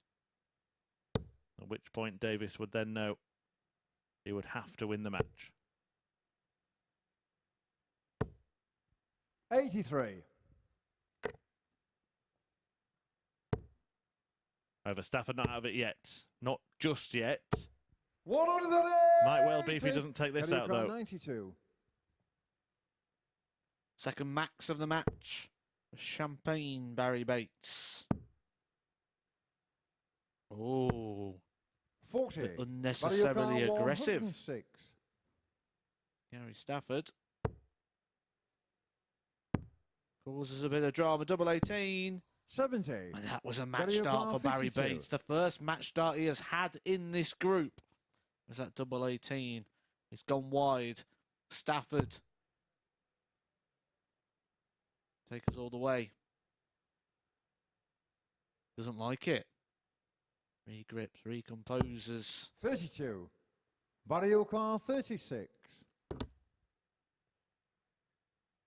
It's turned into a horror day for Stafford. Game shot and the match. Barrie Bates. beats Gary to send Stafford back to Southampton. He will not be in action at finals night. Second place after 4 wins from 5.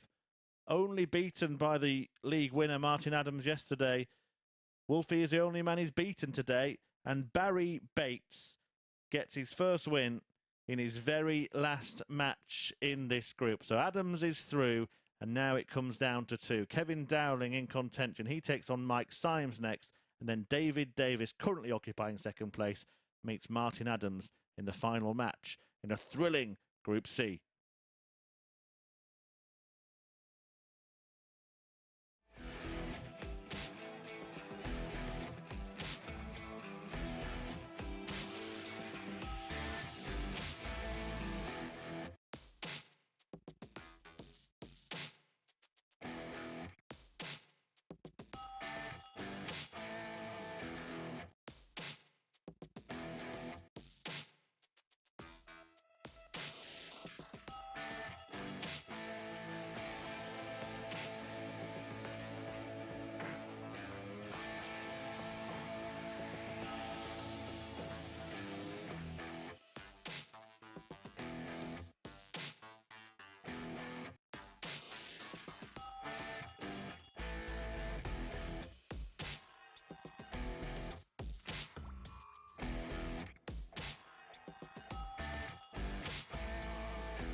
Welcome back to the MODUS Super Series, where we now only two can go through to tomorrow night's final in terms of qualifying in that second spot in Group C. That is because Barrie Bates has picked up his victory in the group by getting the better of Gary Stafford by 4 legs to 2, doing it with a 74.92 average and 4 from 13 on the checkouts. And the highlight, of course, being that 1-2-6 checkout, a parting gift for Barrie Bates, who's been great fun to have with us here at the Super Series this week. He's given us some great moments, great entertainment, and I'm sure we're going to see him back here soon. Well, let's have a look at the league table then, because we've got two huge fixtures to come here at the Super Series. Davies up against Martin Adams is our final game of the group, but before that, a game which could pile the pressure on the man in second place as Kevin Dowling takes on Mike Symes. Dowling needs a victory here. If he does get a victory, he'll temporarily, possibly, depending on the margin of victory, hold that second spot from Davies. But Mike Symes has been a dangerous spoiler all day long. It's been his best day here at the Super Series so far, putting in some really, really impressive performances.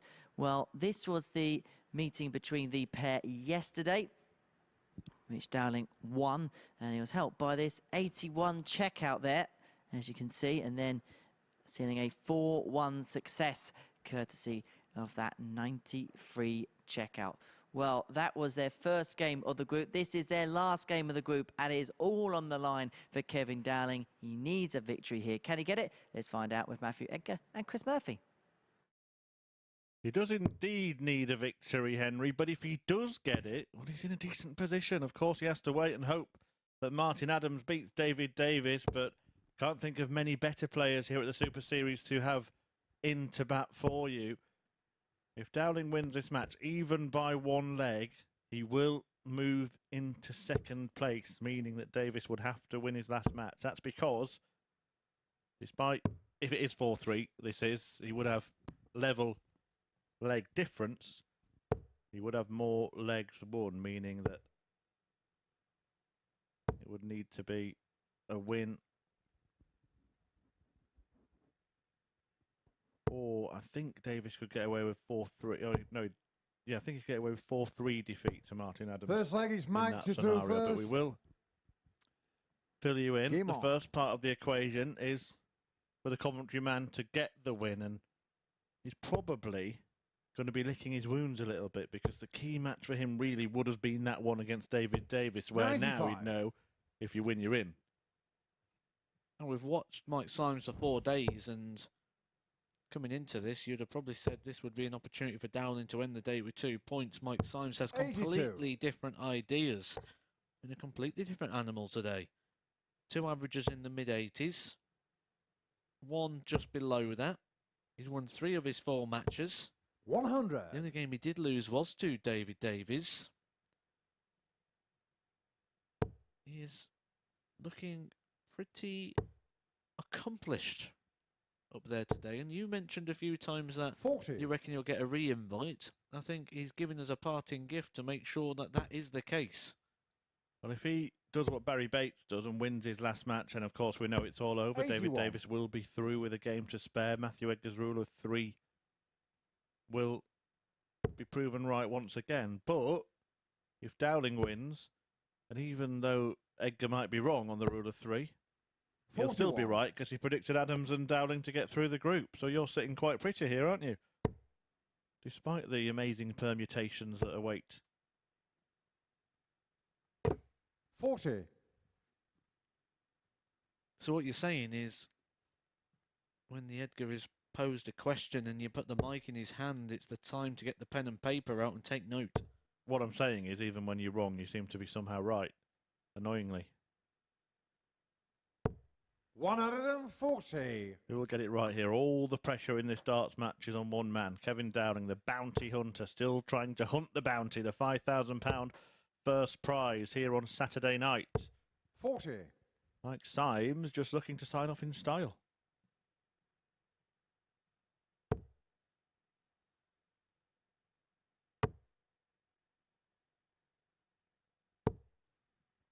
$140. Mike Ricard, 145. We had that debate, didn't we, earlier on in the day about what constitutes a professional darts player. Well, Mike Symes was heading to work on Monday when he got the call to say, fancy being a professional darts player for the week, 83. effectively. Kevin Ricard, 58. Really is a day job here at the Super Series. And Dowling looking to do the job. It's in, Kev. Don't worry, pal. You throw at tops, mate.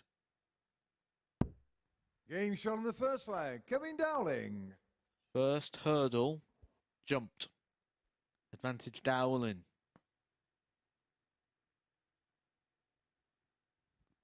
Second leg, Kevin to throw first. Game on. We know he'll battle to the very end. I can also tell you that Kevin Dowling will be one of those players that is well aware of the table. Every time the table comes up, he'll have a 140. look, he'll be working it out, he'll be trying to figure out what needs to be done, what could be done.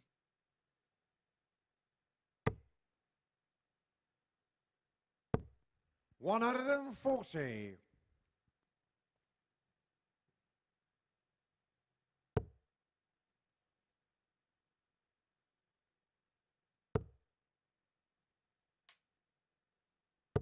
$60.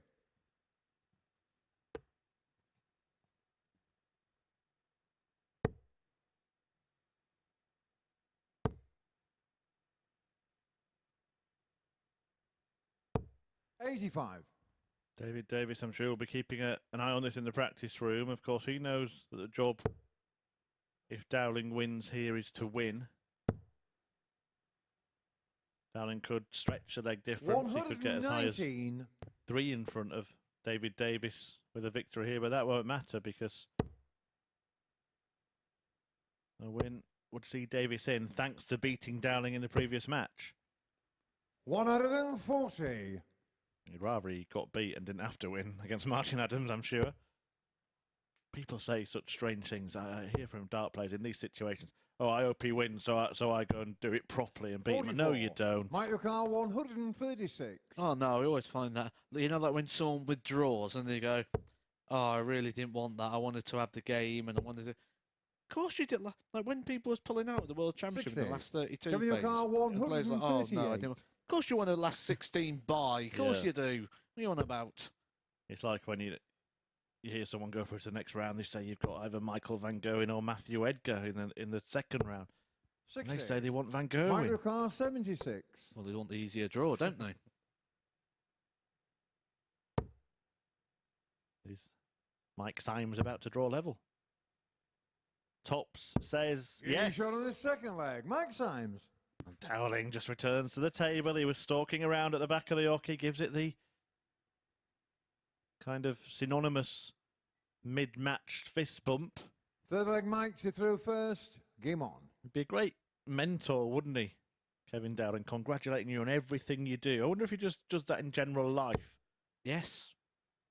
Yeah, he's one of the most sort of placid people you'll come across. 100.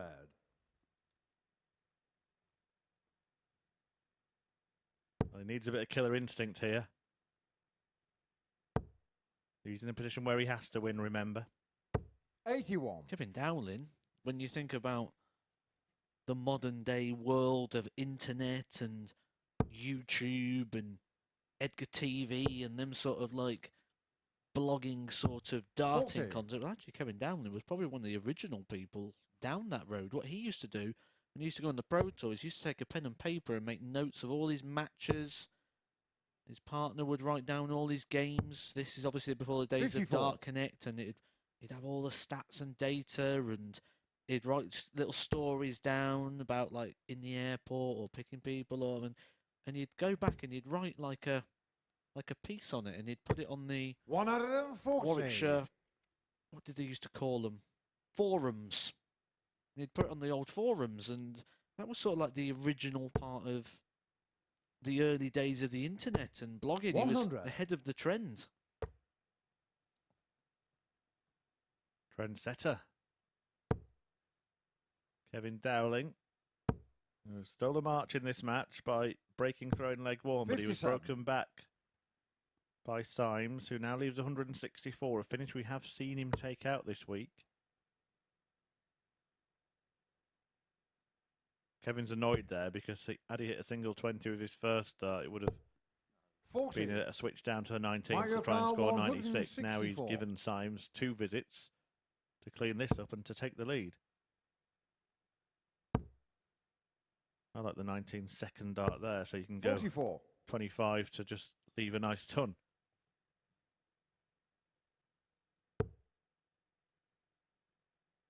Just looking a little bit laboured all of a sudden here, a little bit iffy, 21. a little bit scratchy. Micro car 120. He's missed the target he was going for. Kevin Dowling there with each of his last 4 darts and 5 out of his last 6. When I say target, I don't mean the treble, I mean 80. the entire segment.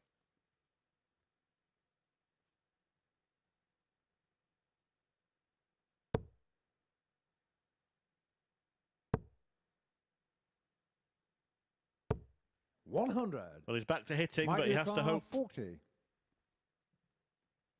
that Symes doesn't nail tops. 4 10s, which he Game shot does. on the third leg. and Mike leads. Symes. And Mike Symes currently helping David Davies to enjoy what would effectively be just a victory lap with Martin Adams in the last match. 4-5 Kevin, you throw first. Game on. And I'll talk about that blog and that writing that Kevin Dowling used to. It reminds me of an interesting story which involved the Coventry Darters that 85. was on the PDC tour at the time. That was Kevin Dowling and Steve Hine and myself. And we was going over to an event in Killarney, which meant we had to get a flight over there. And I slept in. They'd knocked the door, 41. not answered. Multiple missed calls, not answered. So they've done the thing. They've off because they've got, and they got about 10 minutes down the road. I woke up, I rang. I'm like, "Are you still here?" They're like, "No, we've gone. We've gone." 81. And they was on the way. And Is it going somewhere, this story? It is. Is there any point me making plans for my future? well, Kevin Dowling, when you ask about what sort of person he was, because we can't leave him. We've got to go back. 60. And Steve's like, well, we might miss the flight, you know, if we go back, we're going to be a bit more push for time. Kev's like, no, we've got to risk it. We'll go back. We'll go get him. So they drove back, got me. We made the flight by minutes. On day one, Kevin Dowling 85. beat Steve Hine. And on day two, when Steve was on the borderline for the World Championship, I beat him in the opening round and cost him that place in the World Championship. And they could have left me back in the house. Talked about the lack of 45. killer instinct. Steve Hine wishes that Steve Hine wishes that Kevin Dowling had it then and just left Edgar behind. He needs it now. 140.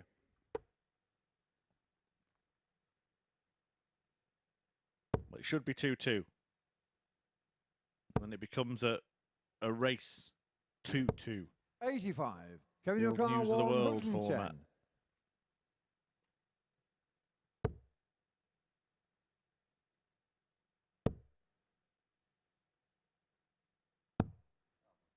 $40.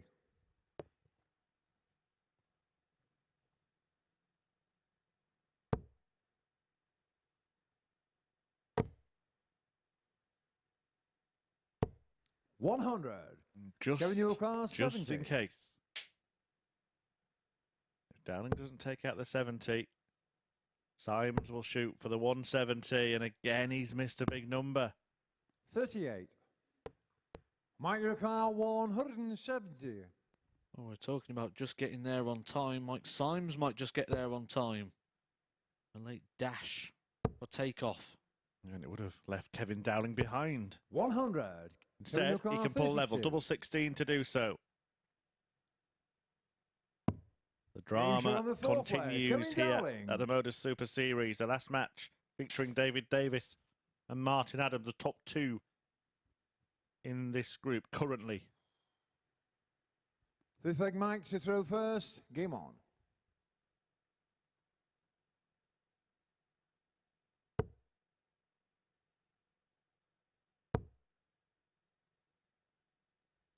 $45. I'm looking over at the Q School, seeing the predictions today going well. My predictions for today, Graham Usher, Corey Cadby. Corey Cadby looking like he's going to book himself a place in the quarterfinals pretty soon. But unfortunately, the prize that originally was 140. negotiated as that cake has now disappeared. Secrets of the comms box. Well, it did get a bit peckish. It was either that or the crisp, so there was only one winner, really. 41.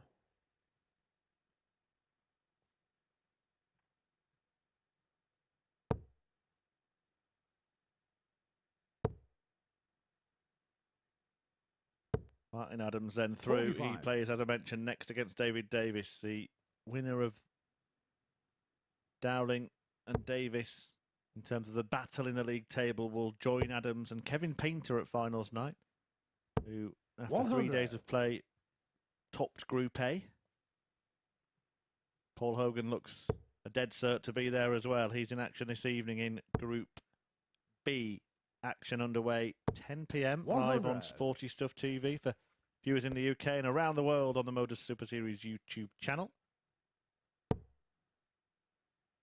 likes of Colin Monk, Matt Clark, Dave Prinz and 100. Mike Norton all trying to get there as well.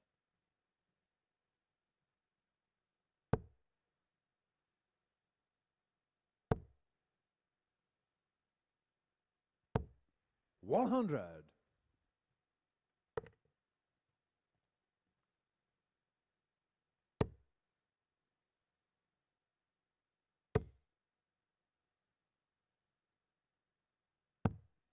$123.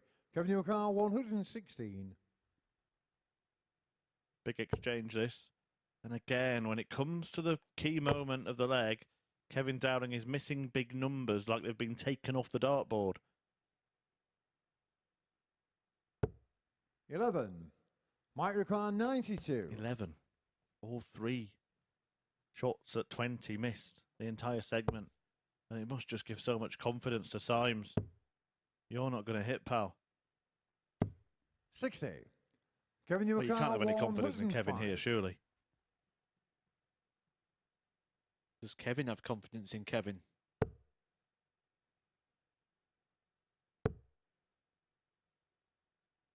Well, it's 4 missed big 37. numbers in a row, and then when he Mike finally hit Ricard, one, he needed to 32. hit the treble.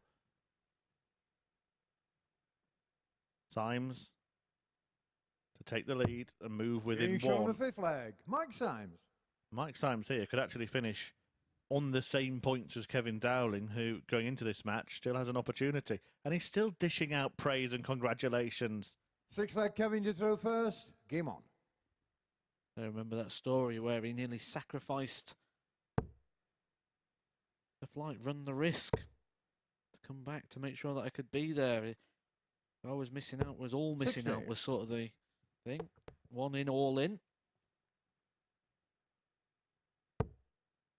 Well, it might be the kind of MO here. If you're missing out, Mike, I'll miss out as well, pal. 180. Well, well, well. Who would have thought this at the start of the day? Not only that David Davies would be in pole position, but they'd end up being through with a game to 83. spare.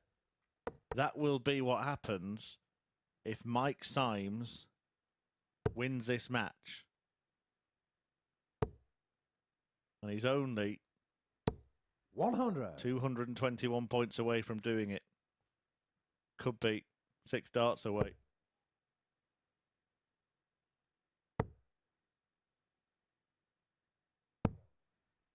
$54. You feel like Dowling feels this one is getting away. Shake of the head. Almost becoming expectant now that Mike 84. Symes hits rather than misses, which has been a complete flip around today from the last 4 days where you felt he was more likely to miss.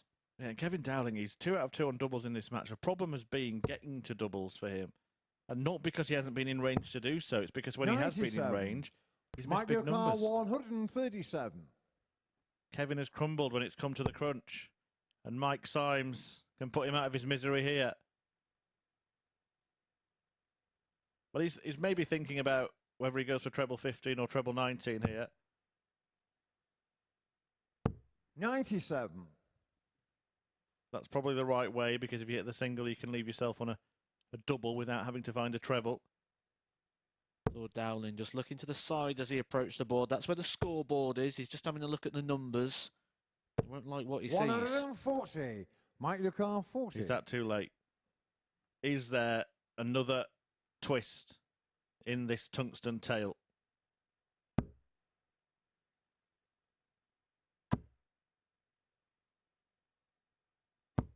$20. There is.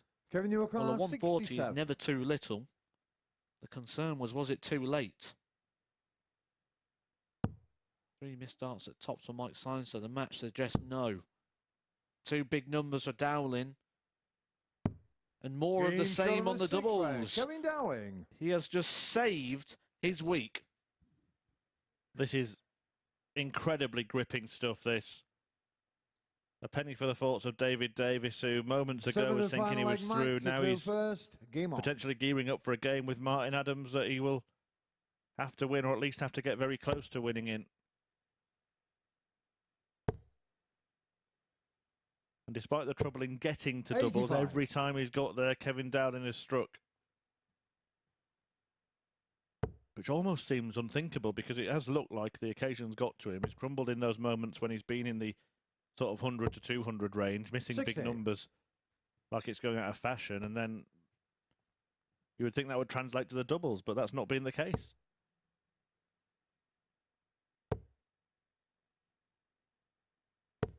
$60.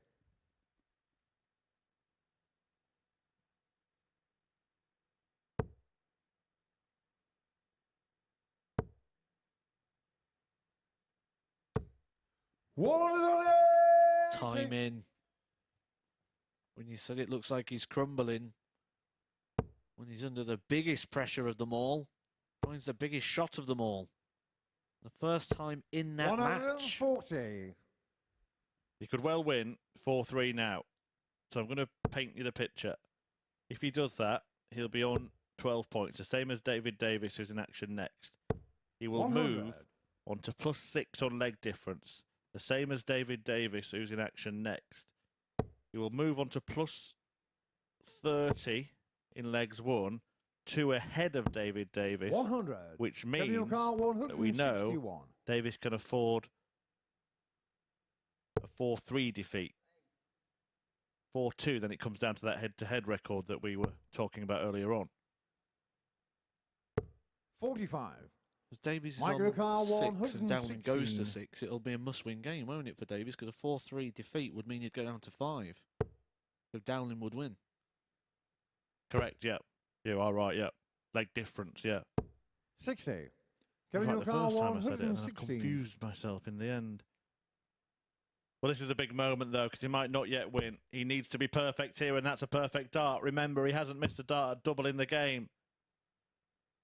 Double top, and now he 96. has. And Mike now he O'Connor, needs Mike to 56. miss more.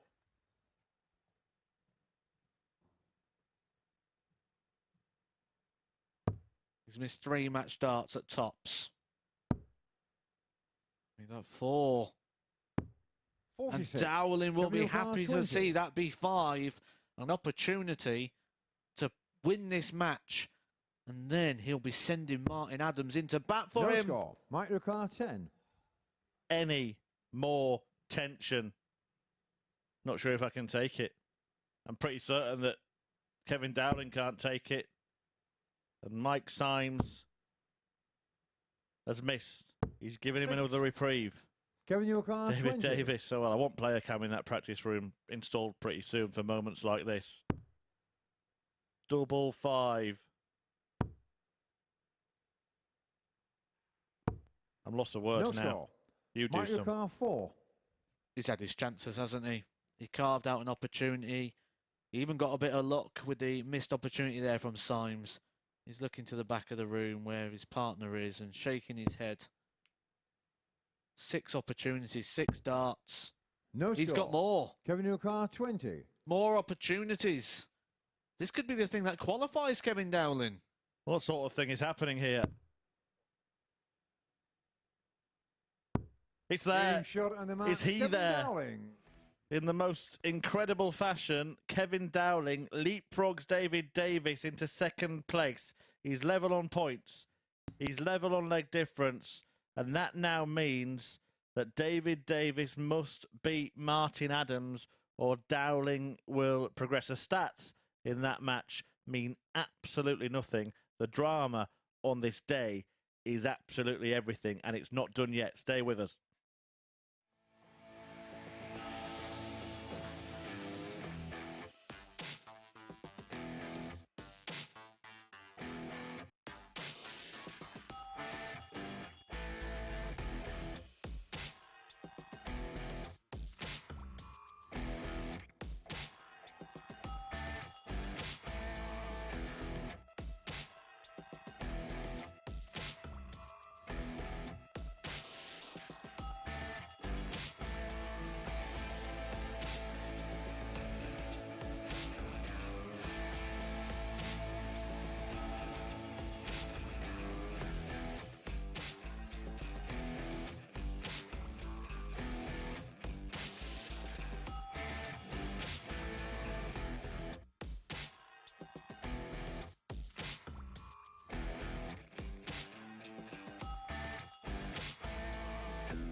Goodness gracious me, could we have any more drama on this Friday at the MODUS Super Series? That really was heart-in-mouth stuff towards the end there, but importantly for Kevin Dowling, that's a 4-3 victory against Mike Symes.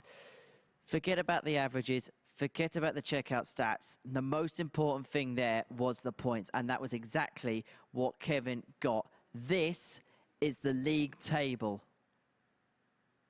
And have a look at that.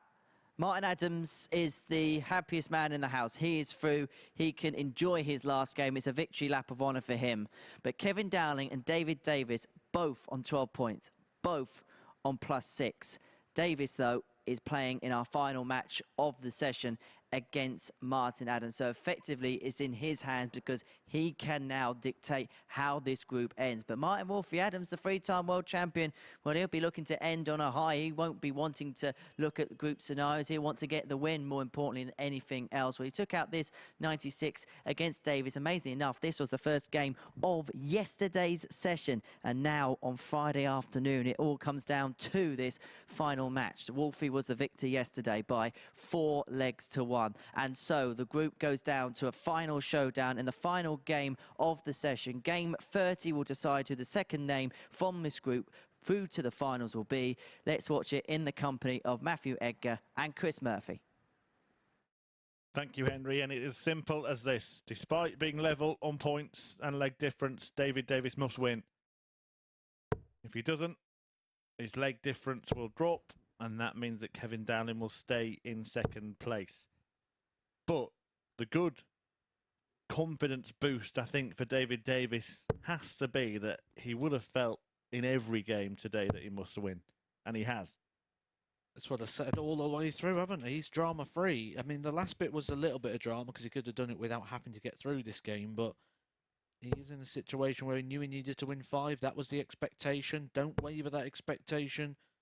That was the goal. It was knockout darts, and that's still what it is now. This is like the final of Group C, and essentially, forget that you're seeing Martin Adams on this group. Just squint your eyes a little bit and play along. That's Kevin Dowling.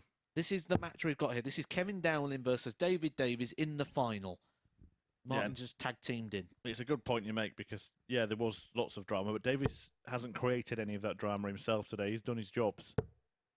And look, Martin Adams has been easier to beat today than he was David yesterday. to throw first. We've seen him lose a couple of matches. Game on. But the last match we saw him was 101 average. There is that, yeah. We've also seen Davies up by that 100 average mark as well. So there are so many possibilities. 83. But the easiest, simplest way is Davies versus Kevin Dowling, but Kevin Dowling has tagged in Martin Adams. And it happens quite a lot here at the Super Series. There are very few league 40. formats in televised darts. The only one that springs to mind is the Grand Slam group stage, and you get these games where there's a match between 2 players, but one of them's not on the stage. However, if you could pick any of the other 4 96. in the field to bat for you, you'd choose Martin Adams, wouldn't you? You'd be a fool not to. If you could pick a tag team partner, he'd be very high on the list. 1 out of them, 40. Must be a strange feeling for that player that's kind of not involved. They're already through. Or, in some cases, already out. And it's probably almost better for them not to 66. take much attention about what's going on, isn't it? You're going to play this player, and if you beat them, you're going to break their heart. I suppose it's like a normal darts match. Yeah, it's a nice position to be in because you're already through. 85. But yeah, I get the sense of what you're saying there about it just being a little bit awkward at times and just that little bit of because you're going to let one of them down. So all you can do is just play to the best, and what will be, and it's not yours to worry about, so to speak. You've just got to do your bit, which is put in your performance, play it with the integrity that warrants both players, the player you're trying to beat and the player that is trying to get through. 55. David Carr 116. First chance. And it's 2 visits for Davies to clean up 116.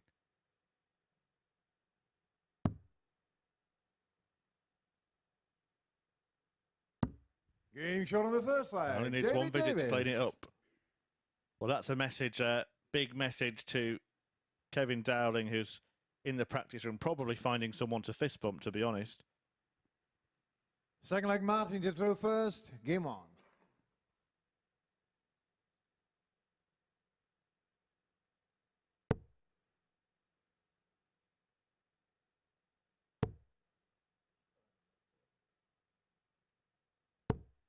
$50. Tell you what a run it would be. What a way to get through.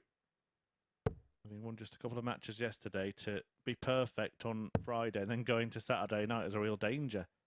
And the prospect of 3 straight 95. ADC champions remains alive. Well, the merit to that system, really, isn't it? And I think now we've got a national ranking system, but with localized events and the way that the ADC works. 100. I think what we're seeing here is validation of that system when you look at those top players, that those top players should be the top players of that system.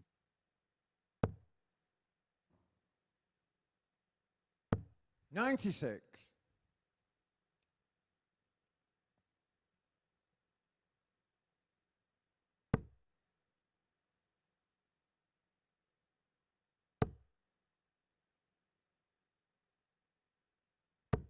$100. Just a quick reminder, if you are watching on Sporty Stuff TV, you can catch the end of this match at the MODUS Super Series YouTube channel. We'll be back on Sporty Stuff TV for Group B at 10 p.m. this evening. 58.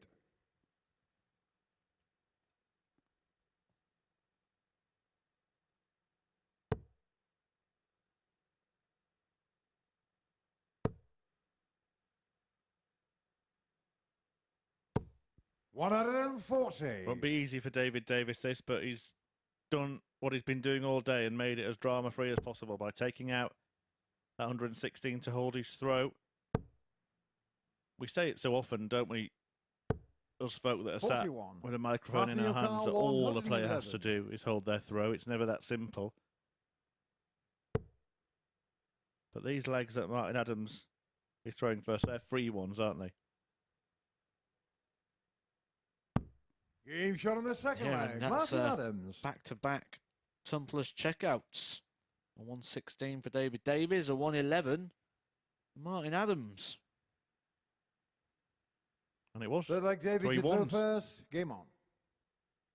I say Martin Adams, remember, and when I say Martin Adams in this, I actually mean Kevin Dowling. He's the player this affects.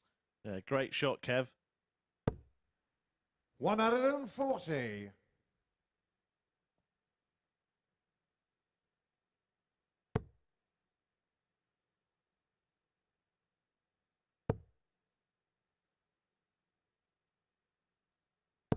$45.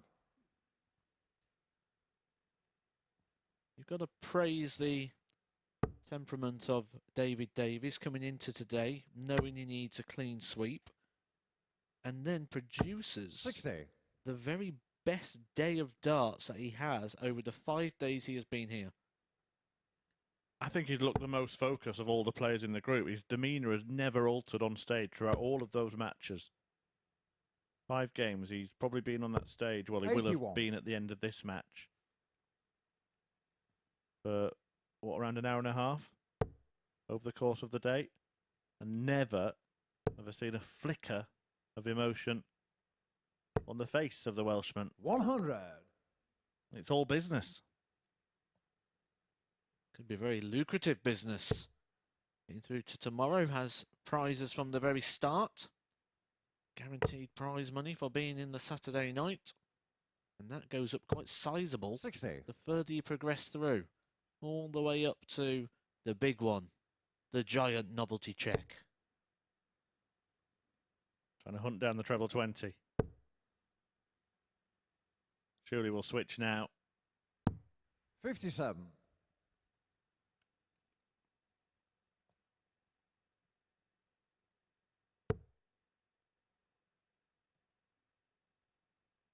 Having a little talking to his darts there, Martin Adams. 140. David Ducar 144. 140 doesn't leave a finish, so 144. He's got 2 visits. He had 2 visits for the 116 and he only needed 1. This time he will take both. 68.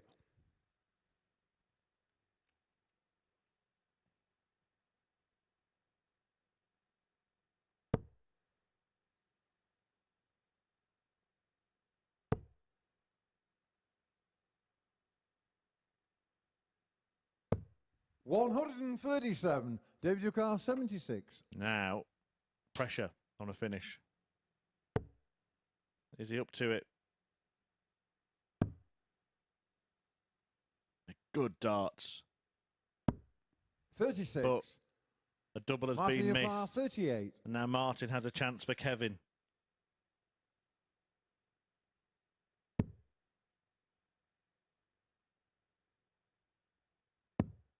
Game shot on the Martin third leg. Adams, Martin Kevin Adams. Dowling. The tag team take the lead. It's 2-1. Kevin Dowling will be happy with that one.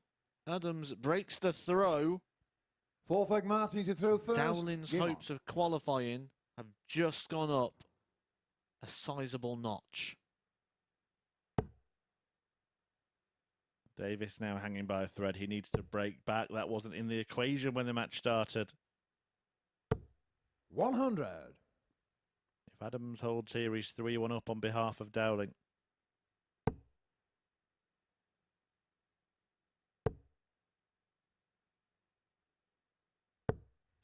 Before we do end the daytime play, let's just get the Oracle's predictions for this evening. Let's assume Paul Hogan will be through. Who are the 2 that are going to join him? Yep, so Paul Hogan's going to be one of the players that goes through. 85. After that, we're really picking, aren't we, from that point? I liked Colin Monk yesterday. I was really impressed with his level of performance. I would not be surprised to see Colin Monk go through despite what the bookmakers 60. think. Because actually, you can get some good value on him. A lot of his games are around about the 2-1 mark, which does surprise me. Because he was more than competitive. So I'm going to say Colin Monk to cause an odds upset. 100. And any other, or have we got one in mind?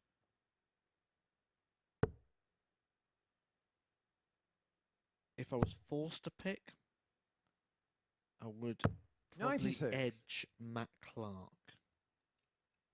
Matt Clark has edged a lot of matches this week, many of them going the distance 4-3. So do make sure you are tuned in from 10 p.m. tonight. Live on Sporty Stuff TV and here on the MODUS Super Series YouTube channel for the 100. final flings of the group stages this week. As the final places at finals night will be filled. As David Davies just run his race. Got himself into pole position, but now Martin Adams is threatening to take out the same shot that Davies took out to win leg 1. He gets the treble. And wants tops to serve Davies a dose of his own. Game shot on the fourth leg. Martin Adams is 1 away, which means Dowling is 1 away. Kevin Dowling will be sitting, grinning in that practice room now, knowing fifth leg, David, you throw first. Game on. that this match is now in the same situation as David Davis's day. He has to be perfect from here on in. 100.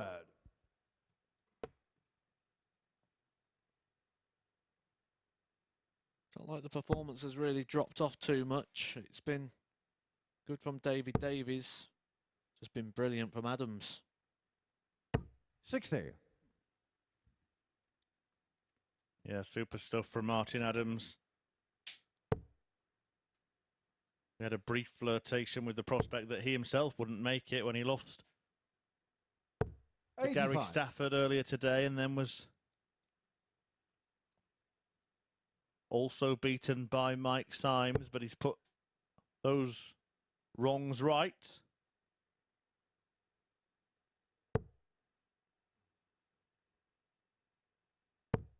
45.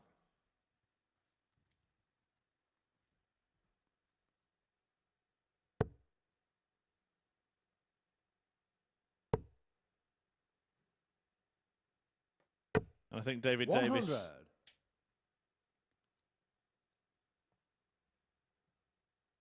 when he does get over the disappointment, and it will be a crushing blow if he does indeed go on to lose this match and miss out on finals night, should hold his head high and reflect on what's been a very, very 140. respectable campaign for him on debut at the MODUS Super Series. Once again, representing the amateur darts circuit with aplomb. 85. Matthew Eggers disappeared. He's hot-footed upstairs to have a chat with Henry. He thinks it's over.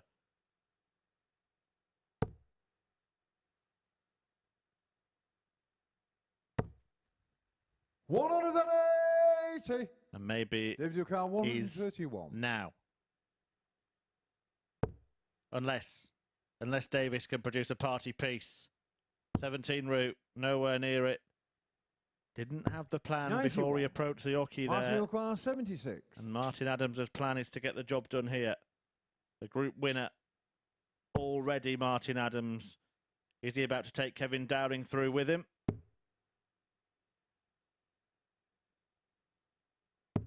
60. Not David Ducal, just 40. yet. Lifeline. His favourite double. With a brilliant marker. But it's all 20. too much for David Martin Davies. Ducal, 16. But he had his chance. He carved out the chance for himself with 4 wins from 4 coming into this match. But Game, Martin shot, and the Adams match. denies Martin David Adams. Davies a place at finals night. It is Kevin Dowling who qualifies alongside Wolfie from this gripping group. What a couple of days it has been in Group C. But in the end, it's Adams and Dowling who progress. And David Davies has been cruelly denied. Well, what a group which went down to the very, very last dart. Martin Adams, who won the group, has also sent Kevin Dowling with him into Saturday night's final. Matthew Edgar with me up here on the balcony. The drama, the tension, just everything was there in that group, wasn't it? All the way to the very end. A really, really entertaining group. I've been up here a couple of times dreading questions that you're going to ask me because I just weren't sure what answers I could possibly give in terms of the direction of this group. David Davies, though, you've got to give the man a lot of credit. He came into this group today knowing he needed to win all of his matches. He won 4 of them, gave Wolfie an almighty scare in that last one. A couple of darts there to keep it going, but he ended up just falling short, and by leg difference as well. Just those 3 legs costing David Davies in terms of that group. Have you known a more tense finish to a group? No, not at all. A really good group all the way through. Gary Stafford, at one point, looked like he was really going to play his part, didn't it? He came in today on 8 points. He's ended on 10. So he's probably going to be disappointed with that, especially considering the only victory he got on the board was against the league winner in Martin Adams. The drama was so tense that I think there was one point where every single one of us thought, well, that's second place now. Well, that's second place now. Well, that's second place now. And that was involving 3 different players. That's why I'm glad you're up here today. If Chris Murphy was up here, he'd be asking me for predictions all day. What's going to happen here? What's going to happen here? And I had no answers to that. And even now, you could replay that and it'll come out 4 different ways. Oh, certainly that. Well, let's see then what it does in terms of tomorrow night's finals. We knew Kevin Painter was already going to be there as the winner of Group A on Monday, Tuesday and Wednesday. And we can now add the names of Martin Adams and Kevin Dowling to that list to tomorrow night's final. So we're halfway through finalising our field. Tonight is about Group B, where Colin Monk, Dave Prince, Mike Norton, as well as the other 2 players who just completely escaped my mind there. There we go. That's the table. It's been a long week. We know Paul Hogan's out on top. Win and he is in. It's a nice scenario to be in. Yeah, and he's probably even a scenario we could actually even lose all 4 games and potentially still be in as well. So I do think Paul Hogan goes through there. If you want the full complement, because I seem to be getting all these groups right, actually. I've called all 3 positions so far. I might as well call this one as well. I'm also going to go with, well, it's the top 3 there, Matt Clark and Colin Monk. OK, we'll let you have that. Well, if it matches this afternoon in terms of drama, then we might have to have a lie down, because at times it was too much. It was a brilliant group, and I think we're going to get the same tonight.